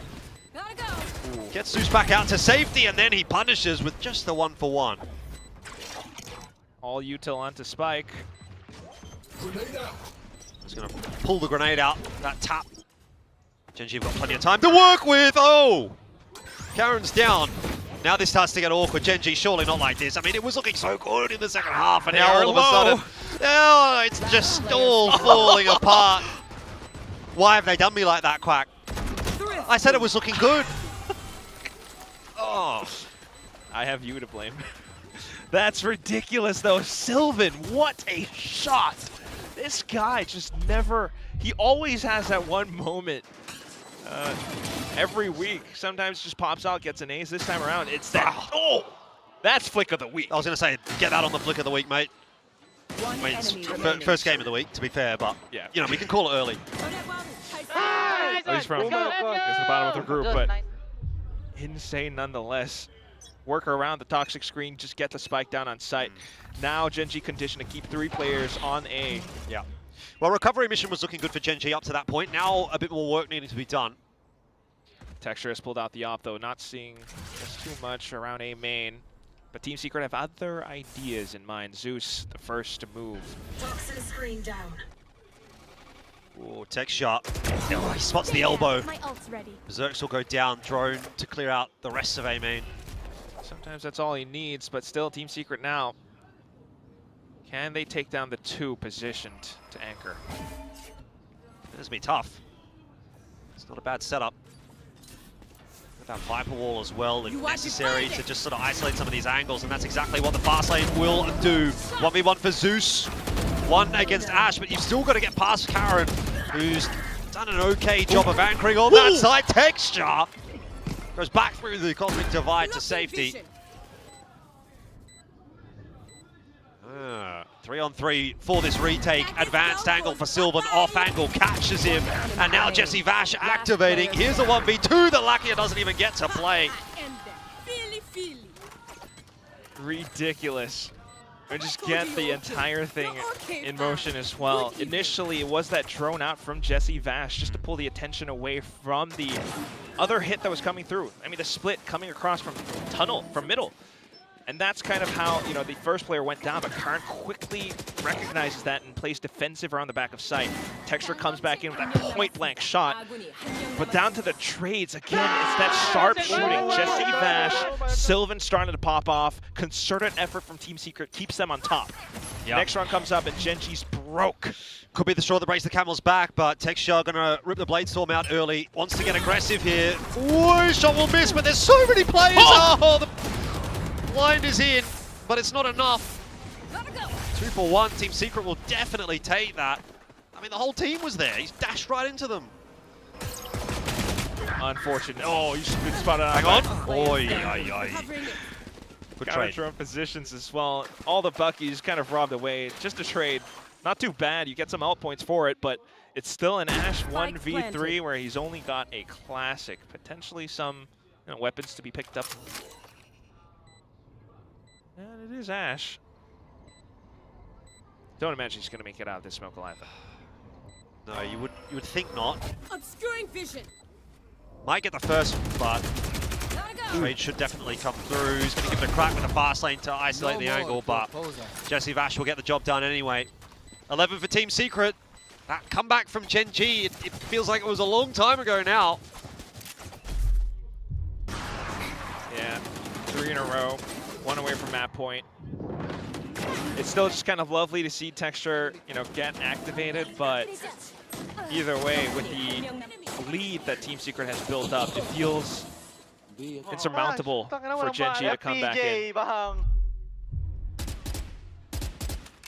Still got an op, however, but here we go. Off v op. I'm gonna watch TD. Call you. One close. I'm gonna pick mid. Okay.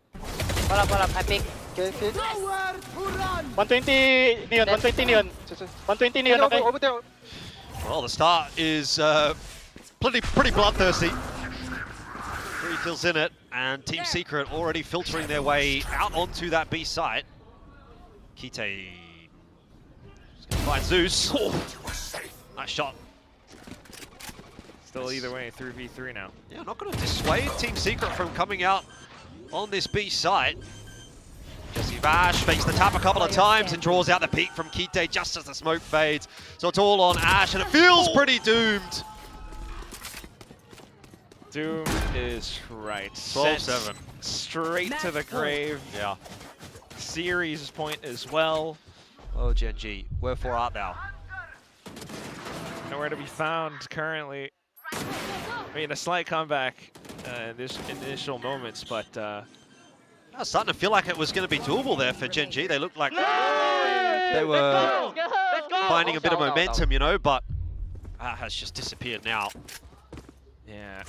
Because again, I mean, Team Secret slow things down. You've got Zeus onto the off, and suddenly its players getting taken down. Go back into it then, and Zeus popping off. Yeah, what can you do as Texture at this point? Oh, he's almost sniped. It's Ash in the end that will get the job done. It's 3 on 4. Oh, Kelly. No. Pulled. Yeah, Kellyus is out of there. What a timing. I mean, I'm not sure that it really helps him necessarily, because at the end of the day, Kellyus is going to come into play at some point, and you're just not expecting this late lurk. The rest of the team plays around the pit. Ooh. Karen, I think, will be the unfortunate benefactor of a bullet to the back of the head here from Kellyus. Lakia is doing what he can, but there it is. Kellyus eventually activating. It's all on Lakia, and it will not be enough as Team Secret have found their first win of the season, and they will send Genji packing all the way down to the bottom of the leaderboard, at least for this group. The unfortunate thing is it's not going to matter for Team Secret. They will not make playoffs, but at least they end with a win. Yeah! Woo! Let's go! What a great way for Zeus to get involved with the team. Sucks a little bit for Gen.G, you can definitely tell. But it doesn't really bother them too much. They've already felt everything with previous losses. Either way, though, you start to see some signs of life, I think, in both teams. Gen.G starting to try and adapt to the meta. Ashe, as a Neon, is still pretty darn incredible. Texture still has some strikes up himself, which is always lovely to see. But either way, though, Team Secret, this is potentially a team. You know, 4 Filipinos and a Korean. Well, yeah. I can't forget Berserks, but just the way that they're able to play around, you know, kind of stubborn with their composition still, but Zeus coming in with some hot moments. Kelly S just being able to recognize what he needs to do at times. That flank towards the very end of it, still incredible. Yeah, I think there's going to have to be some very serious soul searching for Gen.G in the off-season, but that's not the case for this team on our screens right now. Team Secret ending with a win. Obviously, things are looking up. You bring Zeus into the lineup, they're looking good, looking better than they have throughout this entire season. I think last week even showed there was some signs starting to come through, so it's been a bit of a roller coaster for Team Secret, but it feels like they're only on the up, right? And that's got to be a good feeling going into this off-season. They'll have some time getting ready into the next season, and I think they'll come back and be quite the team to keep an eye on next season. Definitely fun, but for now, let's toss it down to Jen with the interview with Team Secret.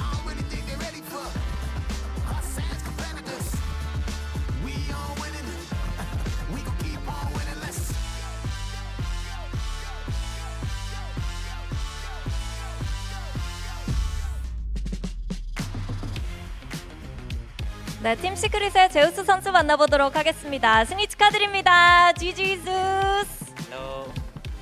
가장 먼저 지난주 퍼시픽 데뷔전에 이어서 오늘 시즌 마지막 스테이지 1 마지막 경기였는데 오늘도 좋은 모습을 보여줬고요. 팀이 드디어 퍼시픽 2026년에 첫 승을 가져가게 됐습니다. 먼저 소감부터 들어보고 싶고 또 여태까지 퍼시픽 경험은 어떤지도 들어보고 싶네요. Now, congratulations, Zeus. Last week you had your debut in Pacific. Strong performance. Today you shined as well, and the team walks away with the first win of 2026. How's that for you, and how has been the entire Pacific experience for you? For me, winning, I feel so much great because knowing Team Secret since last year, I saw them lose online, I watched them lose, and then knowing I will join to their team makes me feel so great. So I can finally with my friend Kelly S. And the whole Pacific experience for me has been good. Of course, in Nongshim match, I feel nervous, but we still got the map. But I know for me that I'm still lacking in that match. So I promise to my teammates that I will be better next match. 오늘 승리할 수 있어서 기분이 너무너무 좋다고 얘기를 합니다. 사실 작년부터 팀 시크릿을 지켜보면서 계속해서 팀 시크릿이 패배하는 모습을 보면서 마음이 좀 아팠는데 그래도 이렇게 팀의 합류 이후에 팀의 승리를 함께 만들어낼 수 있어서 기분이 너무 좋다고 하고요. 그리고 켈리에스 선수도 친구였는데 드디어 같은 팀에서 뛸 수 있어서 너무 기분이 좋다고 얘기를 합니다. 이전 농심 경기에서는 조금 약간 긴장한 모습이 있었는데 그래도 세트 승을 가져갔고 그리고 뭔가 분위기가 좋지 않을 때도 이렇게 팀원들을 믿기 때문에 좋은 모습을 보여줄 수 있어서 참 고맙다고 얘기까지 해줬는데요. 말씀해주신 대로 팀 시크릿 상당히 팀워크가 점점 좋아지는 모습입니다. 적응은 어떻게 하고 있는지 또 도와주는 선수들이 있는지도 물어보고 싶네요. Yeah, let's talk about the team because you said you trust them, they trust you. Finally got your win here. How have you been kind of gelling in with the team? Is anybody helping you? And how's the level of teamwork? What are you guys working on? When I first joined, I don't feel like perfect. Of course, we need time to sink in, all of them, all of us. Since last year, they're having a communication issue with the duelist because it's Korean 10-10. But now I can speak more English, so that helps a lot us. And then yeah, my coach has been helping me to adjust, and then my teammate Kelly S and also Silvan Nim, he come from T1, teaching me a lot of T1 duelist strats like that, how bus play, yeah.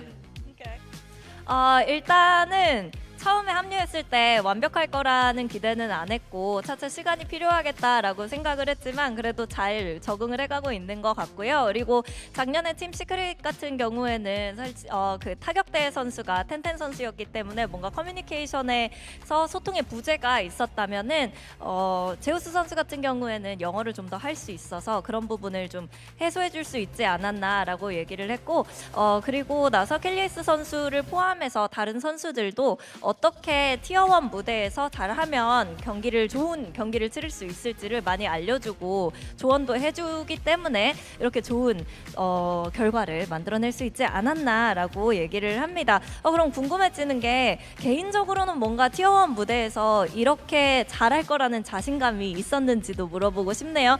Let's talk about your mindset. Were you always so confident that you would be able to perform on tier 1 stage? Yeah. Before I play, I feel very confident because I play all franchise maybe in Pacific, in Scream, when I was tier 2. I play with them a lot, then I know what they're capable of and what I'm capable of, and I just need to overcome the nervousness because if I play like in Scream, I can beat them. Okay. 항상 자신 있었다고 얘기를 하는데요. 이전에 티어 2에 있을 때도 티어 1 팀들을 상대로 스크림을 굉장히 많이 했고 티어 1 선수들이 어느 정도까지 퍼포먼스를 보여주는지 지켜보면서 본인도 충분히 이렇게 긴장하는 모습만 떨쳐내면 티어 1에서 무리 없이 잘할 수 있겠다는 자신감이 있었기 때문에 그 경험을 바탕으로 이렇게 좋은 모습을 보여줄 수 있었다고 얘기를 합니다. 그리고 마지막으로 이제 제우스 선수가 들어오면서 팀 시크릿의 오퍼 사용 빈도가 좀 높아지기도 하는데요. 이런 부분은 또 스테이지 2를 위해서 어떤 얘기를 하면서 맞춰가고 있는지 그리고 스테이지 2에는 어떤 모습을 기대해보면 좋을지 마지막으로 여쭤보도록 하겠습니다. So yeah, so your operator definitely is a breath of fresh air, especially to Team Secret. What are the talks around that, prepping for stage 2, and what are some things that we can expect from Team Secret in stage 2? Maybe what can we expect from Team Secret is more win, I guess, because we're still adjusting because I just joined the team like 2 weeks ago, one and a half, yeah. But I feel like if we could practice more, we can also beat other teams because getting one map from last match and then win today, big impact for us. What else if we can prep more? But are there any talks around how to utilize you to the maximum level? Maybe your speed, your operator more, or that's for later. Maybe I don't know. Maybe they just give me a lot of freedom. They just always tell me where you want. Then I want this, and then they let me, and then I get the entry, and then they follow me, just like that. Okay. Yeah. 아마 다음 스테이지에서는 팀 시크릿이 조금 더 많은 경기를 이기는 걸 기대해 보셔도 좋을 것 같다고 얘기를 하고요. 그리고 워낙 이제 같이 한지 많이 쳐도 2주밖에 되지 않았기 때문에 팀워크를 조금 더 향상시킨다면 다음 스테이지에 더 승리하는 모습을 많이 보여줄 수 있을 거라고 얘기를 했습니다. 여기에 대해서 그리고 이제 제우스 선수의 스타일을 팀의 스타일과 어떻게 접목시키냐에 대한 좀 얘기가 나오고 있냐고 물어봤더니 아직까지는 별로 없지만 현재까지는 좀 팀이 제우스 선수에게 많은 자유를 주면서 제우스 선수가 들어가고 싶은 거 하고 싶은 플레이를 따라주는 모습을 많이 보여주고 있다고 얘기를 하는데요. 이렇게 해서 팀 시크릿의 제우스 선수 만나봤습니다. Thank you, Zeus. We'll see you with more wins for stage 2. Thank you. Thank you.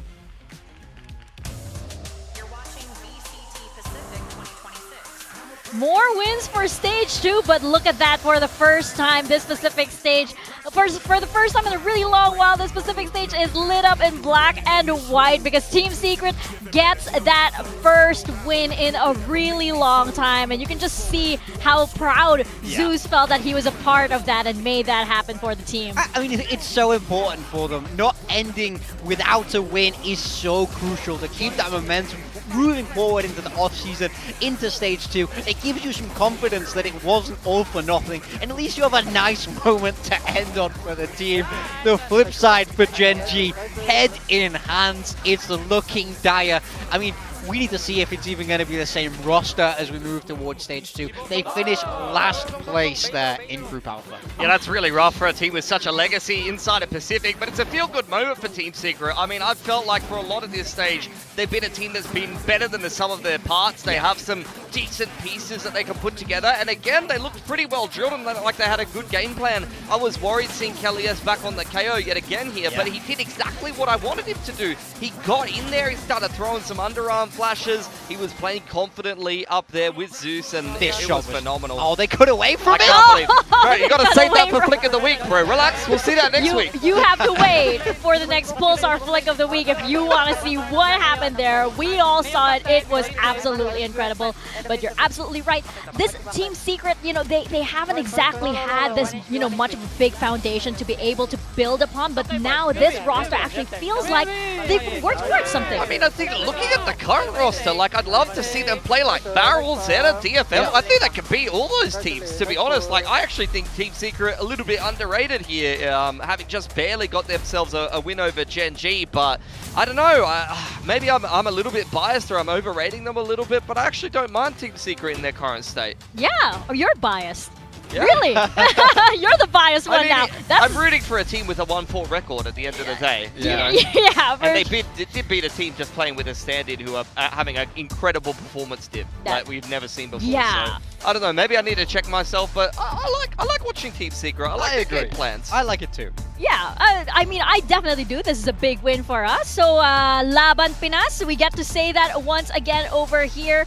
But on the side, you know, Morgan, you were saying how it is so important to at least have one win as the stage ends. But for Gen G, they end this on a low note. They do have some wins on the board, but it is such a low note. How do you think the team must be feeling and absorbing this? I think this is going to be a real low point of these players' careers, especially that core where they've been to the highest of highs. The swing there is absolutely astronomical. We know that they can bounce back. We know that they're good enough players. I think they just have to treat their off-season incredibly seriously, and I'm sure we can see them bounce back. But of course, we have to give it up for the MVP. We have Zeus here. I mean, he is this second match in Pacific over here, and he gets MVP. He was on that stage. I'm so proud of him, by the way. He's a yapper on that stage. Yeah. I was beaming with pride there. I know sometimes they get a little shy, but Zeus was so willing to share, and it just goes to show how far he's come in his journey so far. Yeah, I mean, it's not often you see someone who can put up numbers in the server and words in the interview. So big respect there for such a young player. But honestly, I thought he played a really good game. You saw round after round, he's landing these big multi-kills across all 3 maps, by the way. An incredibly well-deserved map MVP. All right, let's pick another one up next stage. Yep. I'm not even joking. Like, we had Kelly S. He was good. We got Zeus. He was good. Let's get another one. I'm serious. Yeah, I mean, let's go back full Filipino. Actually, you can keep Why Sylvan. not? Why not? Who else is turning 18, right? Who's there on the cusp of it? But anyway, this is, you know, definitely a beacon of hope for Team Secret and Team Secret fans. So they can end this stage knowing that they are working towards something potentially really great. But of course, we aren't done just yet for today. We still have one more match to go. We have ZETA taking on VALORANT right after this very quick break.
When you've played FPS as much as we have, you have tried every mouse, every shape.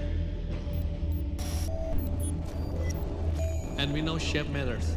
Shape is king. This one has both our experience, our family name, the next piece of our legacy. built for the big stage, for the biggest moments. The Susanto Brothers Mouse.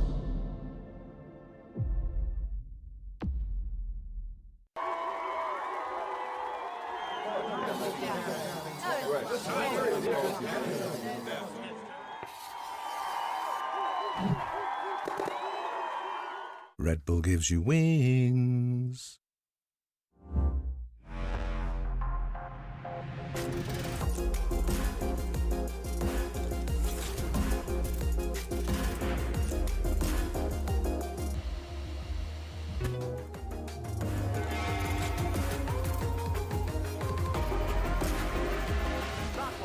Push, push, push.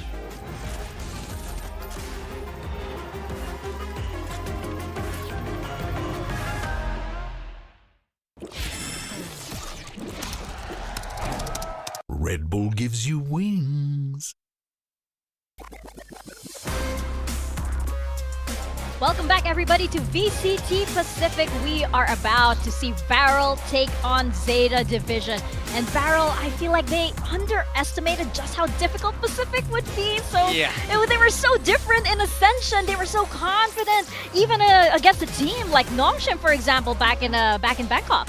Yeah, I mean, now has to be the time for them to get a win on the board. I mean, it's insane just how close so many of their matches have been, but they always seem to come out on the losing side of it. They finally got that first map win in Stage 1 there last week against DFM. Can they go the full distance today? Yeah, I mean, I echo your sentiments. I think it's been 5 of these maps that they played. You can see, what, that's 2, 4, 6, 9. Wow, look at that maths. 5 or 6 maps of those 9 maps were 11, 13 losses or overtime losses. Like, honestly, there's been so many winnable maps for VALORANT here in Pacific, but they just haven't been able to get across the line.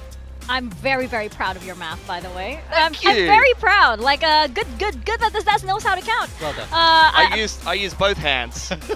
Good job, Pilsky. Good job. But yes, VALORANT, they have been struggling quite a lot. They have been doing this double Senti comp that, you know, we have been seeing it work for some teams, but VALORANT, like, it has been working for them, but just not quite enough to close it out. Yeah, so, I mean, I just wanted to talk about how they play the deadlock. I think it's been super sick to watch their deadlock ideas. We'll start off with this round where you can see they work that C long control, and then they're going to throw down this this sonic sensor over here. On the other side of the map, the Cypher's playing info denial, so you have this deep cam in towards short there, and you have a cage for the cross, and DFM are going to respond with a shove mid. That gets destroyed by Cinder there to deny even more info, and now you get the dog out A long in combination with the cam. There's no information here for DFM, so they have a big rotation back across towards A, and in the meantime, the rest of VALORANT are going to walk into C, and especially when you get Zexy going up over the top towards site and killing the Cypher very early on here, it's a very nice post plant. VALORANT go in with both the Annihilation, they drop all the deadlock utility down, and there's no way to retake into that, especially with a Paranoia Grafnet in preparation for this retake. Yeah, when people talk about this composition, oftentimes you're talking about the post plant, just how strong that double Senti is.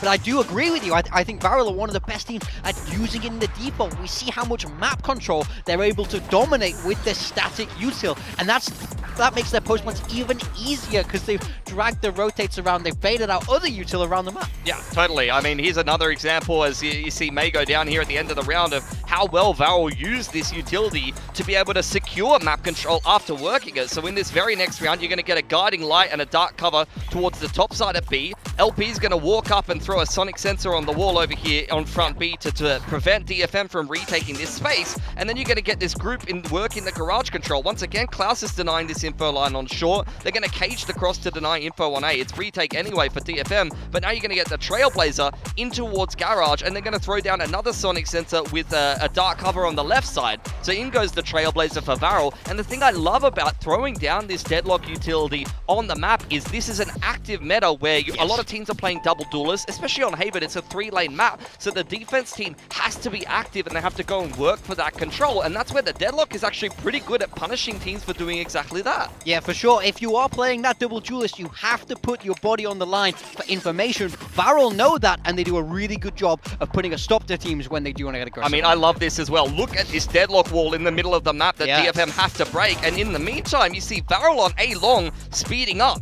So here's a couple of examples of the deadlock setups, either using it to delay rotations or just set up on the site. You get a sonic sensor here, you get the wall here, you could have potentially had another sonic sensor. We've seen them put it in garage as well if TFM wanted to work garage control. Sometimes they'll jump down from window or something like that and they'll get stunned retaking garage, and then that's something that you can see Varel potentially capitalize on. This is the delay wall in the middle of the map, but even in the post plant, it's so hard to retake into because you see this B after plant, you get a wall here and a sonic sensor on the spike. If you're retaking into that, you even have the sonic sensor on front side of garage. If you wanted to see DFM actually work that control, they would have potentially got punished as well. So I love the ability for Varel to be able to secure map control with the deadlock, and when the other team actively tries to go and retake it, it's actually very difficult for them. Yeah, I mean, I think they're very good at putting their opponents in a catch-22, where if you give them space, you let them into the site, your retake's going to be a nightmare. But equally, if you want to move forward and fight forward, there's every chance there's all that other util in your face, and you're getting stunned up by the sensors. So I think they really understand how to play this comp. Yeah, they have good ideas for sure, but still, at the same time, Varel don't have a win just yet, and I just feel like it's because, you know, they somehow tend to run out of steam, and Zexy, for example, just wasn't exactly the player that we saw him at in Ascension. He was so scary in Ascension, he was so fearless, but here he seems to have, like, you know, been taken a few notches down. And that's quite a kind way to put it, if anything. Week 1 to 3, he was very poor. You know, you can't beat around the bush with it. As a duelist, he was just not getting his job done. But against DFM, that was by far his best performance that we've seen on this specific stage. That's the Zexy that has to show up if they want to get that first win on the board. Yeah, totally agree, and I think, you know, we're even seeing him continue pilot the Waylay and things like that, so we'll keep an eye on what he's going to be playing on. For ZETA, I'm looking forward to see what they're going to be putting together as well. They've been swapping around their roles a lot, and they'd love a win at the end of the season. Yeah, that's going to be interesting to see what they have prepared for this match for sure, but as you mentioned, obviously they are unhappy with being out of the playoffs, but hopefully they're coming into this match with certain things already in mind to fix. I mean, for me, ZETA is the kind of the opposite problem of Varel. Varel is a team. He's locked in, okay? That's the Let time. him focus, man. That's a practice chamber right there. You know, that's how, you know, sometimes you throw the blinders up on the sides with the Zoe monitors. Yeah, you do need that. the extra layer. You need actually, you know, like the old-time film cameras where you put the hood up over yourself for the flash. Anyway, ZETA Division. As we were saying, the opposite problem to Varel. For me, they're super hot and cold. They will blow another team out and then get blown out of the water on the very next map, as opposed to losing in very close fashion. Yeah, but the big question, of course, is we usually see ZETA on the Waylay. Is it going to work for them? Are they still going to force it? Yeah, I mean, so now they're not playing the Waylay, right? Since last week, we saw them come out with this really weird composition with the Harbor. And, you know, we spoke about this live when the game was happening, where I actually felt like their ideas for this comp weren't bad, but they were just not landing their shots. And if they can't rely on a lot of the Waylay theory that we've seen from them in the past, they're going to have to keep trying to find good ideas. And their ideas have to be so much better than their ability to shoot, because right now that is what's really letting them down. I mean, I agree with you. The way I'll put it is the ideas are good, but the execution is difficult to put together. Like, if you see exactly in this match, they're playing this crazy kind of harbor sky comp, which is something you used to see in the past from like some of the Americas teams. Whereas T1 are playing the simplest comp that a lot of people play at the moment, and it's just a lot easier for them to figure out what to do in the mid round. Whereas the ZETA players are like, oh, how do I play around this high tide? Oh, I'm just trying this for the first time in an official, and it's much harder to find the answers that you were looking for. Yeah, you just feel like with another team, maybe it would have looked very, very different. But of course, we have to talk about Eco here because his performance, unfortunately, like isn't exactly what we were expecting him to be. Yeah, I mean, hot and cold is the best way to put it. You felt like it took a long time for him to find his footing on this Waylay. Against DFM, he finally put it together, then banged the Waylay nerfs hit, and he swapped roles. And it's like, guys, he was just figuring it out. He was just figuring it out. I mean, Absol's done well there, 5-2 in the skirmish, so that will give the veto advantage over to ZETA Division, and we'll see what they're going to be putting together here. Bind picked up by Varel. We saw them play that a while ago with the chamber comp and the double duelist as well. Very hyper-aggressive comp for Varel. I want to see if they back themselves with it. But it has been a good map for ZETA from time to time. So Varel picking it. Yeah, Varel picking it into them. That's a bit brave. And then ZETA for Breeze. They've not played Breeze all of stage 1. They're going out on a limb here. They're saying, we're out anyway. Let's change our comps. Let's change our map pool. Maybe let's change our coach. No. He's doing all right for himself. He's doing okay. He's all over there. But, you know, this is such a big question mark, and I'm suddenly wondering why ZETA picks Breeze, but also really interested to see what on earth they have prepared for this. Yeah, I mean, for Bind, both these teams, when we last saw them play, were on that Waylay. We haven't seen it since that Waylay nerf, so I would kind of expect changes on both sides, to be honest here, but I'm very curious which way they decide to go with this. Yeah, it is going to be very interesting. And of course, you know, for both of these teams, this win is also very important. Just like Gen.G and Team Secret, they need this one to be able to keep the ball rolling, looking ahead into stage 2, right? So big questions on the line for Varel and for ZETA Division. Who takes this series? We're about to find out as we send it to the stage.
Today's matchup.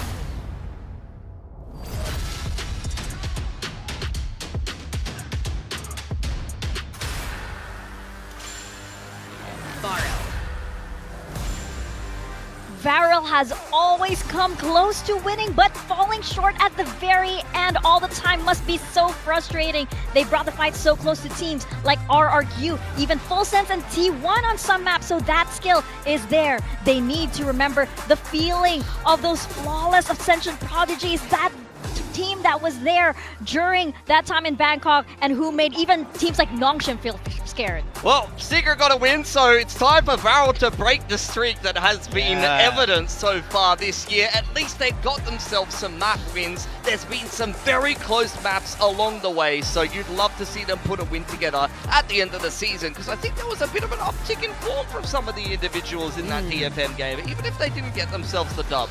Yeah, you have some players holding up the 2-0 over there. Okay, that's some of that confidence coming back here. Insane confidence given Why what's not? happened so far. Why not? If it, you know what? I like it. Yeah. I like it. You got to back yourself. If it has to happen on any day, it's this day, right? And they are up against ZETA Division. Of course, both of these teams, both Varel and ZETA, are out of playoffs contention, and now they are on their final match of the stage. And for ZETA, no matter how hard they tried, no matter how much they got the formula right, it just didn't seem to click.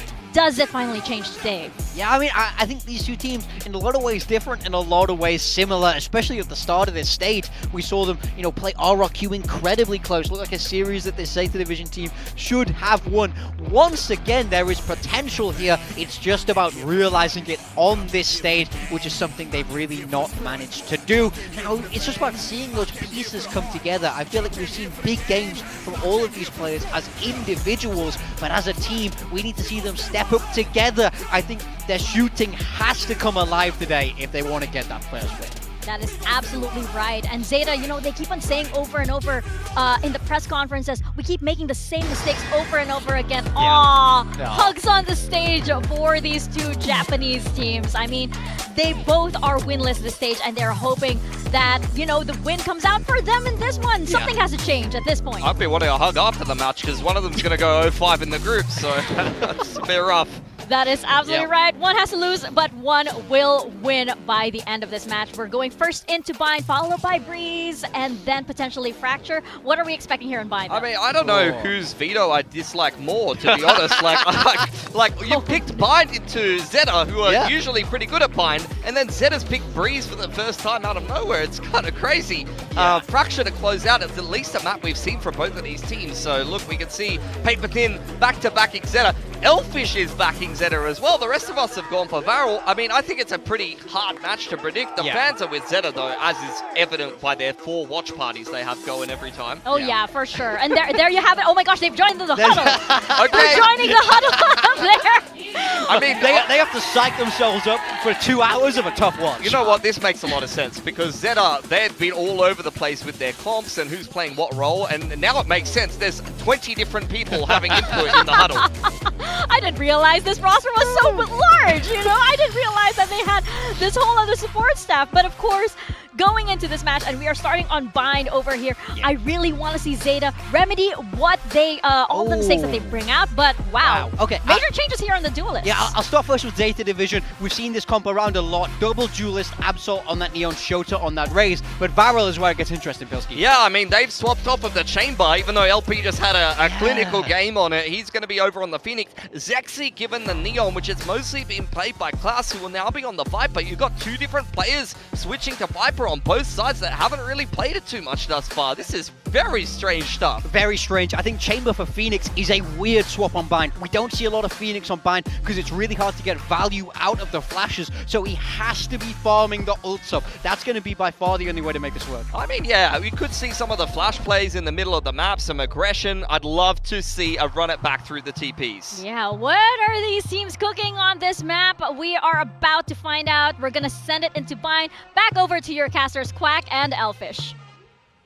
Thank you very much. Yeah, this is going to be a slightly puzzling one. I mean, both teams, you know, kind of at the bottom of the barrel, but at the same time, one team will win, one team will lose. Truer words have never been spoken. Mate, you should get on the analyst test with insights like that. Like, what are those 200 guys IQ. You are, yeah, you deserve to be on there. I'll tell you what, I was having a little bit of a look on the Reddits. Maybe that's a mistake, maybe it's not.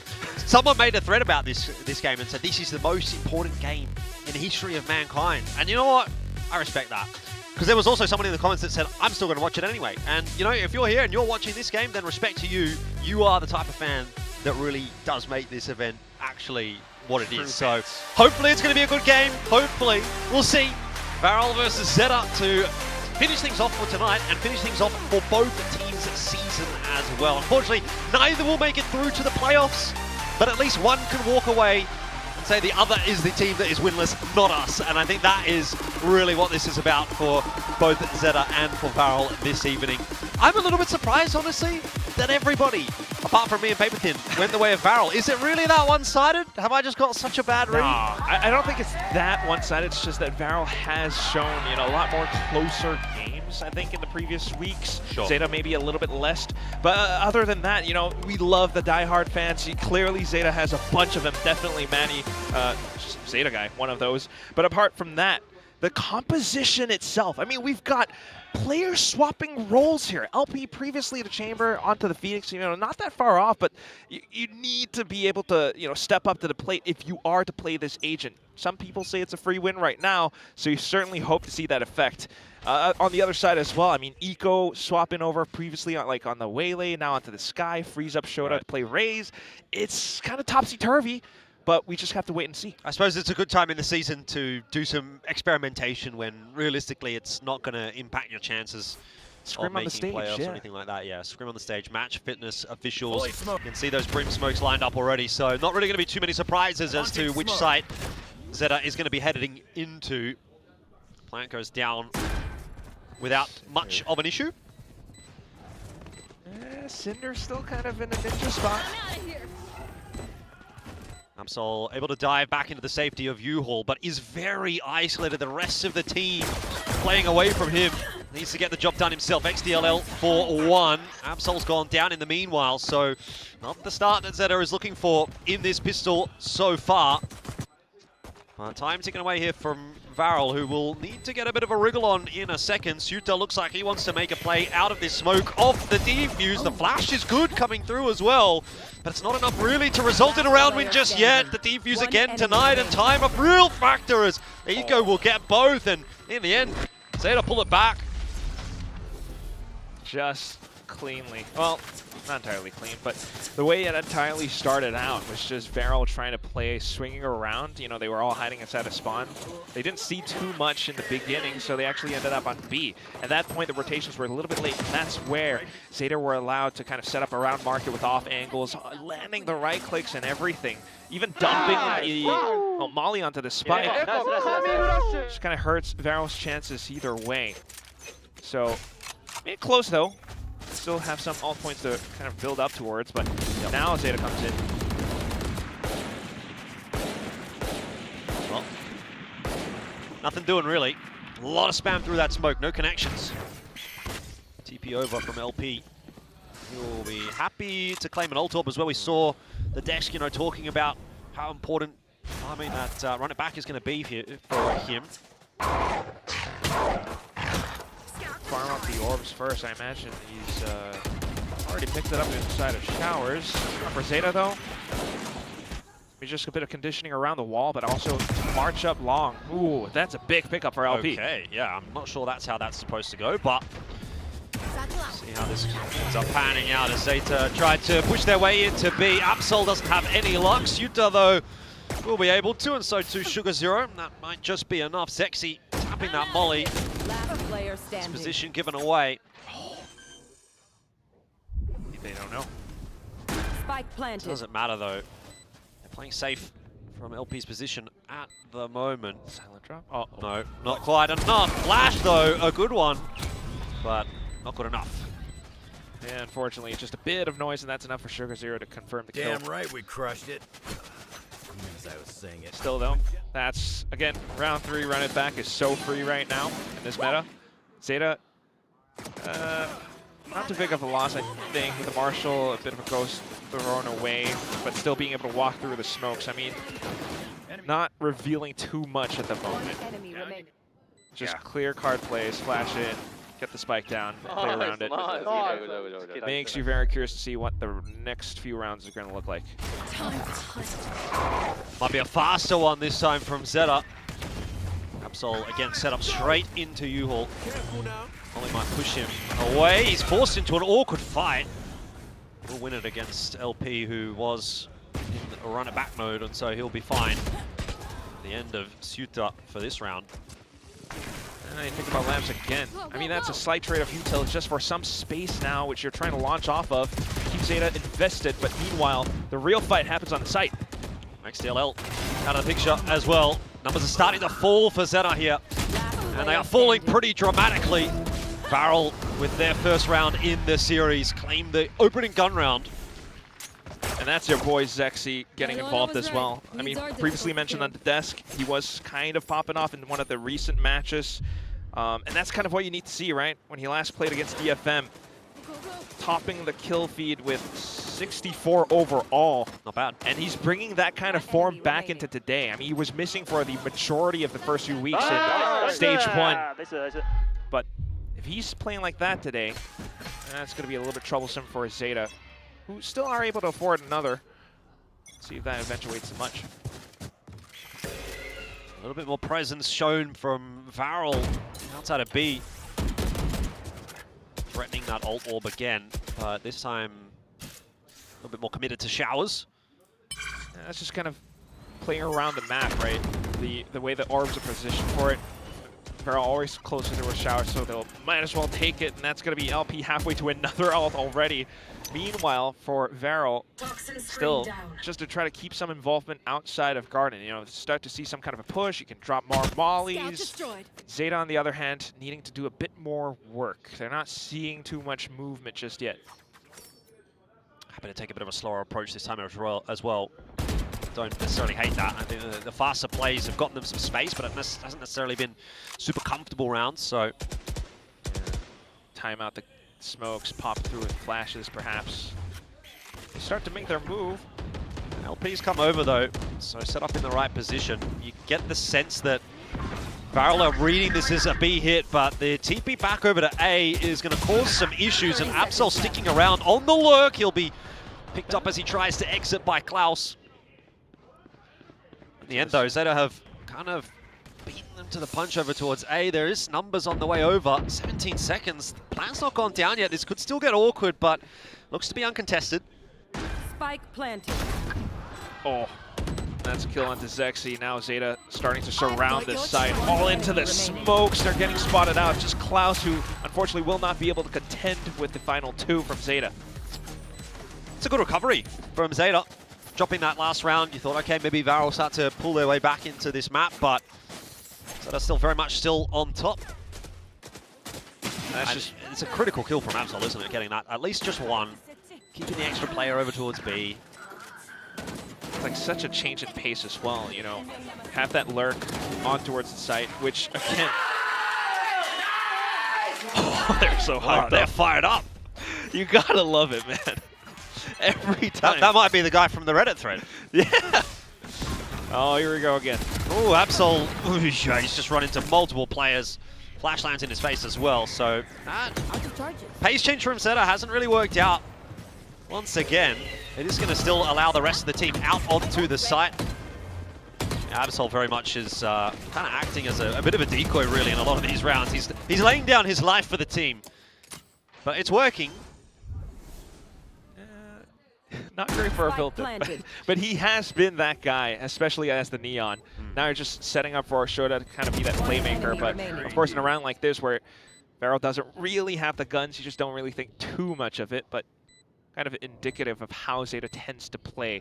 They have options to work around this Viper wall, slight lurk, silent, you know, creep into the site or creep into lamps, and that's what the team can do. Okay, that got me a little bit nervous.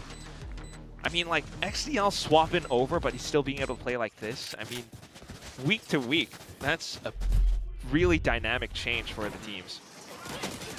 Fortunate for Absol there. Didn't expect 3 players, let alone a flash. Yeah. I mean, it's a pretty routine round, though, all things considered, right? You obviously sacrifice Absol. You know there's 3 players in showers. Off the back of that info, you're going to scale into the site.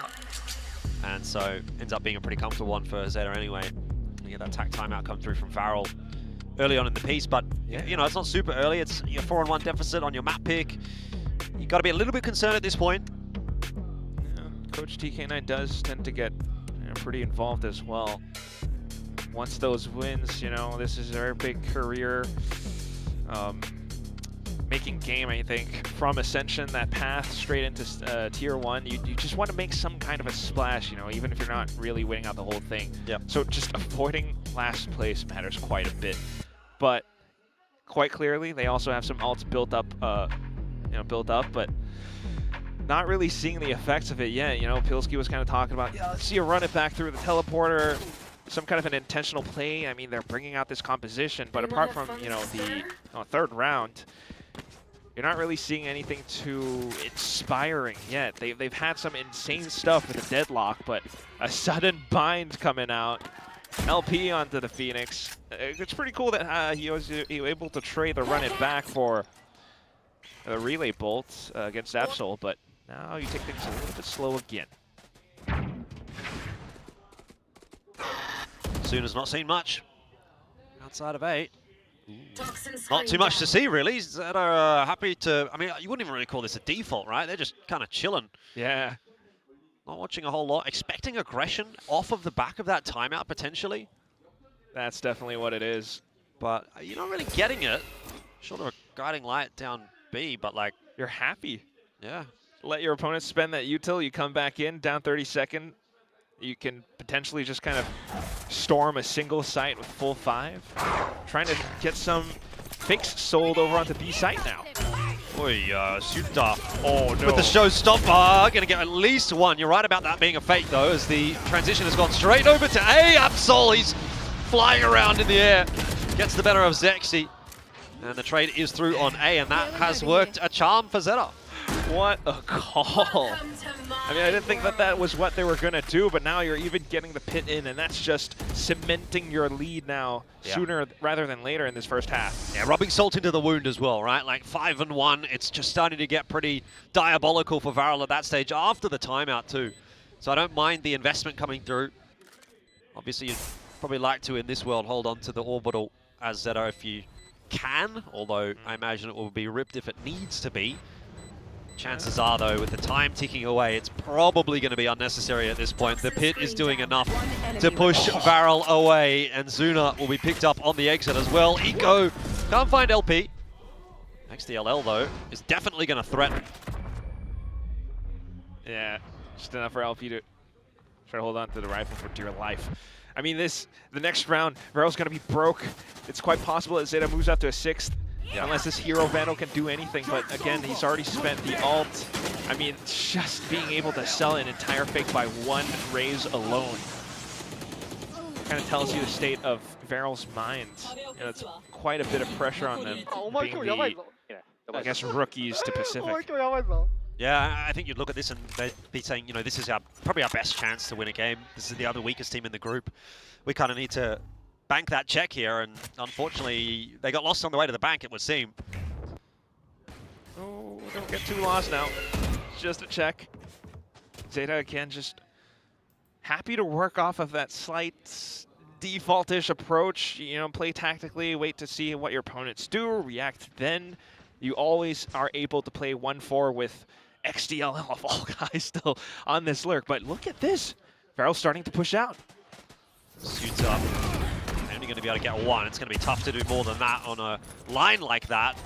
The real issue, though, is XDL dropping. Absol needs to put some work in on the entry here, which so far, so good. He continues to look for a little bit more. Has he seen Zuna? Well, the answer is there for us now. That's going to be enough to get a spike down. You'll be aware that the players are rotating as well behind. XDL went down earlier to these two. Zexy, though, catches Eco off guard, and that smoke in Hookah might start to fade. Absol, a huge whiff. It's going to mean the orbital will have to get pulled.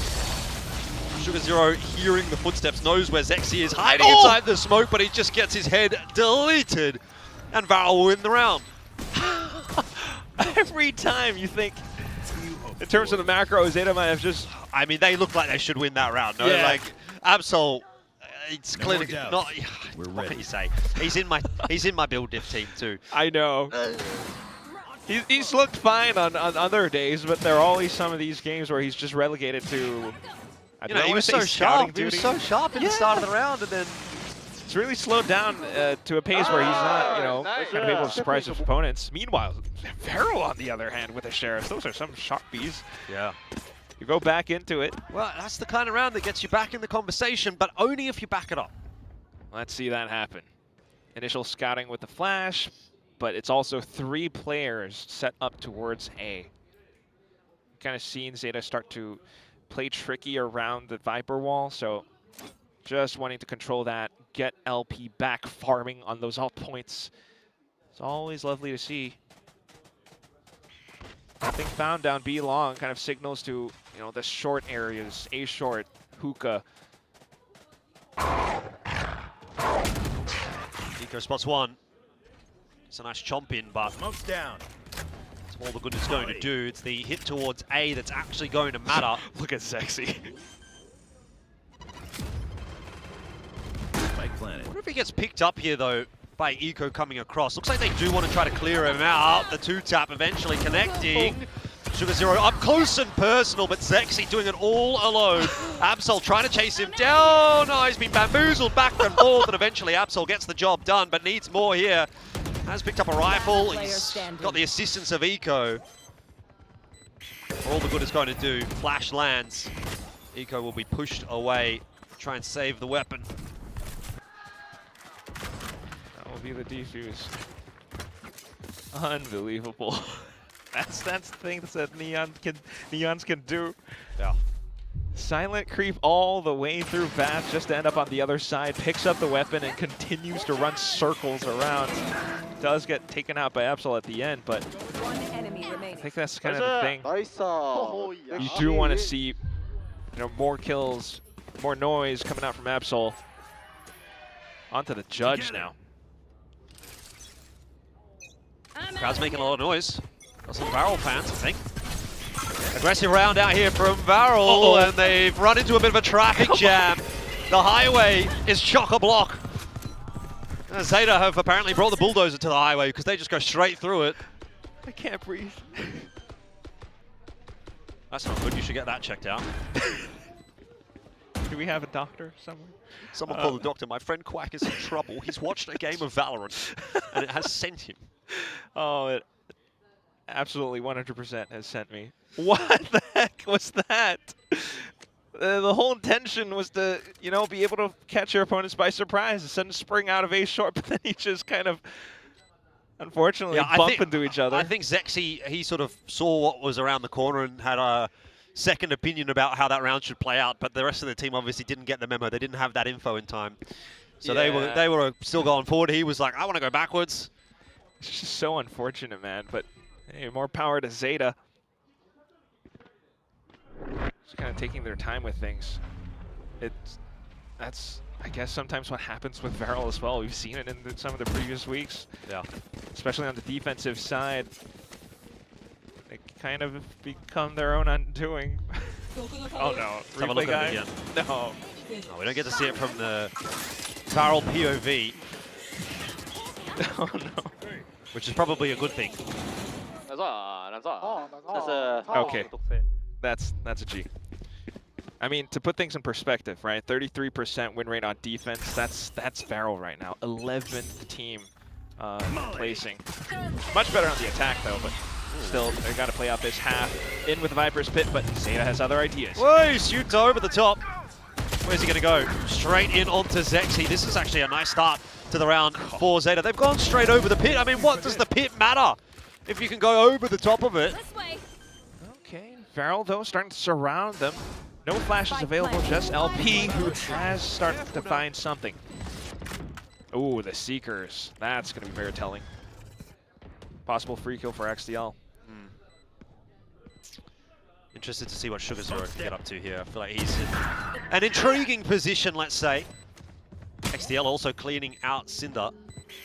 Flash through, catches a number of players. One enemy remaining. And two go down. XDL's position, known LP, what a round. Where's that come from?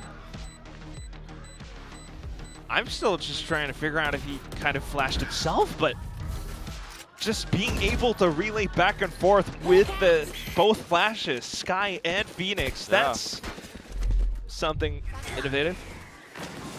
I mean, yeah, jumping over the pit, that's, you know, we've seen stuff like that.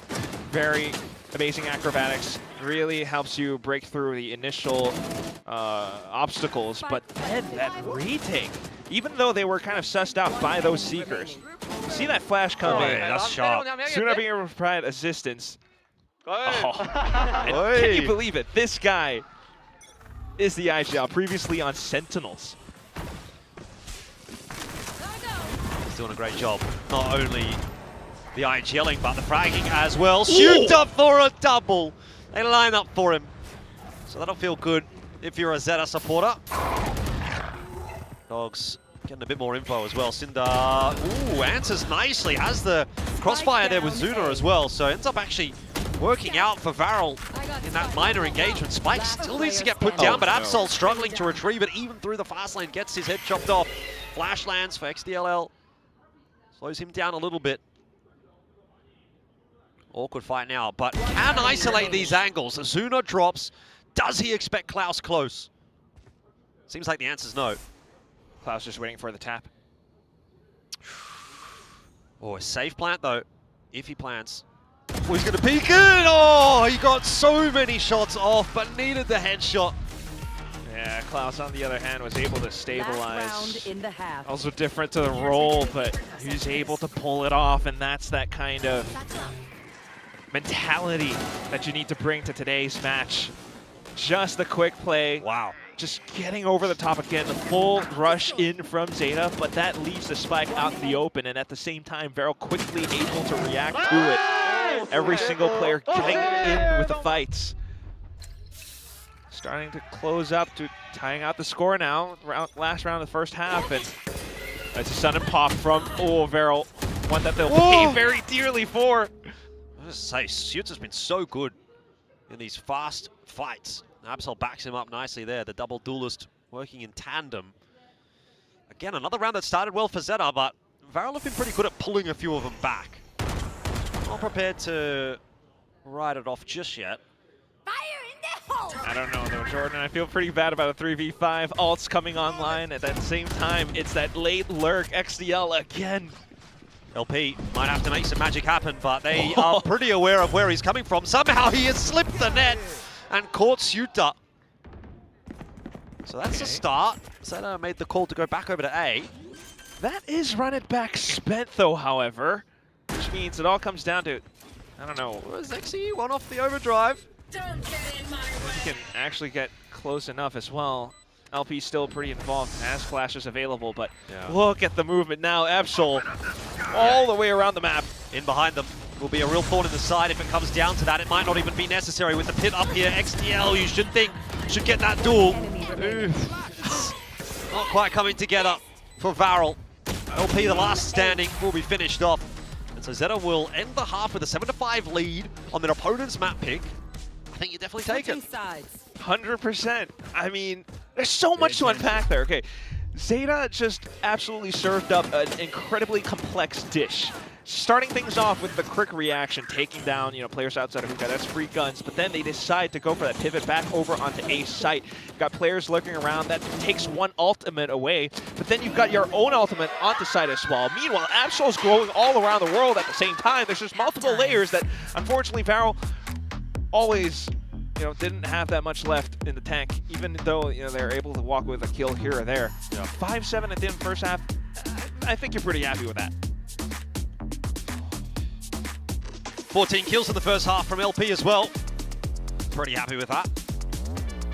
Sort of. I mean, yeah, as the Phoenix, that's pretty lovely. He does get a lot of his ultimates coming through, but we're not seeing the impact. The impact of it. The whole team, where's that macro? Why do we have this Phoenix? We saw some of the, little rushes here and there. You're being able to use that run it back. It retakes, force your opponents to take away otherwise key pieces of, post-plant utility or, other utilities that are able to hold down choke points, like the relay bolt, for example.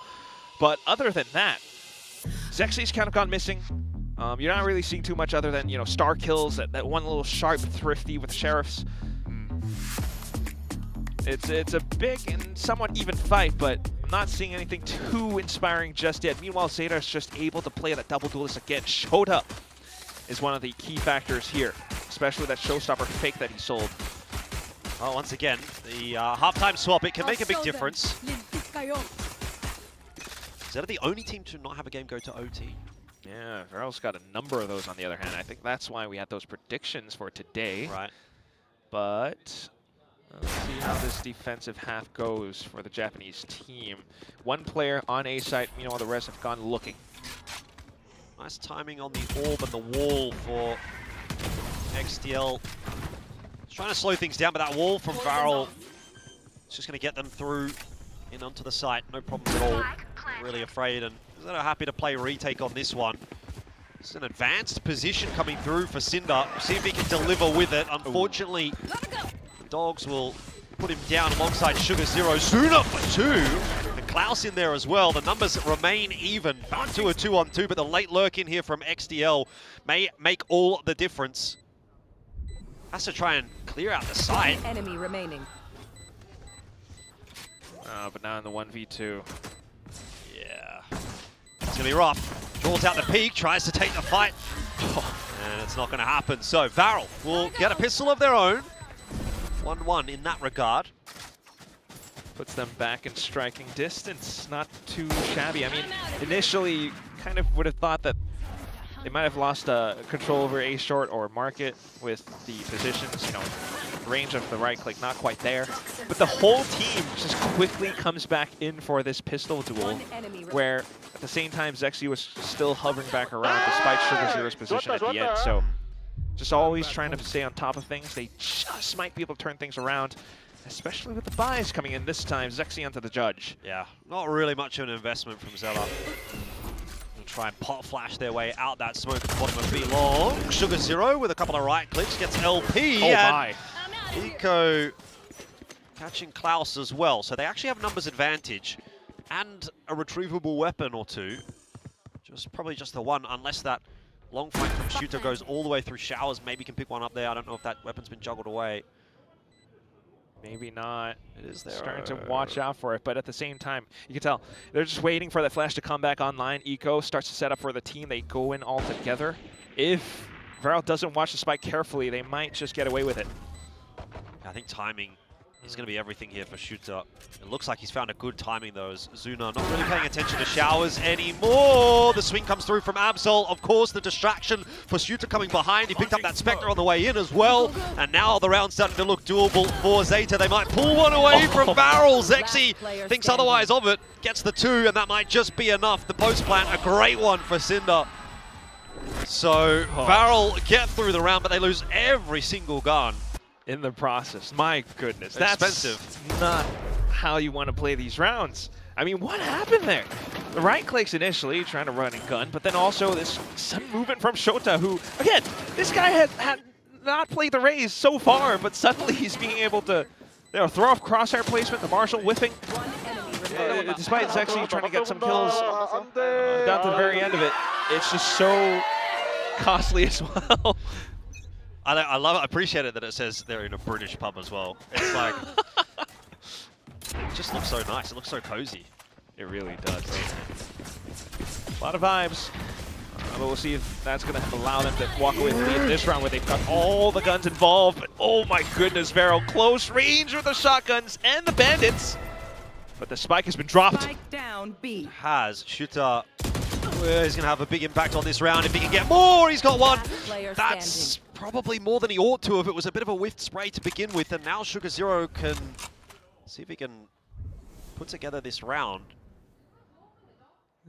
It's an awkward one, obviously, for Varel. They still have to clear out. They don't know exactly where Sugar Zero is. Element of surprise. You can kind of sneak around, try to listen for that spike, but he's always trying to be careful because there could be that one lurker hiding around. It's a 1v2 after all. Oh, the timing. He's not going to see them, but could be fast on the rotate if he just goes. The question is, do you just go? Well, you might not. Probably not. You're worried about, could they be holding for me? Could they be waiting? Could they be listening? Could they hear me? So it's going to take his time. So now that that plan's gone down, he'll have to pick the pace up a little bit. Oh, it's just down to the 1v1s. I tell you what, though, his opponents, enemy shield's not quite there for Cinder. Yeah, 1v1. Brim on Brim. Is he going to check way. the corner? He's not going to clear it. No way. He had all the time in the world. I would have thought in 1v1, 1v2s, you would check every corner. You had so much time, but unfortunately, you thought to send out Util instead. What a shot. And this is just a round where things go by so quick. Yep. Being able to turn things around for Varel. Dropping players, getting into sites, quickly recovering at the end. Timeout. No idea what that means, but that's awesome. Can't See help that you there. synergy. So, still rather close, but either way, Varel has kind of walked away with the lead this time.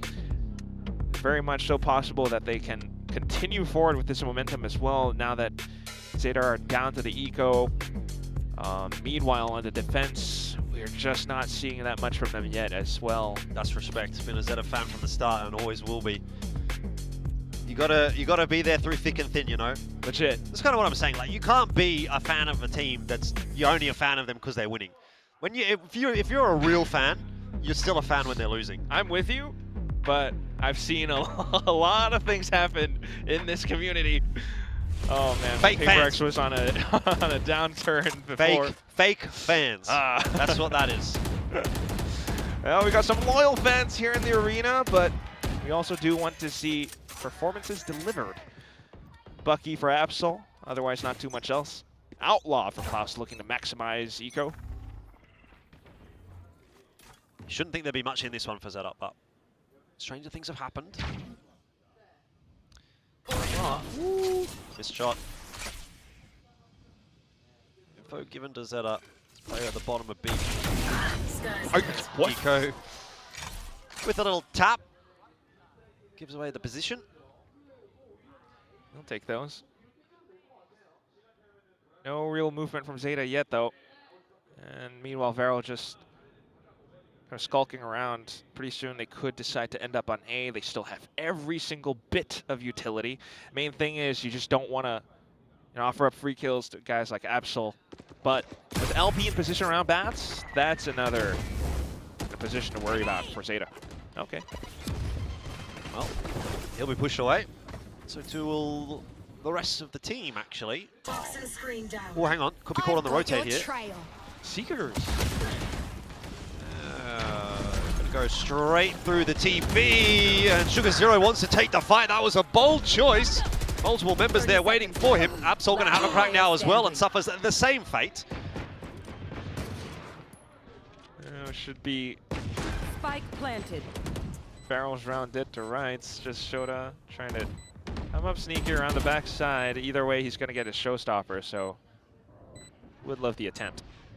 Yeah, why not? Here's Zexy. Elephant feeding it around in the back halls. Well, he's actually just gonna wait. You're a patient guy. Are you a patient guy? Be that patient? I think I could be. Why not? What about you? Probably not. I would want to be active.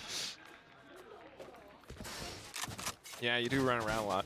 You're more of a Neon. I'm a Neon main IRL, but I don't have the fingers for it in game. Yeah, we'll leave that to the Zoomers. That's right. But I mean, look at this. Just, of course, you know, kind of an anti-eco round.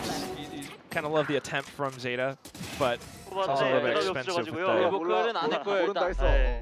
I don't know, Seekers and everything spent just cementing that lead back in. Now you've got some ults online for retakes. Yeah, this is where it has to turn around again for ZETA. I mean, they've got ultis available. Not many of them now that Sugar Zero and Shooter are out of the round. Risky attempt at pushing out, but it's quickly met with just Farrell being ever ready.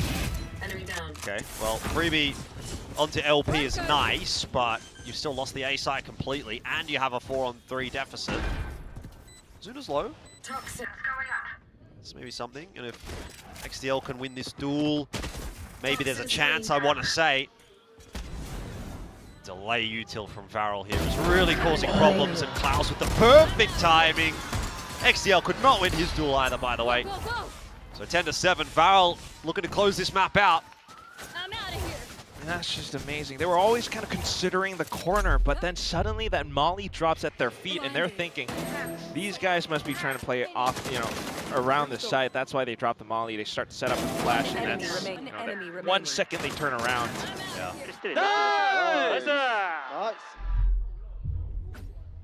And that's Varel when they're at their best, just being able to shoot out every single situation, down outside hookah or be long. ZETA kind of needs to switch up the pace, but again, they're starting to feel that pressure now that they've lost all momentum. You might have the ults, but you're playing off the back foot up against, you know, potentially 11. Go, go, go. It's looking pretty grim for ZETA now that they're on the attack. Sorry, on the defense. After they've moved away from the attack, it's just, you know, the wind is out of the sails, I suppose. Yeah, quite so. There's just like no solution found to, you know, taking proactive control or trying to work around it either way. Kind of standard, you know, still getting control over long. Scout destroyed. Not safe enough to take the orb yet, getting gunned down before. But at the same time, in all those moments, Varel are making their moves. Coming back in, they're still able to clear close spaces, especially with the Phoenix. You have to stay on your toes. Multiple players here, and Absol on for 2. Shooter as well, chiming in with 1. The Sheriff's doing the damage, and once again, we might be on for another thrifty here. Oh, Absol for 3. It's finished off in the blink of an eye. Wait, someone call the doctor. Quack can't breathe again. Let's see that again. I thought Varel had every piece of utility to clear a lot of these close, you know, corners and everything, but I think are just around the slight timings of it, the Sheriff shots that have been sent through. I mean, why would you not clear the corner with the flash? They tried to slow walk up just down to the seconds, but that's the opportunity that Absol takes. It's the perfect fight, isn't it, for the Sheriff? You know, peeking back and forth around the corner. Not a long extended engagement. Trying to pop some heads, and it's worked out. So ZETA back in the conversation just when you think they're getting out of it. So faster play again. Showstopper not going to result in a whole lot. XDL though, with a headshot onto Zexy. Will close the door for now. Klaus opens it back up. Sjodra and XDL dropping around from behind. Absol with the overdrive online. Gets himself one and sets the team up for success, and that is another for ZETA. And right, once again, we're back to square one. Oh no.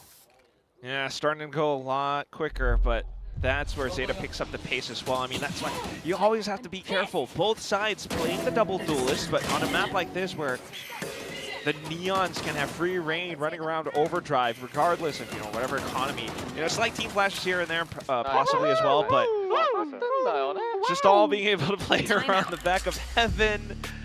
They're finding what's needed, especially that showstopper suddenly being popped. So, another timeout. Coach TK9 trying to right the ship. Very much needed because the quick hits are not working. Yeah, I mean, you've still got the round advantage, so it's not super dire straits just yet. You're able to buy up. You still have those ultimates as well. That's such a big string of rounds on the attack there, isn't it? 5 in a row for Farrell is what's got ZETA into this position, but I mean, it's time to pull it back now. Just kind of want to see more thought involved, right? Work around the map, bait out that utility, or I don't know. I mean, it is Varel after all. This is kind of their style. You have the pit, you have orbital for post plants. Right, let's see that. Nah. Let's just shoot him. Let's shoot him. It's a team of Zoomers, except for Cinder. Kind of older than the rest of them. But for ZETA, they're working around the map.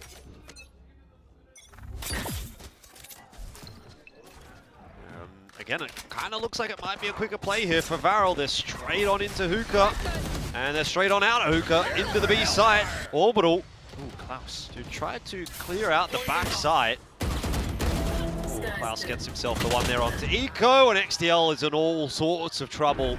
Absol again. I've got your trail. Well, I'm not sure he's going to be able to conjure the magic this time around. This round is looking pretty doomed. You said maybe slow it down. It doesn't matter. Varel just go fast. Yeah, but it's with intention though, right? I mean, masterclass called by Coach TK9, and you kind of see it. You leave Klaus. It's a 1-4, but split onto the B site. And that's where Klaus was just kind of lying in wait the entire time, knowing that the full push from Hookah would make those kind of two players potentially pigeonhole themselves out towards B long or guarded. And that's where Klaus finds his opportunity. So that's the kind of foresight that you kind of want to see, that macro involvement. Well, timeout for timeout. Yeah, this will be a desperation timeout for ZETA as they're starting to run out of options and rounds, certainly 11-9 now. You know, you look at it from ZETA's perspective, and it hasn't been a bad game. You know, it's been fine. It's been okay. But is that going to be good enough on this stage today? Probably not. I'm not going to lie. It's very difficult to try. I mean, put yourself in the shoes of the players and the coaches. Right? Like thinking about how you want to call or read around some of these, well, rounds. Everything's just so relentless with how quick the plays have gone as soon as the barrier drops. And you want to come up with the win when the score's this close. It's so tough to read. You pull out the operator and you kind of, you know, put everything down to this one tool. Try to put a wrench in your opponent's plans, if anything. Timeout should call for Varel to play a little bit more cautious, perhaps, but you never know with this team. Yeah. I don't get the sense that they really feel they want to play slow or cautious. I guess the smoke will kind of force them to play careful around A short, A cubby. There could be a player inserted in there. Yep. Meanwhile, players still just checking around B. Absol season. There's a potential. Time to hunt. I will get myself positioned towards that spot. Suddenly the dog comes back in over on A site though, and he might just have to run back around. Ooh. Kill confirmed. Yeah, good start. Clears out all of B long. Now going to try and do the job into Hookah as well. Get the information as quickly as they can to rotate over to A. Meanwhile, kill still coming through thick and fast for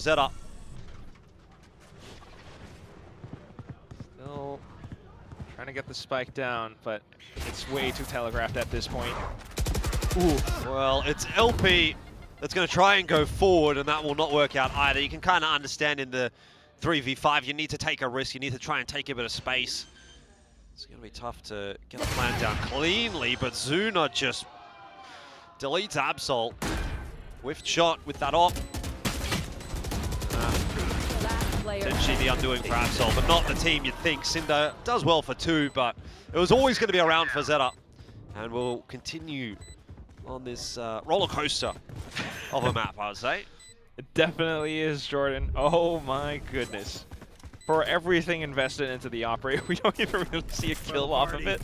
But that allows them to play this setup where players are just confident to set up around A, watch for, you know, the potential hits. They get that kill onto Klaus, and not seeing anyone else just kind of gets them prepared for this hit where they start to trickle down those numbers. LP, unfortunately, you know, gets caught with the animation in hand. One enemy remaining. But either way, it's just so laborious, I think, kind of from both sides. Feral, it's an all in or nothing plan, and once it's all red, there's just not much else left. At the same time for ZETA, like, these fights, they get dragged. XDL with the op this time. Well, he's not going to be able to see anything. Smokes have gone down in his face. Okay, pushed away for now. Farrell might just have to be given the plan here. Maybe, or you just delay long enough to get the team over. Absol in position to potentially do what he did previously, which is running circles around Varel. But this time the pit gets involved. A lot of space to be cleared for ZETA. Boombot. Of course, the problems there for Zexy. Throws off the aim shooter for the 1, but Zuna back in for the refrag, still maintaining the position. Absol. He's taking a sweet time about it, though. To be fair, you're not too keen to retake into a pit, and Absol will not even come into the picture. He's got to win a 1v4. He started it okay, but surely not. Yeah, he's out of there. Farrell going to be on map point.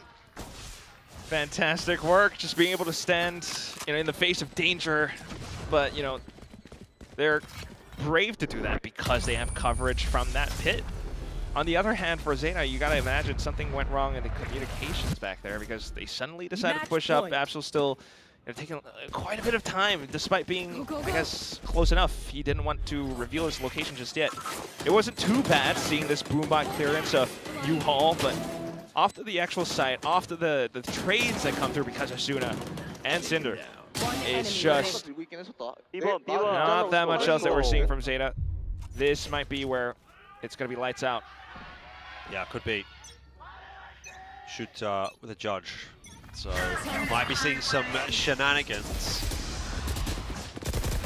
Get out on the attacking side as well. Absol will be the first to drop, but XDL gets the trade shot up. There it is. So trying desperately to hold on to this B site, but Varel are barreling their way forward, and Zuna's got another one. Eco down. XDL scurrying his way across. Oh, and the Seeker is kind of revealing. Suna's on the chase, on the pursuit of the back of that Seeker. Meanwhile, XDL's in position. Yeah. Oh, Sugar Zero also spots the gun barrel, but got the coverage through. XDL is putting together a pretty good round. 3K in it, but you're going to need the ace. You're going to need all 5. Gets the timing perfectly, jumps out of hookah. But to be fair, had no idea, and that is going to be that. Farrell will finish it 13-10. Map 1 goes their way. It was not a super stable win though, Quack, and I think you can very much say, alongside the music, that the game is on. I don't know that this necessarily indicates to me that this is going to be a quick match. Yeah, maybe not. I mean, this was always Varel's map pick. We did see, you know, some ideas, which very lovely from the timeouts from the coach, but it still comes down so close because ZETA has their own plays as well. I mean, that's what you love to see with both teams giving us, you know, a big competition.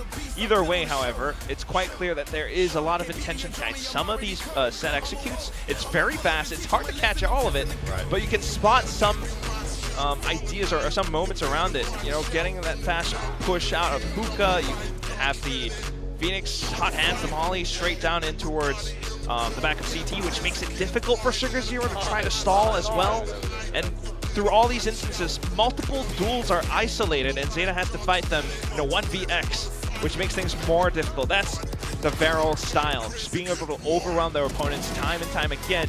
Meanwhile, though, you start to see ZETA have their own plays as well in some of these retakes, but towards the end, again, still, Absol is kind of missing from a lot of these fights. Yeah, I would say that's probably the big differentiating factor for me. You've got Absol on that Neon. You're expecting big numbers, hoping for big numbers, but 12 and 18 is probably not what you're looking for from one of your two primary duelists, but let's see if that changes on map 2. Yeah, it's pretty rough for now. There's just so much to unpack as well with all the role swaps coming in. So let's toss it back over to the desk with Mika. I hear she's pretty fabulous. Wow, thank you for the Chill with the glazing, bro. The You sudden heard compliment. Excuse me. My picks for Bill Diff have been doing me, a massive favor. Don't bring up Bill Diff right now. I've got Absol. Meanwhile, this guy over here. Half the boys out there. It's not good. Well, look at this. You have a VALORANT taking this first map here, but it was quite close. You had, so many rounds over exchanging and everything, but in the end, VALORANT manages to close it and take it, and they were looking confident too. You saw some of them standing up, looking like their former Ascension selves. Yep. For those of you who don't know, this was the same team that took a timeout on match point to all stand up and shout. This is the stand. kind of BM we want to see from these guys, so big respect. On the flip side for ZETA, to me, it felt like a similar problem where we see the strategy, it's all sound, it's solid, but they're just not executing. They're not able to hit these shots. They're being run over by VALORANT's Phoenix here. I think it was very inconsistent for both teams. You saw great rounds on both sides and then some rounds that were not so fantastic. I mean, ZETA on the race, he's kind of made that transition across the secondary duelist, and there's been a bit of a role shuffle there in ZETA with Eco picking up the Enir. He's done quite well, 7 first kills on the race. It seems like he's a man that doesn't mind picking up the duelist there. For VALORANT, I would say actually for both teams, it's an effort by committee. Everyone had their moments in this game. And I think for VALORANT, I mean, it was kind of the tale of two attack sides for both of these teams. I liked a lot of VALORANT's ideas, the way that they use the Phoenix. I think it's what I want to see from more teams. I want to see this layering of the flashes. The way that they use the Sky Flash with the Phoenix Flash together and the multiple layers of the walls was very, very nice at times. Yeah, I think the big problem is if you're going to run Phoenix and you don't run that Sky, if you're forced to use your flashes early, you're really stuck coming into the side. But VALORANT understood that difficulty. It was a well thought out, attack half. So full credit to them and their coaching staff, because it's not easy to make work. Yeah, we saw Shota and Azuna taking the top spots there respectively for their teams. Guess who has both of them on her build? What's the point?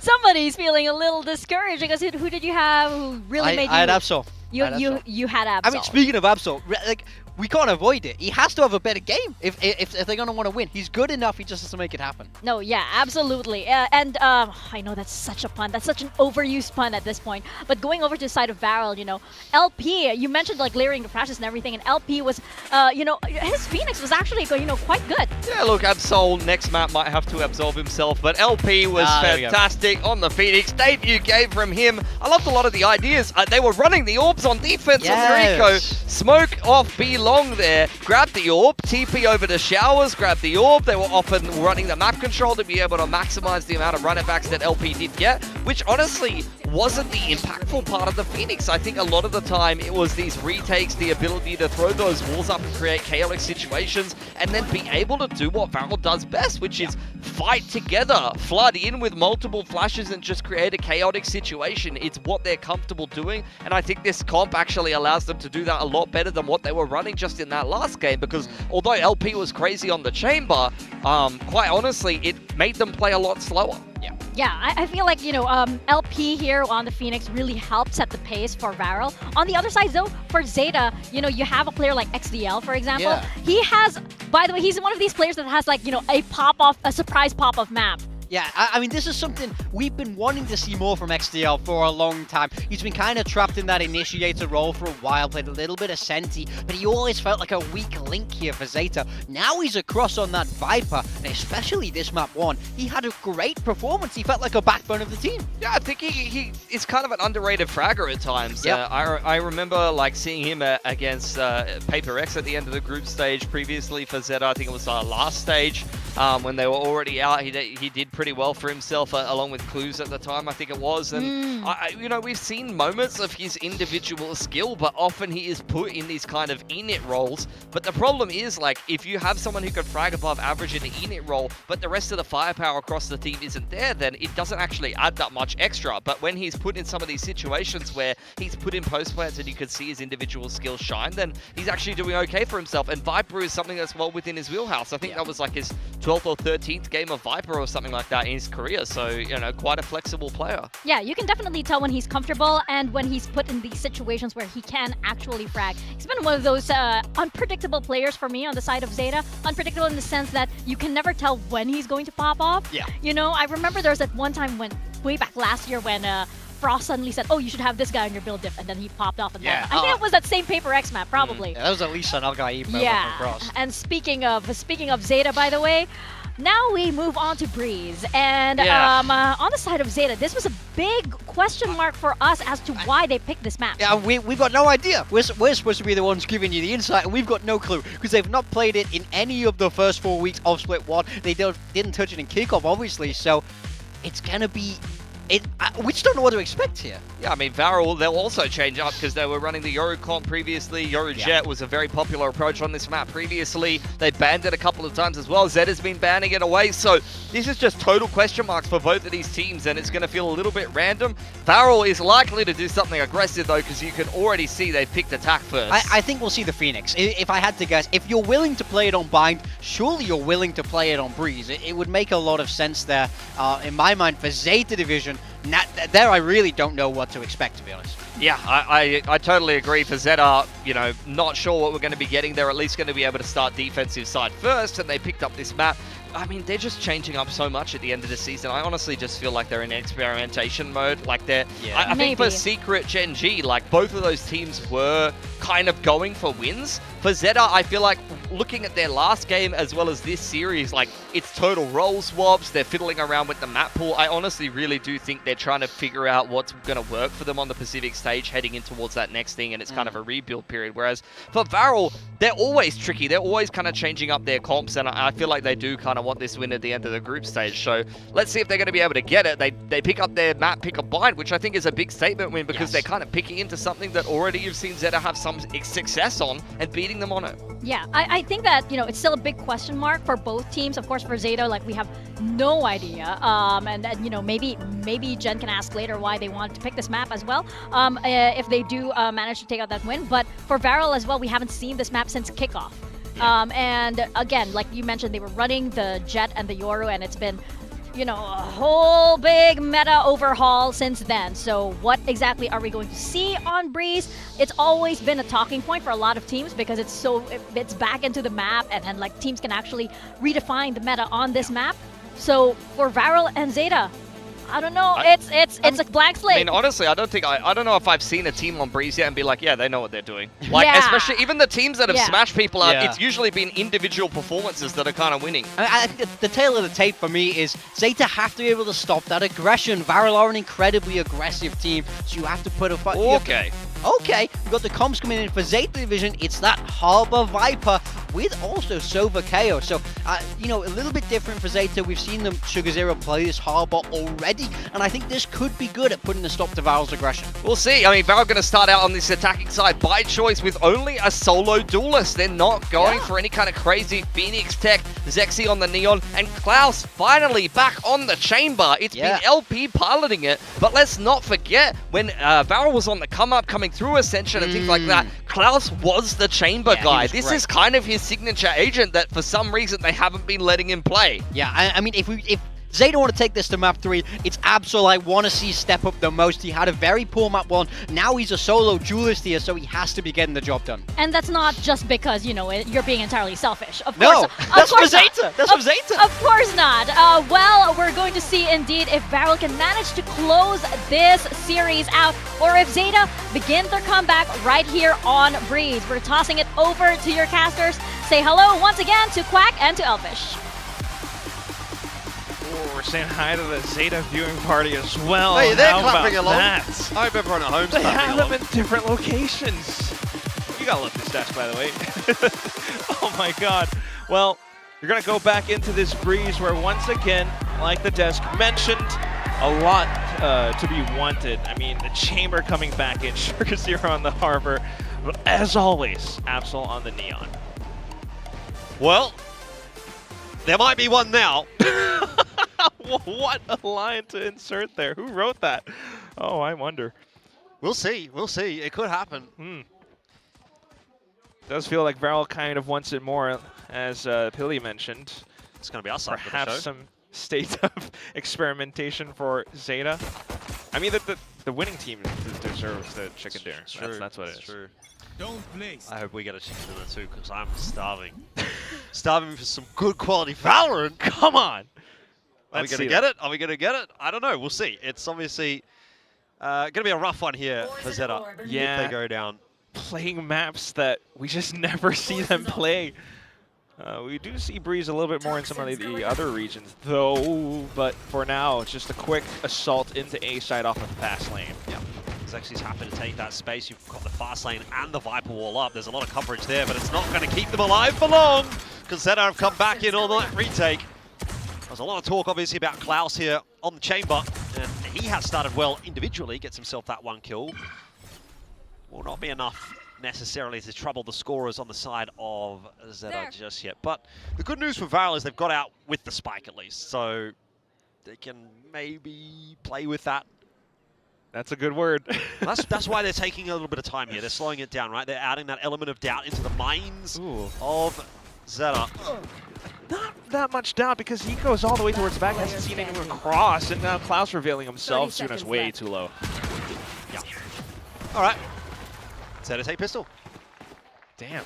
I mean, I'm trying to think about the approach that they took, but clearly the one that ZETA had on the other hand just works out a lot better. Sudden, triple push down mid.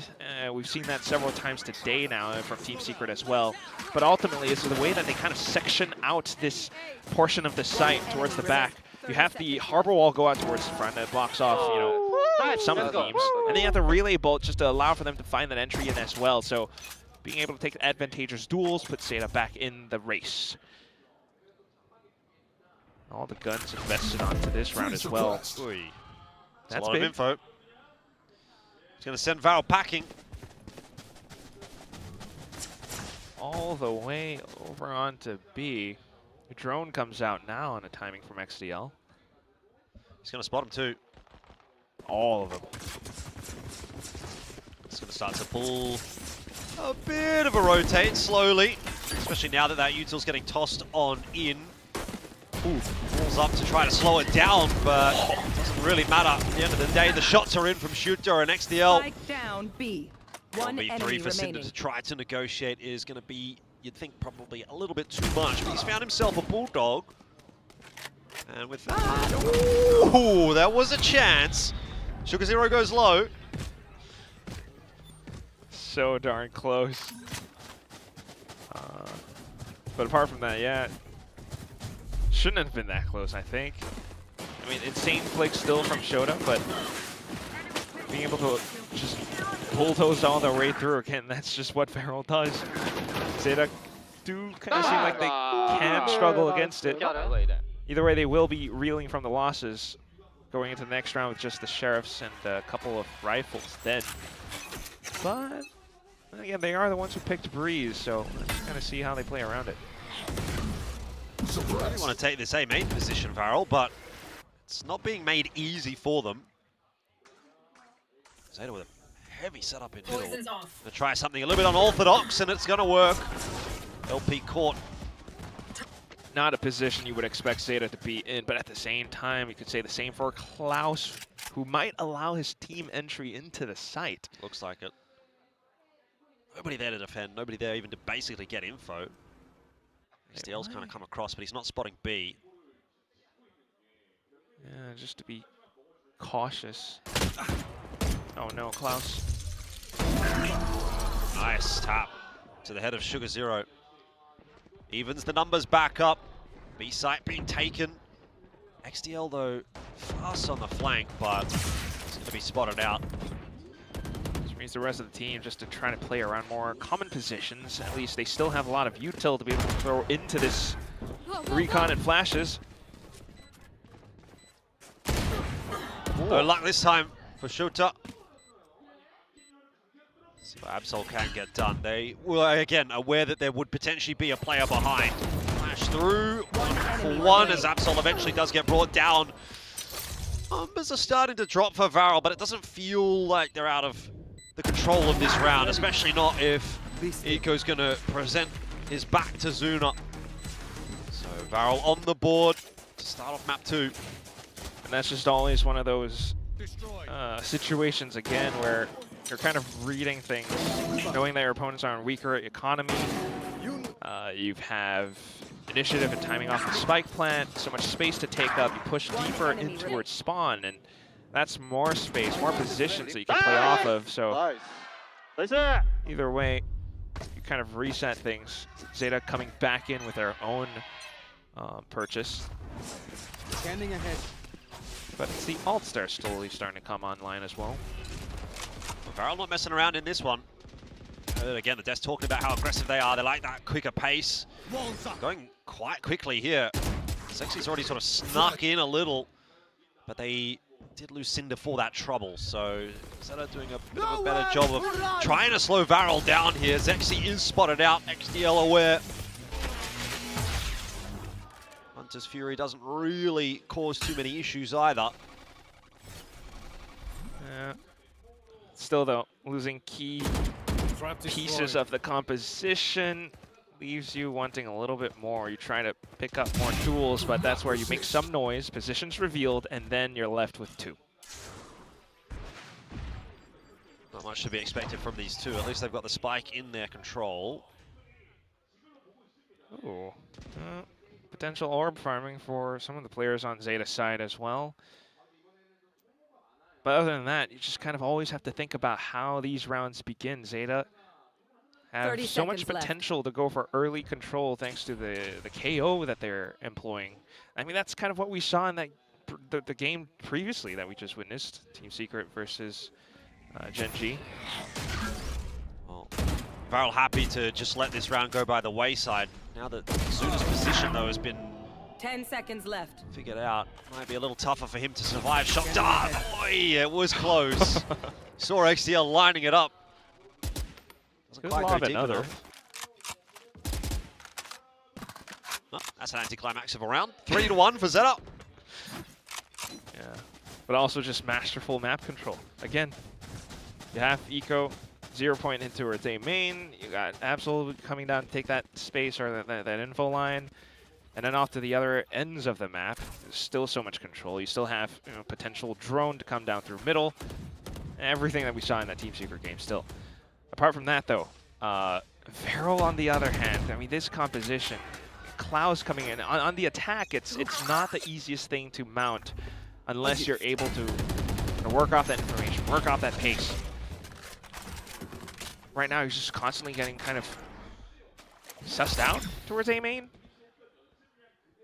You're trying to time it out, wait out the smokes.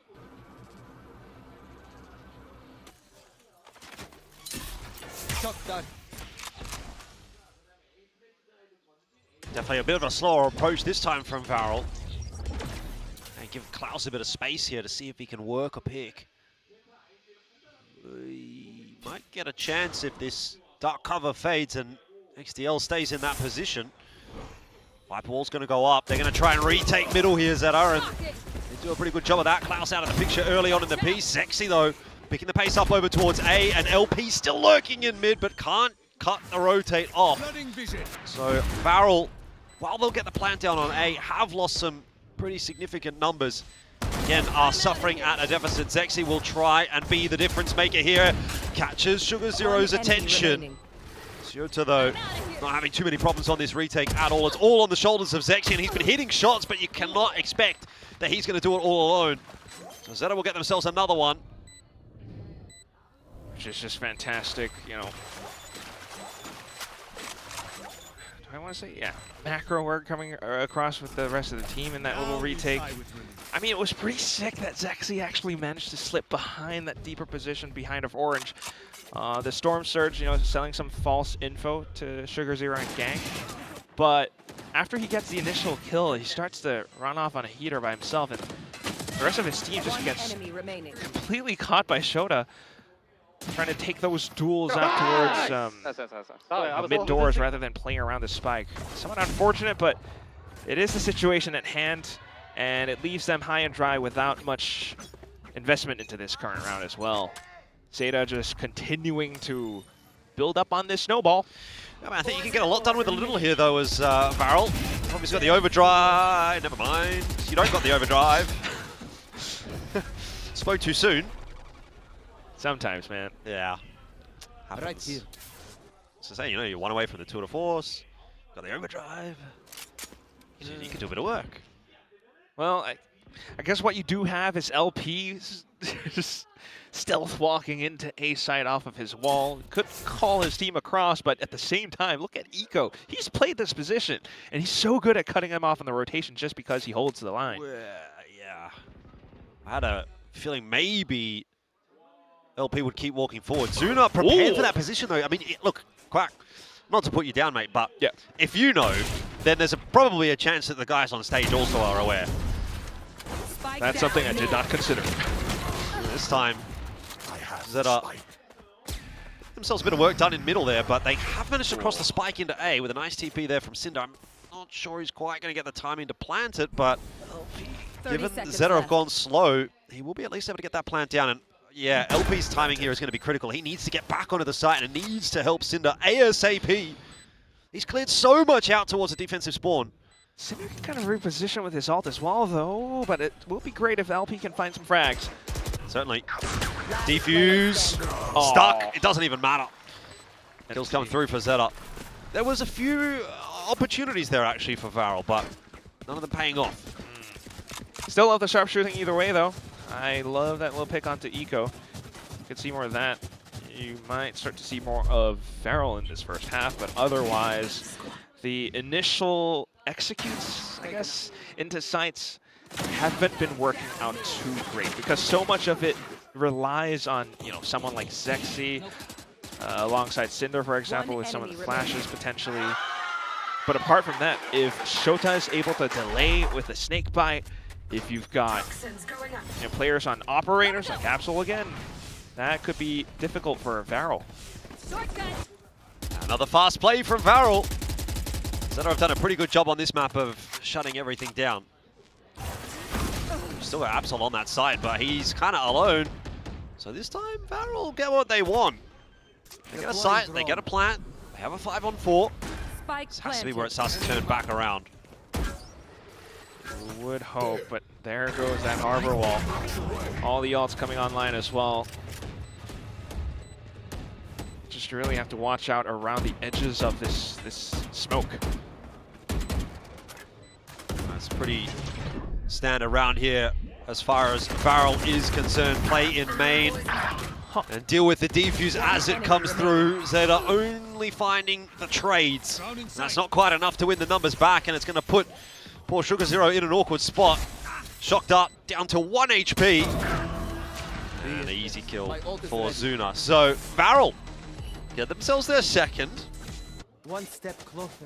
Which is lovely to see finally after, I guess, a couple more rounds. But other than that, though, again, it just kind of comes down to how this is being played. Klaus being that one sort of sleeper agent playing around the side of the walls, but down onto the actual site itself, I mean, ZETA just dumped bodies on top of the spike and not doing much else coverage around it. And that's the quick reaction from VALORANT to be able to spam through those smokes straight onto players, at which point ZETA are not able to find that counter You want strike. to play? Let's Off to the play. next round, however, and suddenly it's again fast plays out from Varel, this time into B site. Ooh, missed shot from Klaus. Gonna get another chance at it, but Absol hits him with the movement. Sugar Zero and Shooter, though, do go down in that meanwhile. So Varel get, again, what they want. They get a player advantage on the B site, and they get the plant down. And to play around it, Absol's starting to make some moves. Oh, okay, that's a good one with the flash coming through in the end. Sexy. Missing a couple of the opening shots. It could have been a big difference maker. Varel now down to the 3-on-3, but they've got the pit up and in play. Eco trying to play around it. LP out of his own pit. Catches him off guard. Now back in to reset that timer. Absol for the third that he has of the round. He'll need an ace to win it here for ZETA. Why are we doing that, guys? Oh, it's just a 4K that you'll walk away with. I mean, it does kind of feel like it goes down to a lot of these individual moments. Okay. Fast plays, and that's just a quick reaction out from ZETA. But at the end of it, despite getting some space, that panic button pressed, thanks to LP, the little pit that goes down, gives them that much more, I guess, room to work off of. A slight, decision to work around outside of the pit as well just gives him extra vision. But down to the end, the tap onto the spike just kind of gives it away as well. So it's a little bit confusing for ZETA, but they go back to what works out. 2-1-2, you control A main. Varel's decided to play default. Yeah, Varel have done enough work to force a more awkward buy over to ZETA. That's going to promote a bit more of a forward hold here from Absol, who's aware the drone is now headed in his direction, calls for a little bit of assistance from Eco. And that's worked out. LP tried to pick up the pace, tried to find that frag. In the end, gets caught off guard. So that's the first piece of the puzzle here for ZETA as they try to put together this force buy. Sends Varel packing over onto B site where Shota's in position. Here. Part of the space being given over to Klaus as well. Oh, this is cheeky. It is. Shota just in behind the wall. Going to wait for the perfect time to strike and gets it. Took a few shots, maybe more than he would have liked it to have. It's not the cleanest so far. Varel starting to come back into this round. Shots from downtown for Absol brings it back to a 2-on-2. Last player standing. And Eco also grabbing Klaus. But I mean, Zuna's got a rifle in hand. And he's going to try and get aggressive with 16 seconds on the clock. You won't be expecting that. Eco's going to go down. Now we're back to a 1v1. Nice play from Zuna. He will be able to get a plant as well. Absol creeps up on the right side. But it's been played around nicely so far from Zuna, who doesn't land the shots. Absol saves ZETA this time. Hero plays again. You got that little crouch in, and that's all it took. A little bit unfortunate for Asuna, but it came so close. The play was smart, as you mentioned. But at the same time, it just comes down to this assault on the side initially, where all the numbers kind of go down bit by bit. You have that little dual play between Ashel and Eco, which is very lovely. But as you go onto the site, cheeky positioning found, and that dwindles the numbers down. Still, though, it's just fantastic work coming all across to keep them, somewhat on top of Varel for now. Yep. Klaus pulling out the operator. Well, once again, a main point of approach for Varel early on in the piece. It's very quickly cleared out, and then it's going to be re-cleared now by ZETA. Trade knives, try to hold on to this operator and hope for, or try to find some kind of a pick. Provide sniper overwatch while the rest of the team just looks to stream through, perhaps? That's a nice position for Klaus to be in. Huh. Gonna take an even deeper line. Sexy to lurk? Oh, here comes that creep forward from Varel. I'm gonna drone it out first. Committing to it, doesn't seem as though they want to initially. You got the Hunter's Fury coming through from Zuna, trying to unsettle Shota, but it's not going to work out at all. ZETA crushing them in this round. Easy as you like. There was nothing in that one for Varel. Keep it up. I mean, Yeah, Swept aside like a fly. I know, but at the same time, it's like, it's not entirely nothing, though. They had guns, they had their ult. No, but I mean, there's nothing. Yeah, they got nothing. towards the end, more yeah. so. But Not that it's they just- had nothing. They had a lot. They just didn't do anything with it. My apologies. But it's just so weird to witness this happening. I mean, it feels as though this is just not Varel's map. So it would seem. I think they've been neutered a little bit, right? Again, we heard the devs talking quite a bit about how they like to be aggressive, they like to be fast, you know, they like to be on top of things, and how important it would be for ZETA to sort of slow that down and stop that, and that's exactly what it feels like has happened now. Varel are being forced to play a game that they're not comfortable with, and so it's evident. I'm uncomfortable because of it. It's so difficult to wrap my head around what's happening in some of these rounds. Sometimes it looks amazing, you know, close little 1v1s, but other than that, some of the macro plays just what? And now we find ourselves with ZETA, you know, multiple rounds ahead of Varel. They have ultimates that they can continue to snowball off of.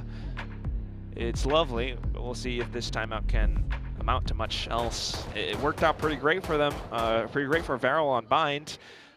Not too sure about Breeze, though.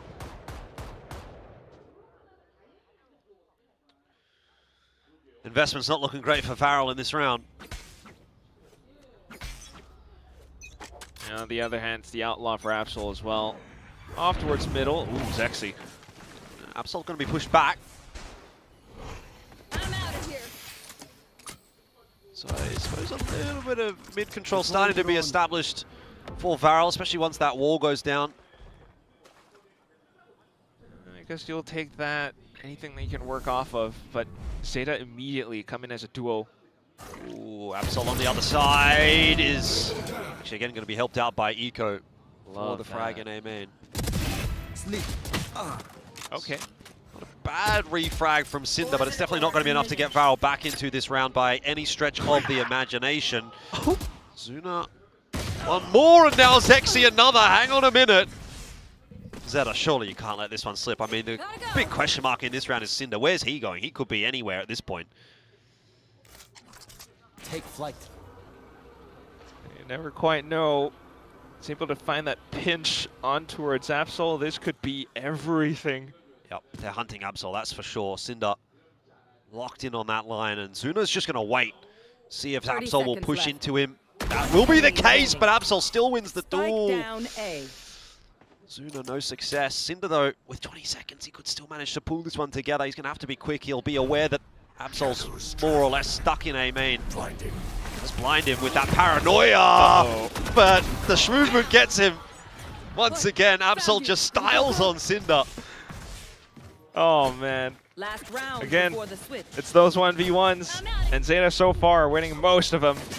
I mean, sick moves, but at the same time, it's, I don't know, the circus of a round. You got multiple little engagements all across the map. Yeah. One towards the back of, well, I guess attacker spawn, but it's one where Varel still managed to kind of win it out to try to bring that spike over, but then ZETA still stays on top of it. The fans gotta love that as well. Matt, I wish I was that excited about anything in my life. I know. Love the passion.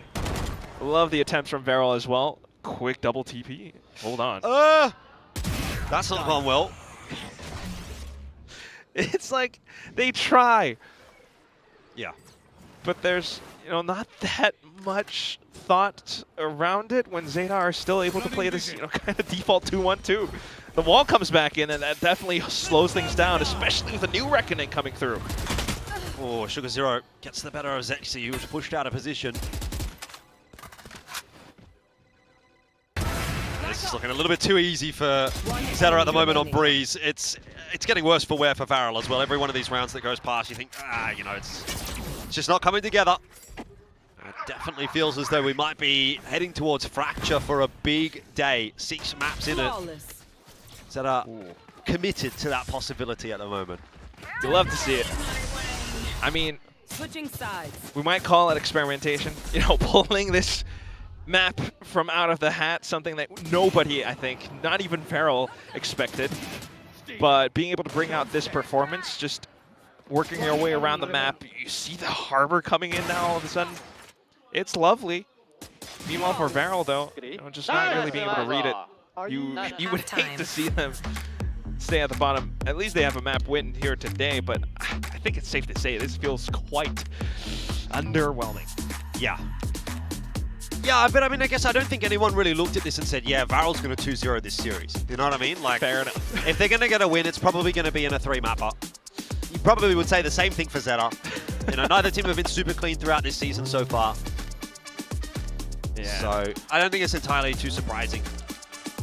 The map pools sometimes. Yeah. But kind of like what the desk talked about as well, though, it's always good to have Absol coming back over in, I mean, not just for the build dip, but just for some good Valorant. At times with the op, otherwise just being able to run all the way across the map. This is his playground.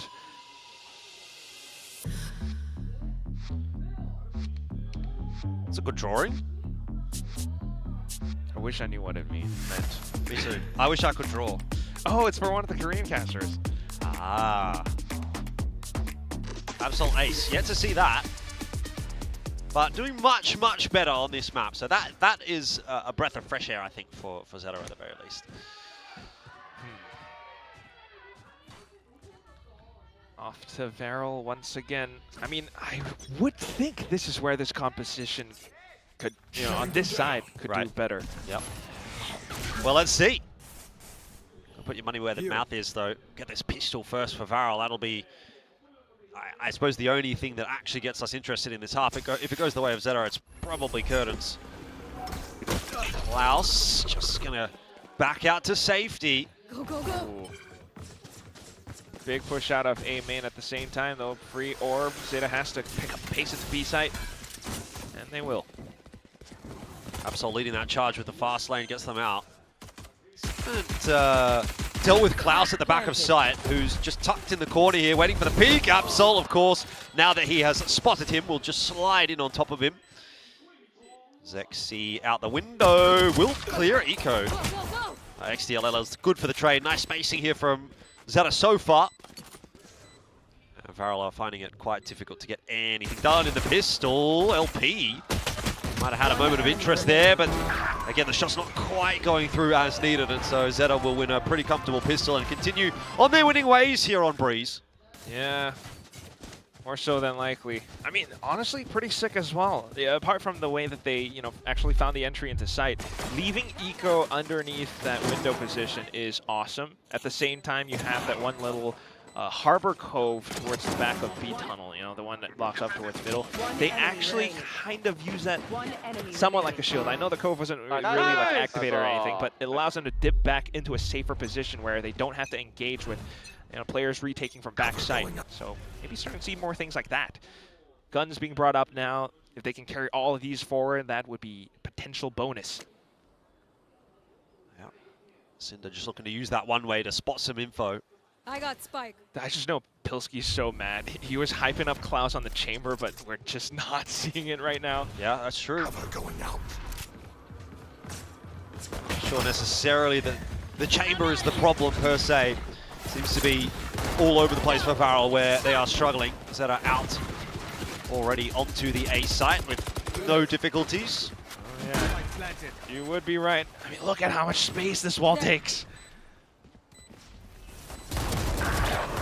Easy pickings. Shooting gallery for ZETA.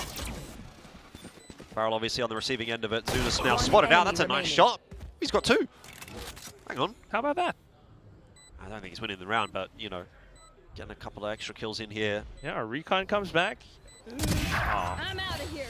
Sometimes it's not the worst thing in the world, though, to lose a couple of players there as ZETA, because it does mean you're going to upgrade your guns. Fight till the end. No matter Yeah, what. potentially. So, or might make this next round a little bit easier. it's always possible. But then again, I mean, you Silver want to linings. think about how Varel might play the next round as well. I mean, it's definitely some sharp shooting here and there. I'm very curious to see what the setup could look like. I mean, no snipers yet. Don't set. Oh, this is a fake.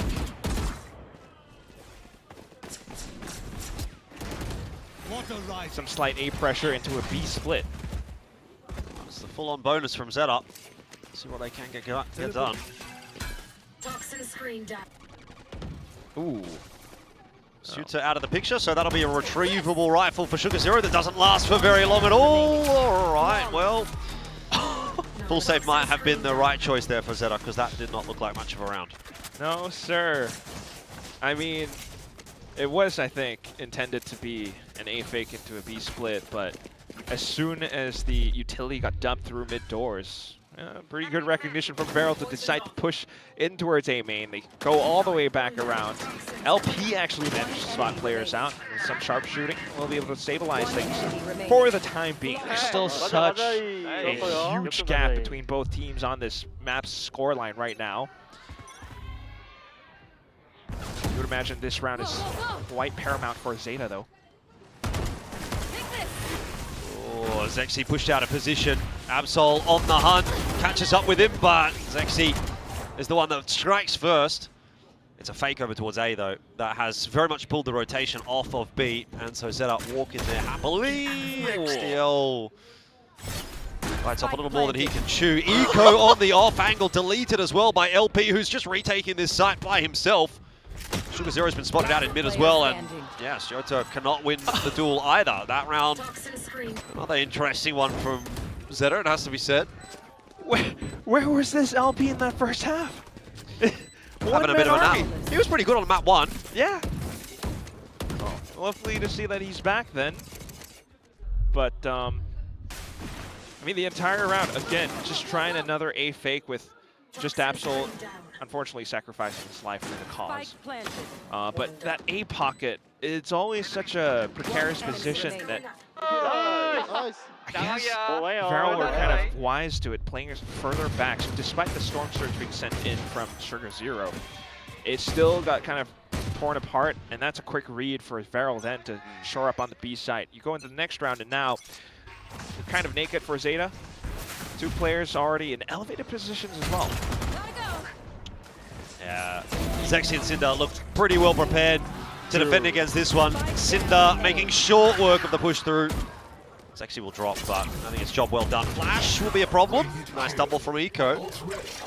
Guessing out on the side. Spike plant can be available here. Gets a upgrade as well. I want to try and take a fight forward. Shock darts causing issues. Snakebite in there as well. Some initial scouting. Recon still available for Suno. Yeah, plants down. They're going to double up. Don't mind that as an idea now that they know that one of them has been spotted, but shots just completely whiffed on both sides. And so VALORANT make that retake happen again. I don't know if you're getting interested in this map just yet, Quack, but I'm starting to. Well, yeah, we'll enjoy it. I'm not fully believing. You're not a believer? I would be. I normally would be. But I've been taught otherwise. I see. I mean, you've been burned one too many times. Yeah. Never lose faith. Absolutely. One enemy remaining. It's always just nice to see, you know, the teams coming back in. You got that recon going through, starting to work together rather than individually peeking out. Peek off of the recon. You know, standard things, but ZETA, on the other hand, you know, they're trying a lot of these weird hits that you know, perhaps they have reversed, but it's not really working out against VALORANT. Meanwhile, VALORANT now shift themselves to a more retake-centric setup. You've got all the utility and the ultimates for it. Yeah, very heavy retake setup for VALORANT, which ZETA have clearly identified. Cinder going for a jog around the other side of the map, and it's been picked up, so that'll make this retake a little more difficult. 4 on 5 now. LP also suppressed, it's going to cost a bit of time, and going to be pushed away. So ZETA looking good to maybe get this to map point, which yeah, comes pretty swiftly. So you might be right, Quack. Your faith was not misplaced in the end, because it was with ZETA. 12-6. Map on offer now. Match point. You cracked me up, Jordan. I mean, I have some hope for VALORANT. I do kind of want to see him perform, but either way, the scoreline is the scoreline. I mean, what's incredible about this round is just in the post plan, trying to take the initiative, take control over the narrative of it. You send that ult out, which definitely pushes them back, but it's the fact that they also push along with it. I think VALORANT weren't really expecting that, and you have the little, fake on the frag, peek around it. Always works out well when your opponents are already kind of thrown into chaos. So 6 rounds now separate the teams. You have the timeout, but unless you play a full flawless from this point forward, it's just not possible. Klaus with the off, Cinder onto the judge. You hope. That's all you can do. Yeah, Klaus 6 and 14. Yeah, I want to hear from Go on, Chamber. There's going to be some fighting words on the desk, that's for sure. They will not be happy with what they've been delivered today. That's the game sometimes. It is Breeze after all. It's just kind of awkward, I imagine, for VALORANT to play on. Meanwhile, for ZETA, clearly some, practice put into this. So it's not all just an insane pick, but the fact that they're definitely trying things out on this stage. What should be a stakeless match? But here we go. Ooh, okay. There's a bit of impact.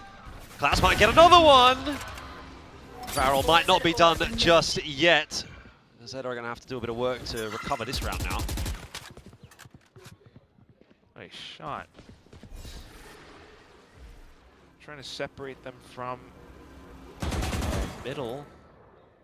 Right here. I don't know how useful that's going to be. You're left with lesser smokes now as well, thinking to find some kind of a pathway into A site. Absol still, oh no, Zexy still. Right here. Right here. Potential to spoil things. A lot of pings going down in middle, so getting the dome in the right spot, I suppose. It's going to be an A split out here from ZETA, and if you get some clean entries, maybe there's still something on this one, but that is anything but a clean entry. Zexy's also spotted out XDL coming from the same angle, so the only X factor here is Eco, who is going to be good for one, but no more than that, and VALORANT will survive another. That's just a quick pick off the timeout as well. I mean, we weren't really thinking too much about it. We did see the operator, but the position for it, in fact, being able to connect that first one onto the Neon Absol, and then the second. At that point, right off the barrier drop, that's kind of round done.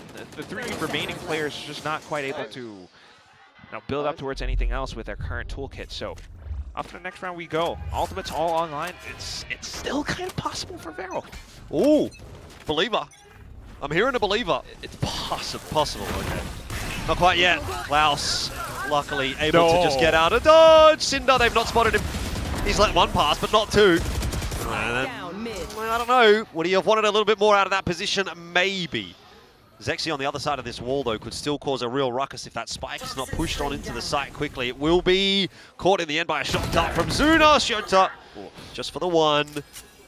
VALORANT holding on for dear life at the moment. It's a missed shot from Klaus, or not even a shot that's delivered at all, and it's an upgrade for Absol, who can't put it to good use. ZETA want to close it out here, and now apparently XDL I have the spike. grabs the spike. He's going to push his way back in, see if he can clear out LP. That will not happen. It's all on the shoulders now of Absol. Perfect line to take the op into this fight. The missed shots from Zuna. A couple of tags in there, but not the finishing blow. Absol is obviously going to be able to beat him on the rotate. He's a Neon after all. As soon as Recon has just come back online, there's still a chance for VALORANT to keep this game going. Well, if this shot connects, but no chance delivered for Absol. Zuna survives. VALORANT survives. Game's not done yet. I can't believe that that's how they took the duel down as well. Which team was it? It was ZETA that haven't had the OT. Yeah. VALORANT, you were telling me. They love an OT. You are absolutely onto it. Just thinking. Oh my god. With my gigantic brain. This is amazing. The last match of the regular season. That's could be. What a way to do it, right? For VALORANT. Woo. Let's see it, VALORANT. I mean, VALORANT are the ones who love the OT, so bring it with ZETA. That's a way to turn around the stats. Either way, though, very close.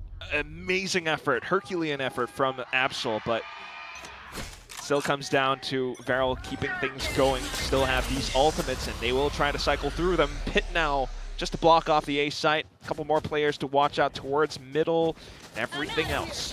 Yeah, that looks like a tough A side to take. You got to get past the Pit and the Vibe Wall. So I won't be surprised to see Zeta getting funneled over toward B. You would imagine the operator should slow them down, but there's no information towards middle currently, so that's going to be an awkward position, I think, for some of the... Oh, there we go. B-side players.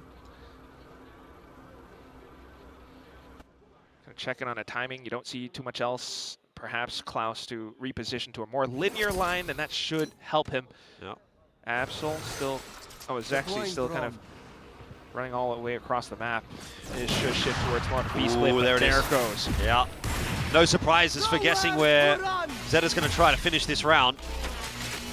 CLL not quite doing enough. Zuna with another. So Varel looking good to keep this series, this map alive for the moment.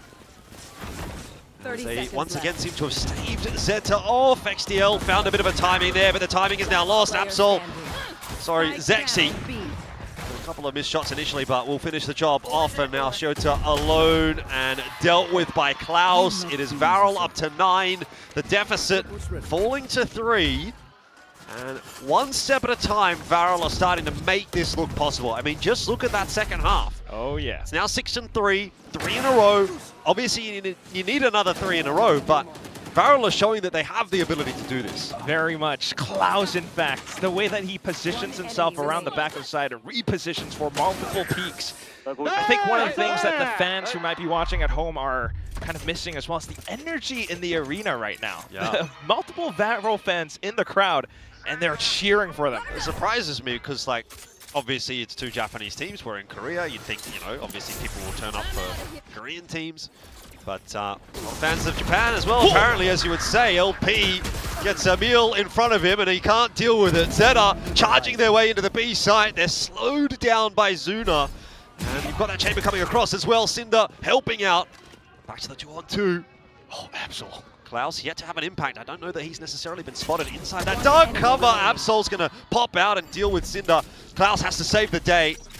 That's a tough one to negotiate. Doubled up. Eco and Absol. Surely going to be good for the trade, and the timing might be good enough as well. He's been spotted out, swaps back over to the rifle. You cannot win that, it's impossible. And Zeta will finish it off 13-9, securing a 3rd map. It's going to be a full 6-map day, and neither of these teams want to be taken down as the team that has not found a win in this group. So we'll go one more between Zeta and Varel. Thanks for the reminder, Jordan. I mean, yeah, the stakes of today's game, perhaps not the heaviest, but what a nail-biter still between these 2 teams. I mean, Japanese organization, but I think just because the players on Varel's side are still Korean, so it's just quite a topsy-turvy, weirdly intense match for both sides. I mean, the first half, you know, let's not beat around the bush. Zeta had it every step of the way. It was very lackadaisical coming out from Varel. But as you head on over to the other side, you start to see that involvement from Klaus. You start to see a lot more thought behind some of the ways that they were going around map control. That said, however, it's still not enough. Out from that 9-3 first half, Zeta were able to close it out with a partial buy. That's kind of one of the things that we might forget about. It was Absol diving in headfirst with that Bucky, turning back around, staving off enough aggression that he managed to survive down to the end with Eco, which was that secondary duelist for him. So you kind of imagine the synergy between these 2 guys works out quite nicely. Yeah, look, I'm not going to lie. I was getting a little bit worried towards the back end there for Zeta. It felt that Varel was really starting to bring it back. If they would have given themselves a little bit more room with that attacking side, there could have really been something there. There's always that potential, but coulda, shoulda, woulda. We're going to toss it back now over to the desk. Do you like that Klaus, Pilski? Do I like that Klaus? Do you like that, Klaus? You like the Klaus today? Yeah, not as much as I liked it in Ascension, I gotta be honest. That's true. I've been begging for him to play Chamber. He's played it twice in Pacific, and both times... not so good. Yeah, But I would say though on the side of ZETA, I mean looking a lot better as they mentioned. On the defense side, they managed to close it out 9-3 with a hefty lead. Nice, very very good control of Breeze, and we see why they picked it, why they came in with a game plan. Yeah, why did we pick this week's 1, 2, 3, or 4 if we can win it, guys? Because they just started playing these roles in this comp like after they were They're already like, out of Breeze. I know. Now I see. But, I have to say, better performance from ZETA, especially after what felt like a bit of a rough map 1 in some ways. So I think they'll be very happy with that performance there. I think Sugar Zero looks great on this Harbor also. Yeah, I agree. I think he's been, isn't he the only person who's played it? I think he's been the best. best. He was played by Nongshim. Nongshim played it. Yeah, that's true. That's true. We had some from RB as well. Yeah, I think a much better game there from Absol. He does quite well for himself. ZETA just continues to deliver in this series so far, and overall another kind of good-looking Harbor game for ZETA. Although they let him get away from them a little bit. Even though they got both pistols, they got off to a massive lead, and even though Varel had a pretty bad attacking side on this map. Honestly, it didn't look like they expected Breeze to make it into the series. I mean, why would you? They were probably playing Veto Chicken with it and expecting it to get second phase banned. And then ZETA picked it and they were like, oh. And then you saw their attacking side. Yeah, you saw their attacking side and like Klaus was trying to walk up middle like, oh yeah, I guess I'll try to find a pick somewhere. Oh, I'm dead. Oh no, let's try contact A main. Oh, we got rolled. Like, it was very sad to watch. Yeah, unfortunately it took a little bit of time for Varel to kind of get the ball rolling, get their footing on Breeze, and by that time it was a bit too late because there was a big lead on the side of ZETA. And ZETA approaching this with a lot more confidence, right? And as you mentioned, Pilsky, there were times when ZETA, they actually started this map off very well, starting from the pistol round. They had some pretty cheeky pistols, I gotta be honest. You see early on here, they push straight down middle, and that allows them with the KO knife that scanned nobody over towards the B side of the map. Just fast flood. Look at this wall on the mini-map there, straight across, and then they clear out all of this side of the site over there with some great utility, and they just roll them. And guess what? This retake was so good, they chose to never do it again the entire half. Yeah, we were waiting for it. We were waiting to see them pull it off later on, but they didn't. That kind of fast flood is really what you want to have. I mean, this attacking side pistol as well, that's the great thing about these kind of comps. You've got hella walls. Look at this double wall. You've got the neon wall on the left side of the site as well, over there on the mini-map, and ZETA just in another pistol completely rolled them. Like, you see this a lot in this current meta. You've got, well, more commonly, the Neon Phoenix, and then maybe a Viper in the comp or something like that, but you're mixing Harbor in. You've got these more kind of on-the-fly walls that you can throw out as you want to go into the sites. They can be a little bit more flexible than the static Viper wall or some of the smokes that you see, and it allows you to kind of throw these cheeky strats in, all these fast floods that teams are sometimes not quite ready for. Yeah, I mean, pistol rounds are one of the most prep rounds. You put a lot of time into coming up with those good strategies, and I think it was all important in that series, to be honest. I mean, Varel started to come back at the end, ZETA managing to fend it off, and I think that's in no small part due to the pistol preparation that they showed. Yeah, and also you had all of these players just ready to play this map. I'm so happy that I picked Shiota on my build lift today. He has been popping off, and as you can see in both maps, actually, he has been doing really well. Yeah, I mean, this role change for him, it's so much better. Now he seems more free, he's fluid, even on bind especially, he was hitting some shots, and then of course, across onto Breeze as well.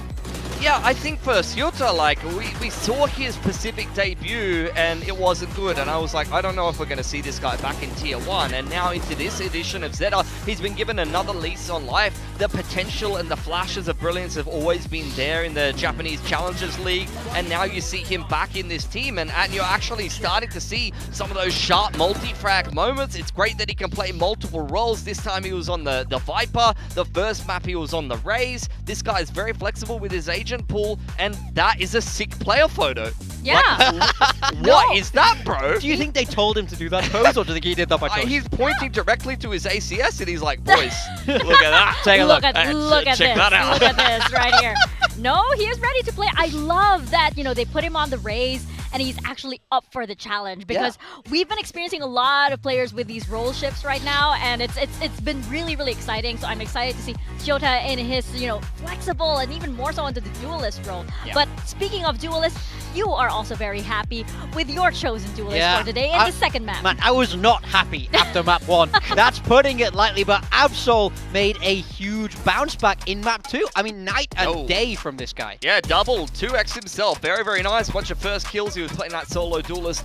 on the on Breeze there, so does quite well for himself with the support of the double Enid. Unfortunately, I mean, I was pointing and laughing at you in the green room the entirety of Bind, saying, I cannot believe you picked this guy, and I think like 4 or 5 other people picked him as well, and then on Breeze, I felt a little bit sheepish, honestly. I mean, the big thing for me is I love that he was getting that operator out. I feel like he does a great job with it. I want to see that more as we move throughout this series. But, you know, I feel like if map 1 is his floor, map 2 is much closer to his ceiling, where he can be that very good player. I think it's all about how does he look in this map 3 now, because he's become such an important player for Zeta Division. Yeah, map 3 is the big question, because yes, we are going the full distance. We're going into 6 maps today, and we have Fracture coming up. So we have seen both of these teams play Fracture. We've seen Zeta play this against Full Sense and RRQ, and Varel recently against DFM. So are we expecting more changes to come out from both of these teams? Absolutely. For Zeta Division, it was 13-6, 13-6. They're playing this Waylay. It was, you know, solo breaches that initiator with the veto. Definitely a little bit of an interesting comp, but I think at the very, very minimum, they'll swap away from that Waylay. Yeah, I haven't seen either one of these teams get a win on this map just yet. Defense is looking a little bit scrappy for both of them, and it will be Varel who opt to start attack first. So Zeta to defend, they're definitely going to need to improve on a 14% win rate. That's not going to cut it. Yeah, that's going to be really, really hard to kind of like get over, right? Because as the coaches keep saying in these press conferences, they keep making the same mistakes over and over again. And it's just something that throughout the entirety of Stage 1, they have been trying to consciously work on. We're seeing some of that come into play, especially on Breeze. You know, they have a game plan and there's more awareness into what they're doing. But I want to see if they can remedy their mistakes on Fracture after having played this twice in a row for Zeta for Full Sense and RQ. Yeah, I mean, this reminds me a lot of Map 3 in that first series. It's about who's grown and learned the most from their review. Yeah, I think, I mean, Zexy last time around when Varel did lose on this map, dropped almost 30. He was pretty phenomenal on the Raze in particular. I'd love to see him piloting that again and putting some numbers together, but I can't guarantee it. The thing is, like, both of these teams just I mean, Zeta, since they got knocked out, have flipped their roles and their comps. Like, they're playing all kinds of crazy stuff. They're pulling out their Harbor on maps you don't see it on as much. And for Varel, there just seems to be no rhyme or reason to some of their changes. I feel like series to series, they just choose week to week to just change their whole comp just to catch other teams off guard. And there is some nuance, there is some nice advantages you can find due to that, but also it creates a lot of chaos for your own team. Yeah, I worry that the Valor guys are just not experienced enough for that chop and change style. And that's the big worry for me. So we'll see who's picking what. Zeta Division swapping across a double duelist there for them, you know, going away from that Waylay there. Shota back onto that race. Yeah, and you're seeing the same role changes prevail. Eco is playing that Enid, XTL on the Senti with the double duelist of Shota on the Raze. On the side of Varel, I mean, if it's not, I mean, I guess they did lose, but they're taking Zexy off the Raze and they're going back to Raze, Neon Waylay here with LP on the breach of all people. That's been one of your stable kind of fraggers, and you're putting him on breach now as Varel. That could be a problem unless somebody like Klaus and Zexy can kind of, you know, wombo combo themselves a good game here. I mean, we've got to look at Klaus. Klaus hasn't really been there. At least Zexy's had these kind of bigger maps. You know, Klaus just had a bit of a stinker on that chamber, so he has to recover very, very quickly, or Zeta Division, I think, could run away with this. Yeah, I don't know. I hope Varel know what they're doing with this, but they say, hey, what nerf? We don't know about anything about that. We'll see if these teams do know something about Fracture as we step into our last map. Over to Quack and Elfish. Last map. Jordan, this has been an incredible day. What a way to debut yourself onto Pacific. That's right. You're enjoying the music, I see. But, oh my goodness. What is Coach CK and I smoking with this comp? It's something I'm very curious about. Let's see when we do actually go into the map. But otherwise, the desk was right. You know, Zeta's walking away from the Waylay. Varel's walking into the Waylay. You've got Zexy back on the Neon, although he was previously, I don't know, doing a little bit better somewhere else, but this is definitely kind of weird. Something that we all kind of want to witness as well. You're lacking the Sentinel. It's all onto Zuna to do most of the scouting, I guess, other than some of the duelists, but let's go into the attack. Once more into the fray. Once more into the fray. For the last time for both of these two teams as well this season. Unfortunately, will be their last map. able to make it to the playoffs, but some good match practice coming through here as well. Heading into stage 2, every little bit is going to count for teams to have a lot of work to do. Shrimp's going to be dealt with comfortably, and Klaus in over the top, straight onto the A site for a quick plant. That's what you're going to get here on Fracture. Fast plays, Zexy deletes Absol, takes him out of the picture early on in the piece, and well, Varel not off to a bad start. Happy to play for the retake here. Oh my ZETA have essentially kind of just walked their way onto the site, but they're going to find it a little bit more difficult now that TP's starting to come across. It's halfway through. Zuna going to finish off Shota. Flash coming through as well, and unfortunately for ZETA, it just feels like there's really not much of a chance in this round at all. I mean, you have a molly now on top of the bomb as well. So what are you going to do? Yeah, there's not much. I stand corrected. That was one of the most amazing pistols I've seen from this team. Everything down to the post plant. I mean, not very common, but insane. Just light speed onto the top platform. That's where the spike gets planted. I was thinking about the wallbang. No, it's the salvos and the molly instead. Yep. The delay game, really. Well, ZETA certainly should be stunned, but as Varel, you just continue moving forward now. Marshall Ghosts, we'll see the money man make some money moves. Let's see what Klaus can get up to. That's one shot through, ports back to safety. Happy days, that's exactly what you want. Perfect start to the round here for Varel. Perfect start to the map as well. A sharp shot from Zexy, make it 2. Zuna filtering through for the 3rd as well. This round going to be much more routine looking round out from Varel.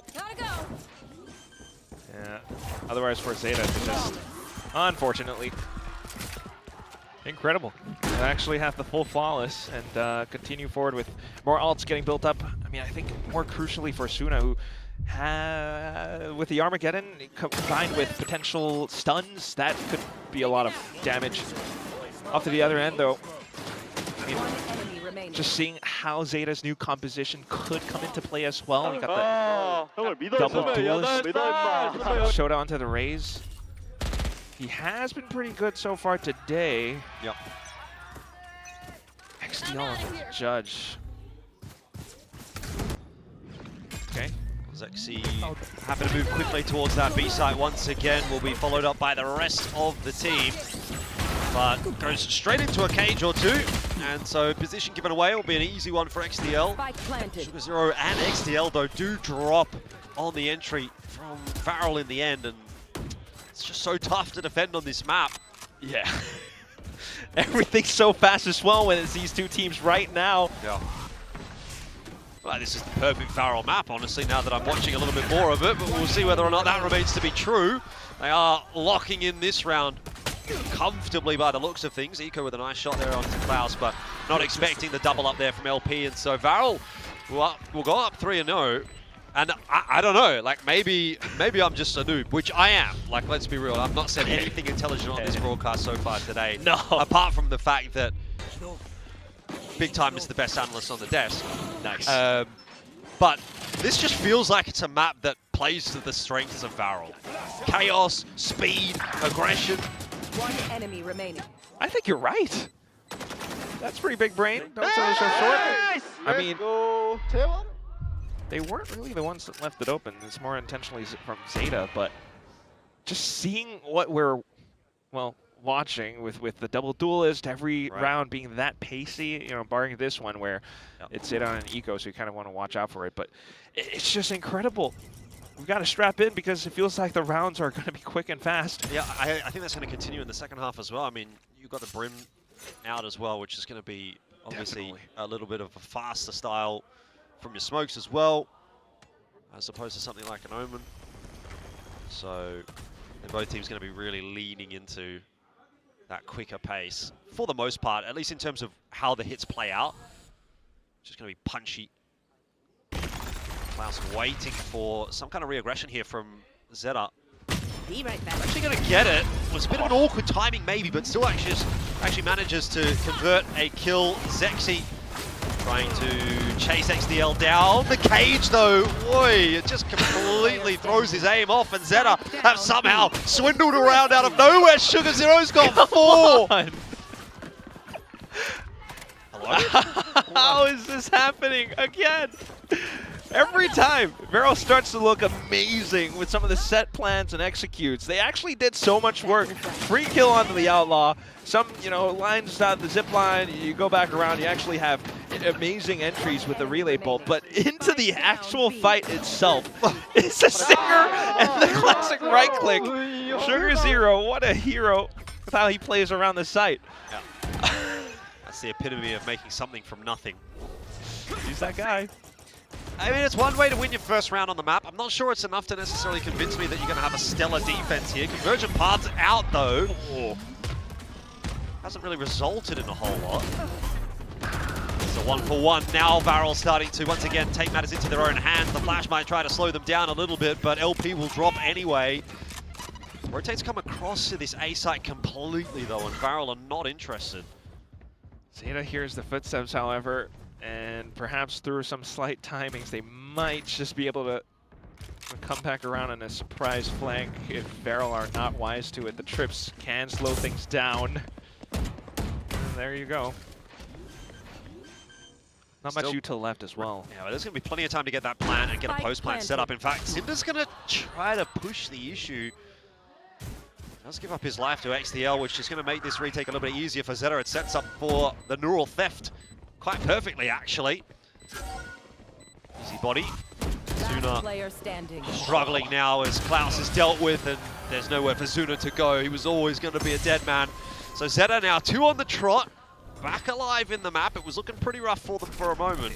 Change of plans. Yeah, that's what you can do when you have a Sentinel on your team. The Cyphers kind of slows things down. You have extra information. Let's do this. Vero going fast, having the convergent pass, but everything spoiled thanks to some slight plays around A main, and that's what can happen for this team as well at times. I mean, quick on the triple peaks. It's just clear. Yeah, I mean, that's probably how I would be reacting to one of those last couple of rounds as well. It was a bit madness. Still need to see a bit more here from ZETA, but Shota taking matters into his own hands, and Absol's there to help out as well. It's a multi-pronged offense, aka defense, from ZETA. Slows things down when it's just one player left alive as well. Cinder. Nice kill. Bit of extra damage, keeps things interesting. Spike's obviously lost on the other side of the map, so we can't have everything we want if our name is Cinder. Yeah, especially for Cinder as well, who hasn't really been the hottest man of the hour. Probably, yeah, with the current economy. Who would you say is the hottest man of the hour, Quack, if you had to choose? Oh, Jordan Mace. Just put your, oh, well. No. That's not what I was setting you up for, but I appreciate it. On the server right now, it's kind of hard to say, but yeah. Well, at one moment it looked like it might have been Klaus. Yeah, Shota? it might have just turned back around. I mean, 2-5 right now, but he's got the showstopper. He's been pretty good on the previous maps. Early days on this map. I'm not prepared to write him off yet. I agree. Are we actually thinking about, you got a full, 30 seconds left. Previously. Well, 30 seconds now. But that's a high low. There's just no chance. Yeah. NT. That's all you can say. True that. All the ults online, though, almost, for Varel in the next. And that's where I really do kind of want to see what this entire comp is about. You have the Armageddon that you can kind of work off of, but safe to say, on a map like this, I mean, first of all, Eco kind of sent Shota to his doom, I think, with the Rolling Thunder. Pushed him out in the open, which is kind of funny. But other than that, wanting to take aggressive or active control on one of the 4 lanes, that's very crucial for ZETA, and that's what they're kind of angling to do multiple times. North side spawn being taken now, but Varel have their own plans as well outside of A main. Yeah, Varel happily to take that position. No defense really at all from ZETA, apart from one trip, which has obviously been dealt with. Orbital out. Varel will get the plan. Ooh. Showstopper in, doesn't quite manage to do a whole lot, but Varel still getting what they need. Eco, XDLL chiming in, but back to a 2v3 is not going to make life interesting for them at all. Klaus drop. That's a nice peek from Eco. Smoke's up as well. Molly in the smoke as well to make sure that there's no player inside of it. Half defuse not quite going to be secured. Zuna, it's a headshot through onto Sugar Zero, and without that half, it's going to be nigh impossible. It probably already was impossible for Eco at this point, with all of that delay util that was available for Zuna and Cinder, but especially without the half, it would make life even more difficult. Varel will find their fourth, and I feel like that kind of round is like the blueprint for what Varel actually want to achieve with this comp. Yes, the delays, right? I mean, you got Zexy to kind of kick things off, but the Armageddon out towards the top of drop, I guess, and that's ultimately a lot of space control onto the actual spike itself. But that's why I kind of question the orbital strike from ZETA as well. They kind of dropped it early on, trying to block up players from assaulting their spawn side, but didn't really do much else. Now back into it again. Absol not able to calibrate onto the jumping Neon. It's another faster round out here for Varel. They'll just try and barrel their way into A, but they've been kind of stopped at the gate. So one kill from Sugar Zero that really gives Varel pause for thought. Try a different approach this time through Sand. It might be a multi-sweep from ZETA, and you'd think that should work out. It's actually not as clean as it could have been. Cinder for the double on the back end, pulls it back to a 2-on-2 now. Eco is going to try and activate late in the round. You wouldn't be expecting another player over towards A, but indeed there is one, and his name is Eco for the double. One left.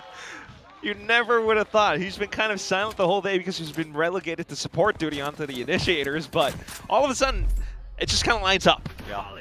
Try to peek off of the stun, the Teo stun, but, well, that's kind of what happens in this meta.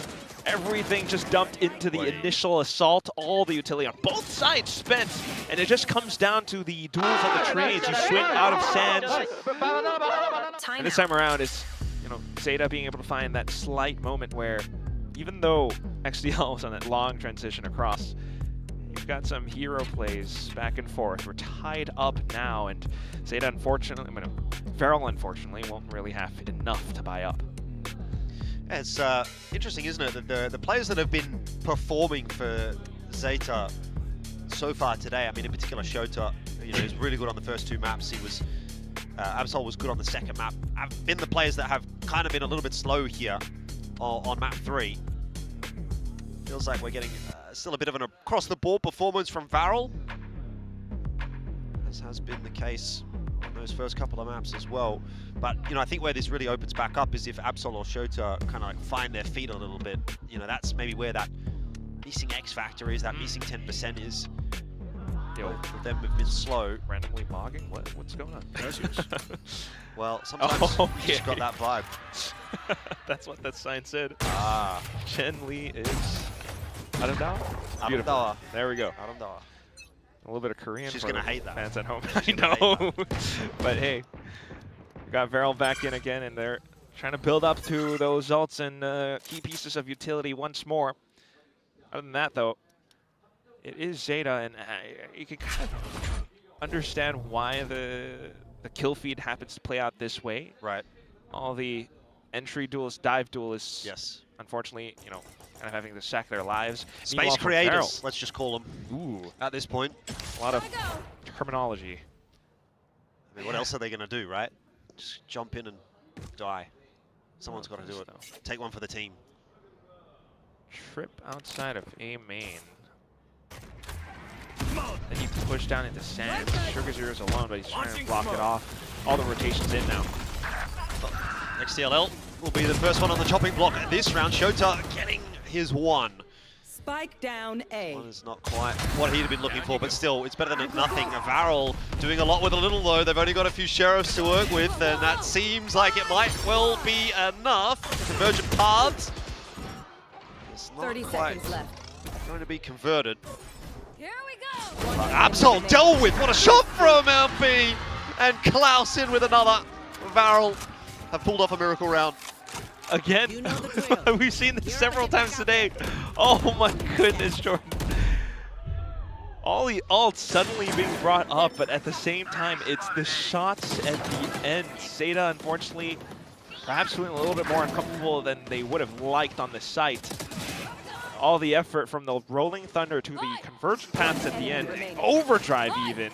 One enemy remaining. And all it took was just careful peeks off of little piece of information around the door. Precision shooting. Oh yeah, that's Project A. Just doesn't feel entirely tactical sometimes, but you can kind of see around the map as well now. VALORANT starting to look for different options for pathing. Ooh, absolutely. Going to get aggressive in this round, and that has gone pear-shaped. Then you have to hang back, disengage, while Zexy might have some other plans. Timing important here in the Brim head-to-head. It'll go the way of Sugar Zero, which is obviously important for ZETA. It brings it back to 4-on-4. It relieves a bit of pressure on that north side, but they still don't know exactly where VALORANT's going to end up. And now that information's starting to come through, but it's perhaps a little bit too late to get those two A players across. LP for one on the entry. XDL will drop the hat, get the info. VALORANT looking to push forward into his position to eventually overwhelm him. Spike not yet planted though. It's been a pretty decent hold from ZETA. They've slowed VALORANT down enough that the rotates come through, and Eco and Sugar Zero will make short work of the 2v2. And once again, we are tied up. I mean, that's how things happen down on Fracture, I guess. Slight collisions back and forth, but the sudden call to rotate around. I mean, the peak from Sugar Zero is huge because it just gives that much information, but the multi-kill from XDL just onto his tower, it's been quite, I guess, difficult for Zexy to be able to dig him out of that position. Clearly, I want to hang out with those guys. I know. You know, get me there, man. Wherever that is. Tokyo. Smoke's down. I'd like to go there. I've never been there. Anyway, that's by the by. As VALORANT once again trying to make an inroad in towards the B site. Got a fast flank coming actually through here from Shota. So if they take a little bit too long, they're going to get stabbed in the back. But Zexy pushing his way forward. Dislodges Sugar Zero. That's going to start to make the inroads that they need. Shota, though, as mentioned, comes in behind, catches Zuna. Now XDLL. Not quite in for two, but doing enough to keep this one looking stable for ZETA. Shota is doing what he does best, and that is dispatching of heads. Oh, LP's doing the same! What? Out of nowhere! The 4K from LP plucks him out of the air, skeet shooting style. Oh, someone pull the clay pigeons out. That's amazing. Around that looks incredibly chaotic, definitely. I mean, smokes all around. I thought that was a wrap for ZETA, like, come on. Yeah. 1v3 though, fundamental mistakes here. They take 1v1 peaks. True that. I mean, I guess he didn't think that he was going to be spotted, but the showstopper at the end, every stay of the week. And suddenly, there we go. That's the VALORANT that we've been wanting to see this entire season. Yeah, and it might have been a real spanner in the works here for ZETA. I mean, look at the money. They're down to some weaker weapons, and they've already lost a player. Absol is in the thick of it at the moment. Okay, knock someone up into the air. Some control over the site. Oh, hey, hang on. It's all happening now, Quack. 2 from Absol. As he ducks away behind that smoke. Sugar Zero with the stinger, and now Absol for 3. VALORANT, they might not quite cross the T, dot the I, finish off this half with the round that they want. Ooh, you've got 1 minute. Do have time. Go over to A. Well, not really an option anymore. Just has to win the fight and can't. 2 players, too many. So 6-6, it is a tied scoreline. What's your take now? Do you have a take? The brains turn to mashed potato. Japan wins. The fans win. We win today. This is an amazing match to watch. It's so tough to really get a good read over. I mean, think about the past 2 rounds. These have been like half buys, and on the half buys is where they win. Well, speaking of half buys, I think it's time for half time. Man, everyone take a break, have a reset, have a little chill. Kind of need it. I'm at a loss for words. LP though, stepping up again for Varel. I think he's been really good this series. Which is, I think, Hilly was kind of talking about is everything that Hilly's kind of brought up or built towards is just not happening in the games. Breach was always meant to be, you know, this support initiator. You're always in the back lines, tossing out util for the team, which is often why they're not in positions to find a lot of big kills. What is going on here, bro? Where do you get that mask? What is happening today? But yeah, LP somehow still able to kind of make it work. You know, it's all a concerted effort from the entire team, I have to say. But that is pretty darn amazing. Kills plucking opponents out of the air. And at the same time from ZETA as well to be able to respond in kind. Eco with that slight response. Sugar Zero being able to pull out the numbers for ZETA. But now you swap sides. And then the question becomes, how does Varel's composition work on the defense? It's a big question, isn't it? I think maybe for Absol and Shota as well, it'll be a little bit more freedom on the attack that they might appreciate. Shota looking to try and take that and run with it, but he has just run straight into a breach. So what are you going to do? Die, really, is the answer. And ZETA looking pretty good to start this pistol off. Well, you die and you run across over the B site. Maybe you get the spike down and just call it a day. Sugar Zero still trying to make some noise, pull a bit of info, and he's done a pretty good job of pulling a distraction through, but Cinder's still over on this B side, so that'll have to be dealt with. Flash goes through, everybody's blind. Absol recovers better. And it does a pretty nice job. There might be something in this one. It's a good crossfire established for the ZETA players, Eco and Absol.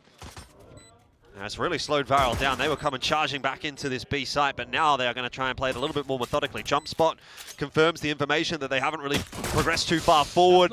Absol stuns back. Is on the alternate side of this peak, and he'll get one. Eco the other, and ZETA somehow recover the unwinnable pistol. Oh my god. Replay guy, let's get on top of that, because that was an insane play from both Absol and Eco. The flash coming over in towards Canteen. Absol actually slides in, but turns around just to try to dodge flash. Still gets hit by the flash, but is able to take a necessary duel to allow for the plant to come in, and then the fault line just so happens to cycle back into the play, which unfortunately separates the two who are trying to play together. Yeah, but I mean, not even that. It's just like such a tough crossfire to break with that 90-degree angle difference. Like, you're going to have to expose yourself to both of the players at the same time, even if the fault line's not in there. I think that's a really tough retake for Varel. Always going to be that, definitely true. Either way, going to have another crack at it here as ZETA make their way towards a LP, continuing to get work done, but can't do much against Absol, up close and personal. The judge in hand takes that sight down. Where's the plant, guys? Gotta get the plant. There we go. Perhaps some utility come back online. Planted. Some seconds away. Otherwise, for Varel, though, just trying to set up for, hopefully, just exits. Let's not donate alt points to Eco, who is like 3 away. Absol is 3 away. You're going to inch closer, though. Well, Klaus is going to have a bit of a look. Now Zexi's turn as well. Blinding. It's probably about as expected in terms of the way that plays out. As soon as Zexi's going to be cleared too. Ooh, good kill. Good kill. You'll take it.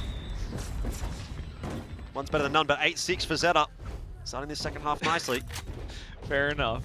Eco is 1 away from Rolling Thunder, though. That's where I do maybe get a little bit nervous. There are 4 orbs on this map to contend for, and you never quite know what could happen. But something tells me neither team is about to slow down. No. Full head-on collision. With the buys coming back in on the next. Not a lot of losses, I think, for ZETA, so still a potential chance. Locating targets. Drones out, spots quite a number of ZETA players. Has brought Farrell predominantly across the A. You've still got Cinder over there. Keeping an eye on B. You can't hit Absol. That's impossible.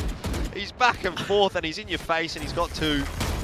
Klaus now trying to salvage on the other side of the site. It's also not going to go well. But LP continues to frag, but maybe it's just a little too late. Yeah, you would think. Still some util online, though, but then suddenly ZETA takes control over the situation. Forces Sugar Zero out. Now 2 more to find. Flashing his way forward into sand, doesn't see anything. Only just down to the spike where, oh, really? Rolling Thunder? I guess so. Let's him get the half. Yeah, if he has it, why not? Blinding. LP, you know, low-key kind of making this one a bit interesting. If he hits a shot here, hang on. Time's ticking, peeks through, he goes dead! How has he won that?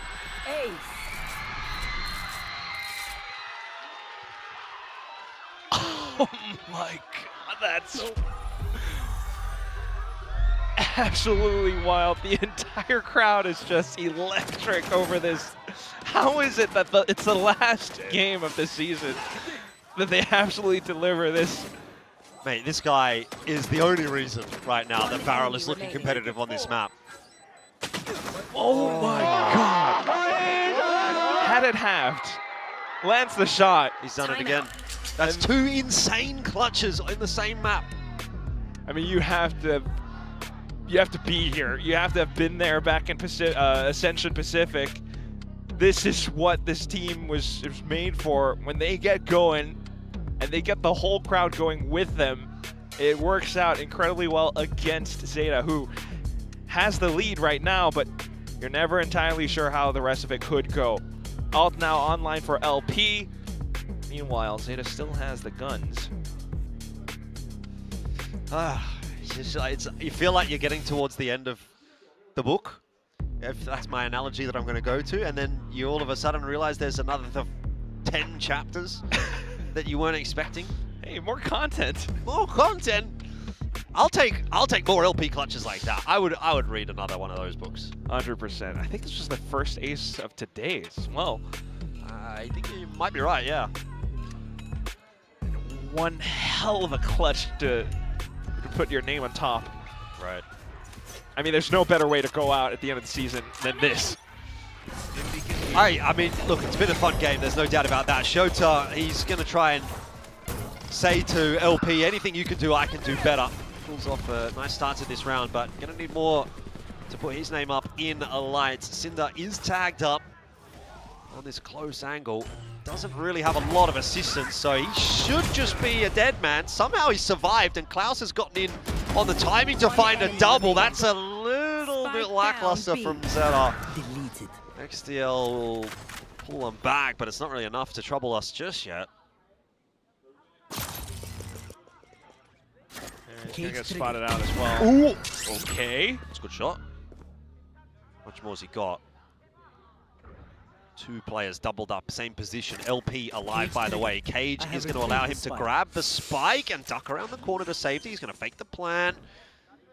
Back off. It's a quick push, though, from Varel. They're going to very quickly recognize that he has not planted. There. A bit scared, though. Yeah, you're just never quite sure what's on the other side, so you kind of want to work around what you do have, which is this site. But your opponents are so close. Oh, I think they've seen him now. Yeah, well, sure. He's going to commit to the plan. Oy. Dude, 20 seconds left. Cancelled. Going to try it again. Can't keep tapping. Got to go. 10 seconds left. Connected. So XDL is in a bit of trouble here. It was a very, very patient approach from Varel, but they got the job done. Yeah. That ties up the score for sure. I mean, perhaps not just really anticipating the potential utility to come back.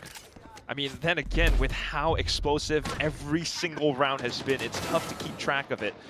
But as you go back into how it actually all plays out, the rolling thunder that gets sent across just kind of throws a spanner in the works. At the same time, Klaus and LP are just able to find little 1v1s, the big taps. I think out from the position of tower. And it's that sharp shooting from VALORANT, again, that kind of keeps them alive in these moments, in these stakes. Let's go back to ZETA, who have the slight half buy now. Absol, he wants to get in there nice and quick. Has the overdrive, but it's not going to work out. So Asa sort of opened up anyway.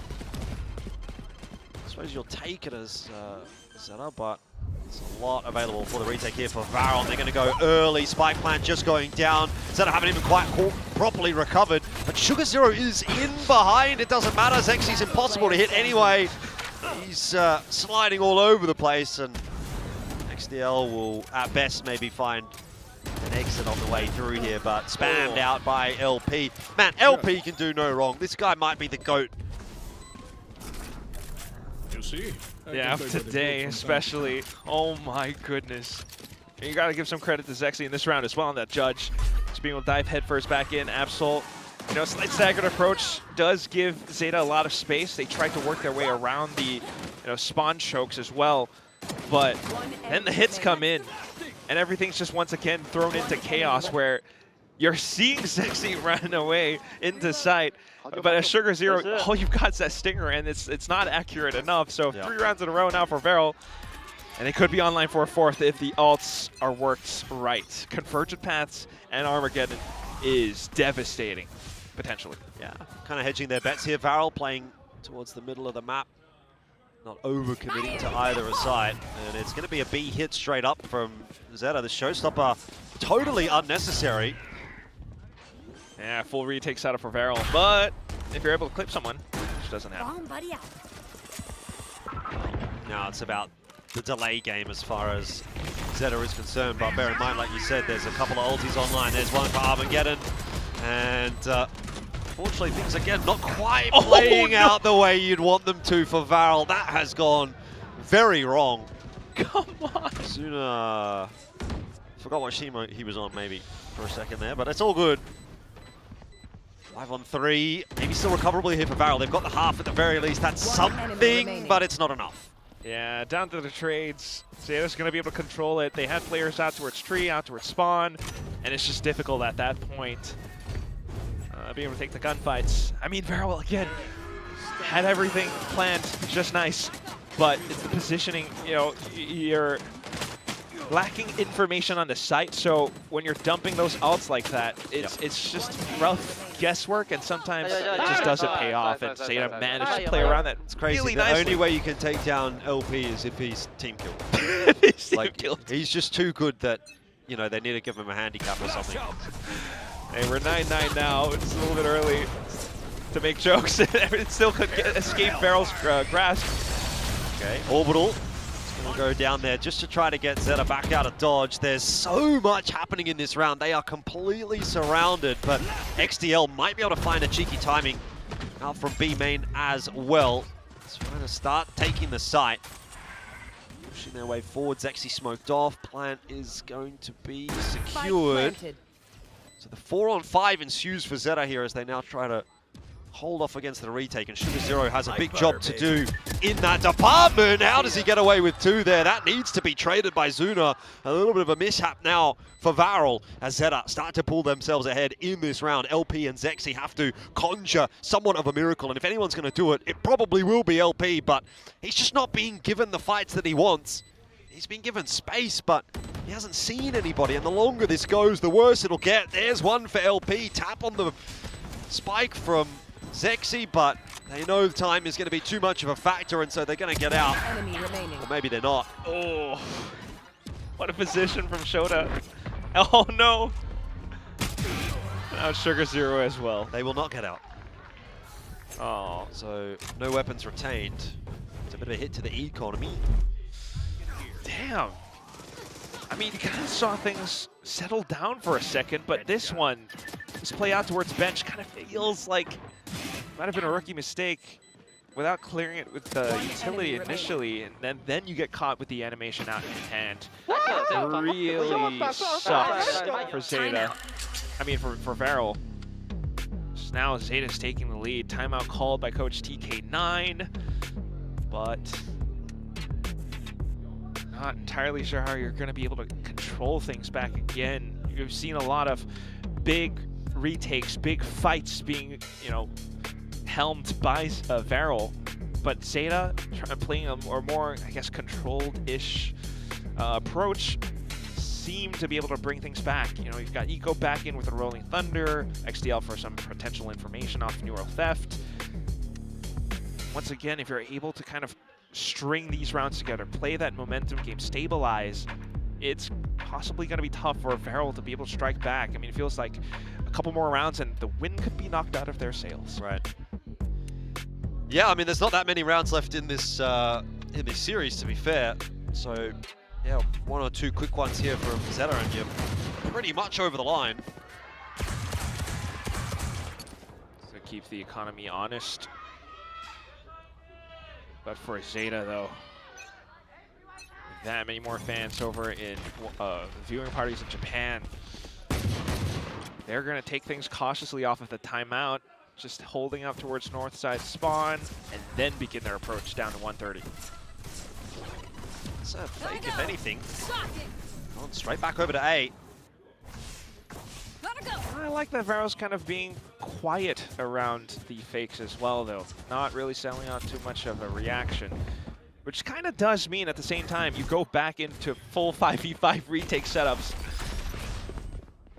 I don't know that VALORANT will be too disappointed if it's a 5v5. It might even be a 4-on-5. Zuna is in the end going to be traded, so it's 4-on-4.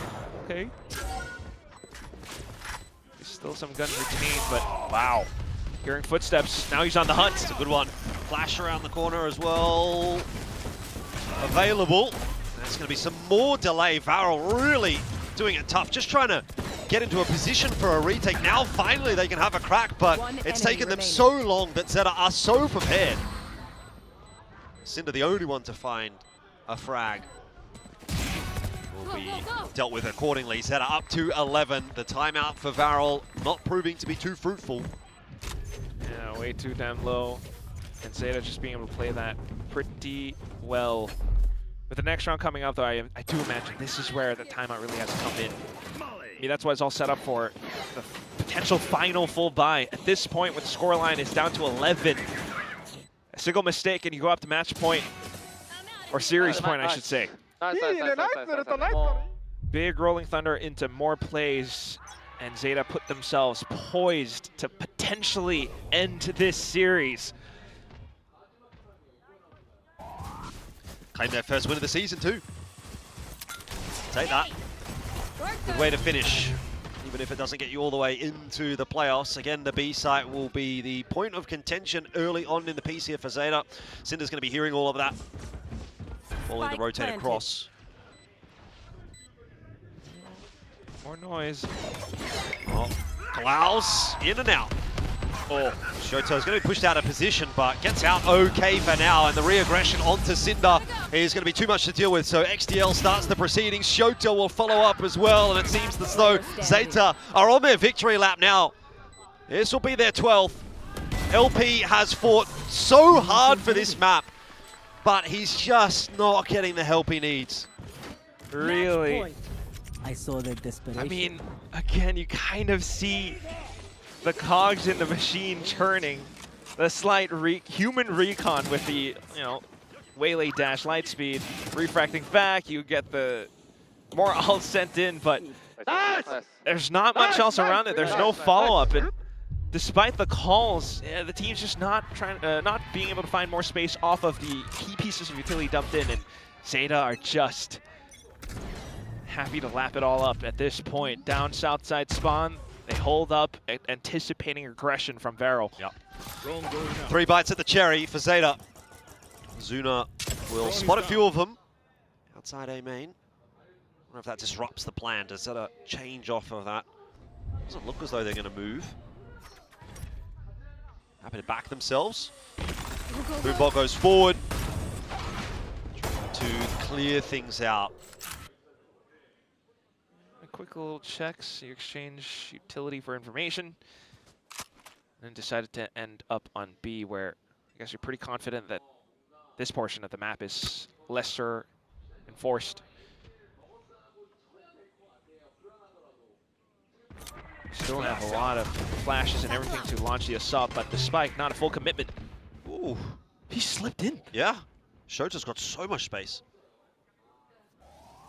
Varel's relaying this information over as well. That's why I got two players still hovering around, ending back up on A. Yeah, it's awkward though. Like you're stuck between a rock and a hard place. You've got to watch both angles, right? And left. now ZETA are starting to make their hit on A. They've, still got to worry about Shota. He's now spotted LP out, but Klaus catches Shota, back turned. LP did drop in the meanwhile, so ZETA happy still with the proceedings of 4-on-4 in the post plan here. It should be enough to get this over the line, finish off VALORANT finally. One last time, Sugar Zero brings it down to 2. It's just Zuna and Cinder alive, and they are not even finding any inroads in onto the site. Zuna got a couple, but of course it's not enough. 13 on the board. ZETA Division have their first win of the season in their last game of the season. And unfortunately, VALORANT will be the team to walk away winless in this group. The trend continues, man. I don't know what to say. At least ZETA do not land in last place, but for VALORANT, again, every single series, every single game goes the distance. It's so close. It's big performances from LP, but once more, it feels like the experience or lack thereof kind of catches up to them. Meanwhile, for ZETA, I mean, how long is that an excuse though, right? That's true. You've had kickoff, you've had stage 1. Yeah. It's not an excuse for stage 2, I'll tell you that, mate. I didn't think about kickoff. Either way, they'll kind of take their bow on the stage. It's a lot of interesting, I guess, innovative ideas, but needing to see more follow through on the execution. ZETA, however, just being able to switch up on a dime, bring in some maps that they haven't played throughout this entire season, right, and still come up with the win. I mean, Shota has been quite the standout. Yeah, I mean, he was the standout on map 1 and map 2. He didn't actually have the greatest of map 3s, but definitely got the team at least through to map 3, and then that's where I felt like Absol kind of started to come online. If Shota started the series well and slowed down over the course of the series, Absol started it horrifically and actually picked it up quite a bit towards the back end there. So, the fates of the two duelists were swapped in a sense for ZETA. But overall, solid win from them today, and it's nice to at least take something away from this stage. Obviously, they'll be back for stage 2 as well, and so they'll be working hard in the downtime, trying to figure out what might make things a little better. But we'll jump down to the stage and hear from our winners, ZETA.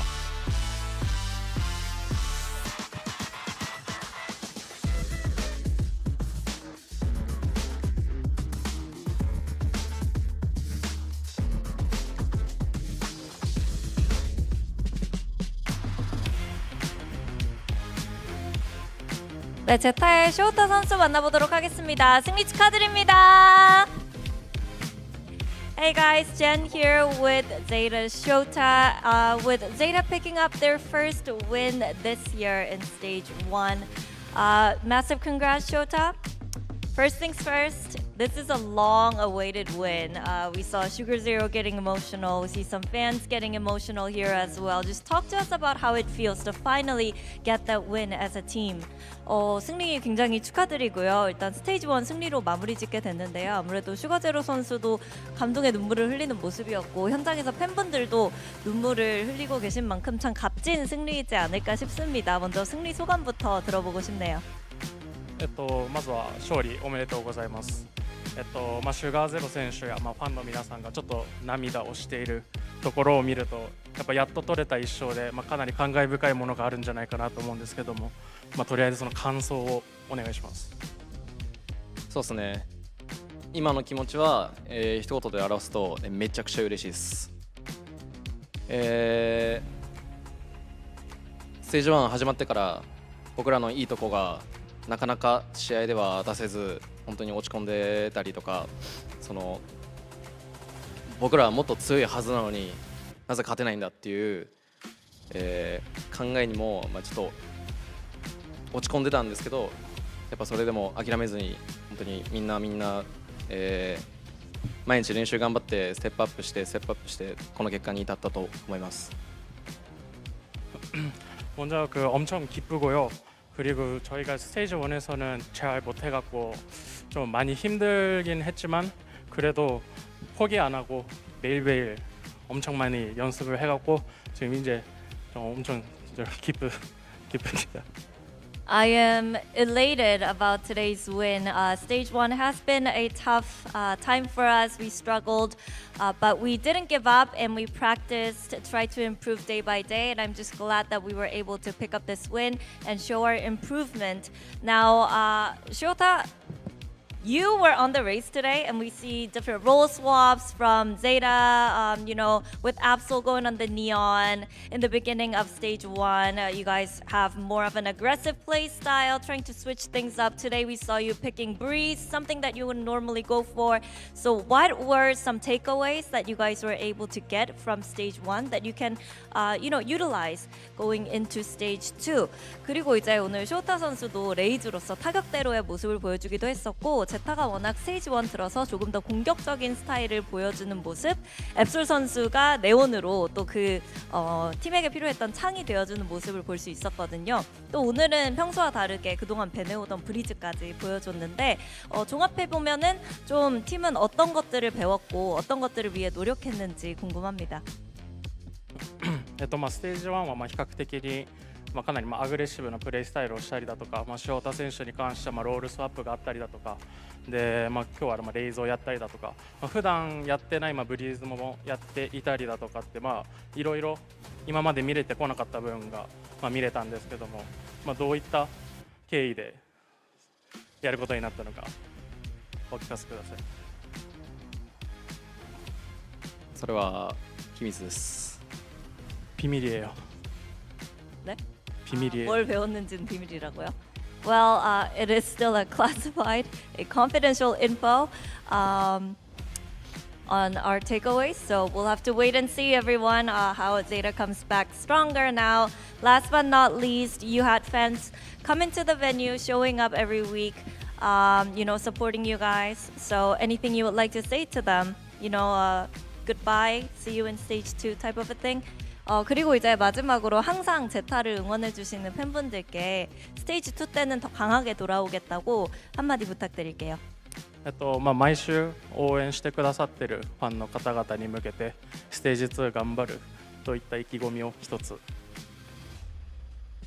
まずは、本当に毎試合、応援ありがとうございます。非常に皆さんの応援がすごい日頃の僕たちの練習を萎えさせずにどんどんね、そうですね、惜しくも敗退という形にはなってしまったんですけど、誠実のZETAを期待してほしいです。 응원해 주셔서 감사합니다. 그 응원이 있어서 우리들이 지금 이때까지 포기 안 하고 계속 연습하게 됐습니다. 네, 그리고 플레이오프는 못 갔지만 스테이지 2에서는 더 좋은 모습 보여줄 수 있게 더 열심히 하겠습니다. 감사합니다. Thank you, fans, and thank you, everyone, for your support. Couldn't have done it without you guys. Your support means a lot to us. It's what kept us keep improving and practicing through the struggle and hard times.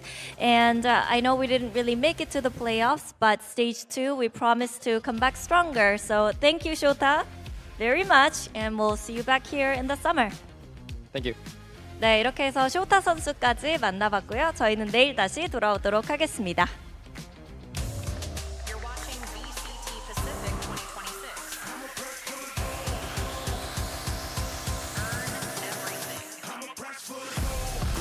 Thank you very much, Jen. And there you have it. ZETA Division manages to get their first win on the board. And there you have all the watch parties, all of the fans. Shout out to all the amazing fans, by the way, for both Varel and ZETA. You had that weird Zuna cosplay. I think that was pretty funny. Mad respect. Yeah. Those guys show up week after week Every for single Varel, week. and they do not win. So big respect for turning up. Varel, ending stage 1 winless. It's a very sad story for them, but at least ZETA get to end on that high note. I mean, they're the only Pacific team this year without a win, unfortunately. So that is very rough to be staring down as you head into stage 2 for Val. They're going to have to do some serious soul searching. But ZETA, I mean, they got a winning kickoff as well. They beat Team Secret, although that was a weaker Team Secret than we see currently. And they've beaten VALORANT, who have pushed a lot of teams close in this current stage. And I think you've seen some very good individual maps for ZETA. They seem to be kind of rediscovering what they want to do with this roster and experimenting a lot. They won't tell us why they picked Breeze. There's a lot of mysteries going on right now for ZETA. So let's just suspend our disbelief and see what they come up with in stage 2. It's a story that's to be continued in stage 2. Either ZETA has zero information, or he's being very coy. Maybe they're like, don't tell him. Don't tell him. He's probably like the guy who does like. I'm willing to recruit him to the FBI because everything's classified right now. Like, I'm sorry, I can't tell you that. Snitch on his team. I can't tell you that. I will neither confirm nor deny. So you guys picked Breeze today? Cannot confirm. Well, what we can confirm, of course, is that this is a much improved ZETA division. It's something that fans can look forward to going into stage 2. And for VALORANT, it is tough to be that sole winless team here on the Pacific stage. And you almost have to wonder how long this squad can keep this up, because, you know, even Nongshim, for example, had to bring in RB for a little bit of experience. This is a team that has to find stability. I feel like they're changing these compositions all the time, and they're having to bail themselves out of these situations with their aim time and time again. I just need to see definite roles. I need to see stability in this roster, or things are going to keep continuing to be shaky. On the flip side for ZETA, I think they have a lot of that stability. I think they have, you know, experienced coaching staff, and you can see the strength of their strategies shining through, and ultimately it got them that win today. I mean, I don't know if I would agree with that, to be honest. Really? Like, they've completely changed their roles in the last 2 weeks. Now they're playing Harbour, they're doing kinds of crazy stuff. Sure, so I agree with that. I see there's structure and there's ideas there as well. But yeah, I don't know, like, I want to see what they come into stage 2 with and what the roles look like, and if they even keep the same roster at this point. But look, another good one from Absol. I think, again, they kind of got it done by committee, and ZETA, I mean, you know, he was holding back a little bit, as he does in the interview. Yeah, he was, I can neither confirm nor deny these kills on map 3. But, you know, it is looking encouraging for ZETA. Yes, they might be swapping around some things, but perhaps this is, you know, that formula that might work better for them going into stage 2. On the other side of things, I mean, LP, help this man! Yeah, can we get the LeBron? Can we get this guy some help? We were like, he put 300 ACS down on the breach only to lose again. Yeah, he really did his best to dig his team out of the hole there. He got that amazing ace. This is an incredibly talented player. It's a talented team, top to bottom. I think they just need maybe more time, maybe more structure. I mean, something needs to change on this team, really, for it to start to click. Yeah, more experience also, you know? Yeah. They need a spiritual revolution. They probably do. They probably do. Match MVP here is Absol, and he was definitely putting up those kills towards map 2 and into map 3. Yeah, both map 2 and 3, I feel like he was really rock solid, and obviously that's where ZETA Division actually came alive there. Yeah. So full credit to him. You know, it's hard to bounce back after a rough map 1 as well, so he did very well today. Yeah, I think at kickoff, like, I honestly was pinning this guy as a bit of an eco-frag. He was running around with an outlaw on the Yoru, and he was looking a little bit disgusting with it, but honestly, this stage, he's impressed me some of these games. He has had a lot of impact, and he has been winning ZETA Division a lot of these games. I think Breeze Fracture back-to-back in particular, even at times when having slow starts, he does put together some pretty nice multi-frags on the gun rounds. And even when he has to play solo duelists, he tends to, you know, pace himself quite well, which makes sense because he's getting a lot of reps on the Neon. Yeah, I think that, you know, there's a big reason why so many put him on the build diff. So I hope that... I mean, did you have him? No. I had him. You had it. Yes. That's why you were molding all the way. So I think, you know, you might be feeling a lot more comfortable with how he was performing. I think this is your day. You and Ash. Let's see, because like you know, you had Suda drop off a little bit, and Suda dropped off a little bit. Good. I also put him on Sentinel, but I think he covered it. I think he covered it. With a quick scan of all these rosters, I think we're all really stupid. It's bad across the board today. How how do we land? Oh, but we had Elfish got Kellyas, which is Kellyas pretty was good. encouraging. I'm trying to. Oh, It's a tie. what? And I've lost. You were feeling so good this morning. It makes me so happy when you lose. Yeah, honestly, that's made my whole day. I'm so mad, man. I mean, a tie is pretty crazy though. Fair play. I don't know how you did so bad. How did I do bad? Must have the minus points. What? Must have the minus points. Probably. You got -9 from Ash. I mean, he went big, but he got -9. I got third Okay. today, and I don't know how, but Oh, I thought you'd won today, Mika. I thought you'd won as I well. also thought you'd done much better. So Yeah. I mean, it was Oh, still pretty this is close. so annoying. Honestly, like 9 points top to bottom is not that big of a diff. Yeah, I mean, that makes sense. Paper thin in third. Man, Mika, you've overtaken me as well. I've overtaken in the you. middle of the pack. The important thing, though, we got to look at the bigger picture here. Achilles is still last. Stop being selfish there. Achilles is still last. Yeah. This is what we're working towards. So good job, everybody. Good job. Good job on another successful. I was going for Mika there. We're not. We're not. really singing. locked We're on the in there at the wrong broadcast. we were about to hit you. that's my at the bad. same time. That's my bad.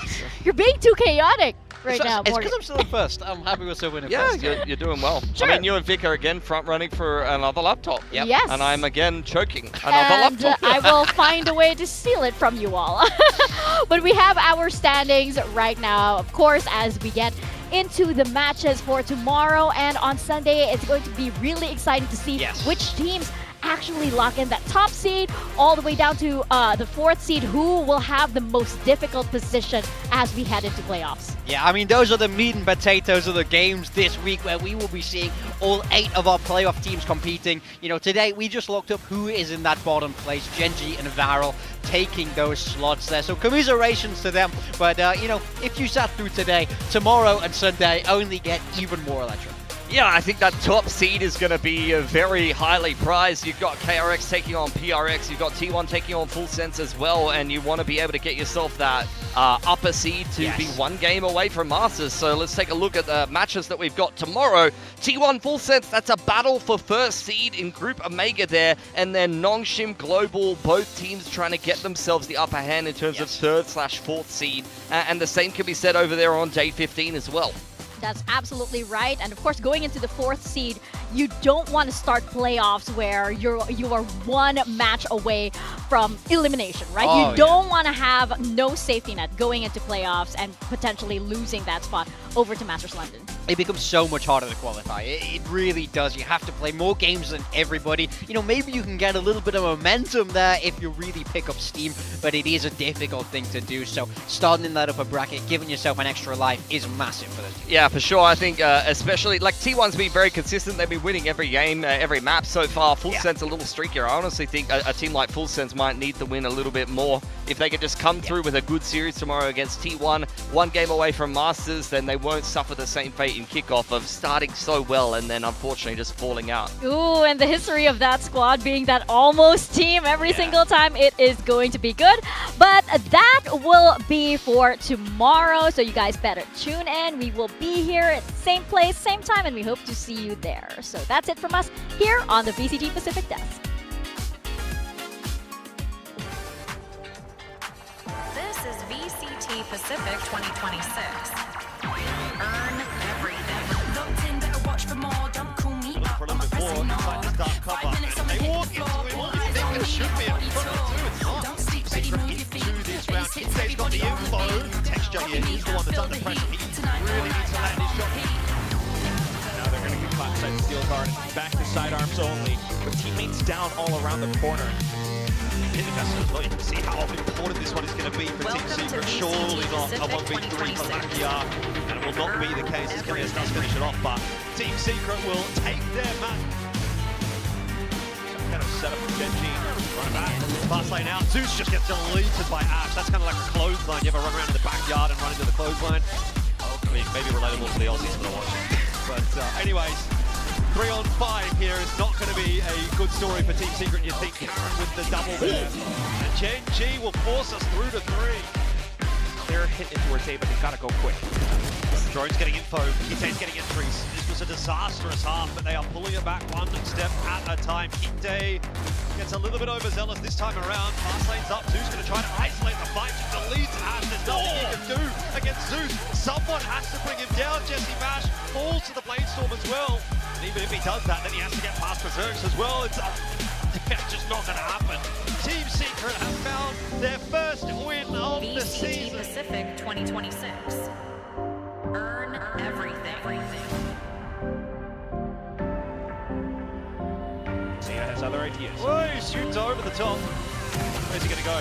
Straight in onto Zexy. This is actually a nice start to the round for Zeta. They've gone straight over the pit. I mean, what does the pit matter?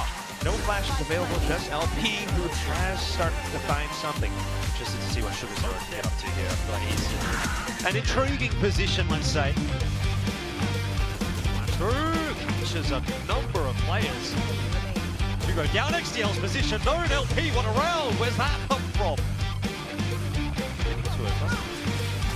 As though they want to initially. You've got Hunter Fury coming through from Zuna, trying to unsettle Shota, but it's not going to work out at all. ZETA crushing them in this round.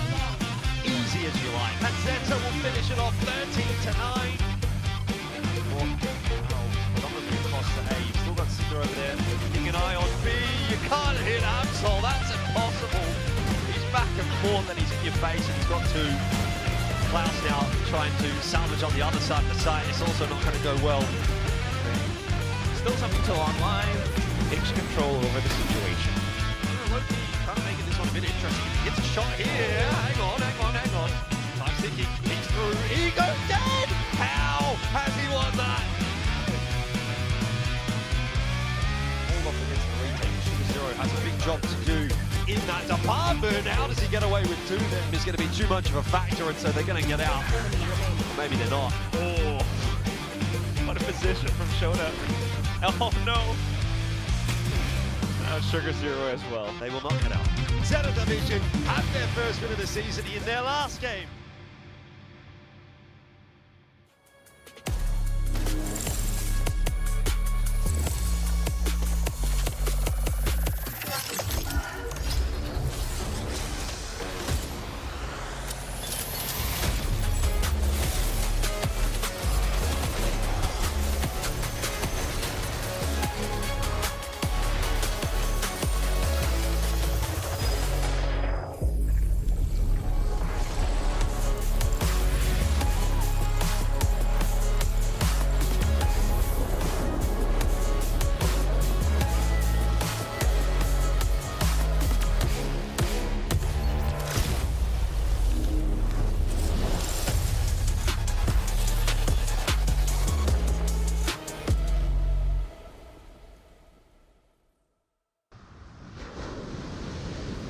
This is VCT Pacific 2026.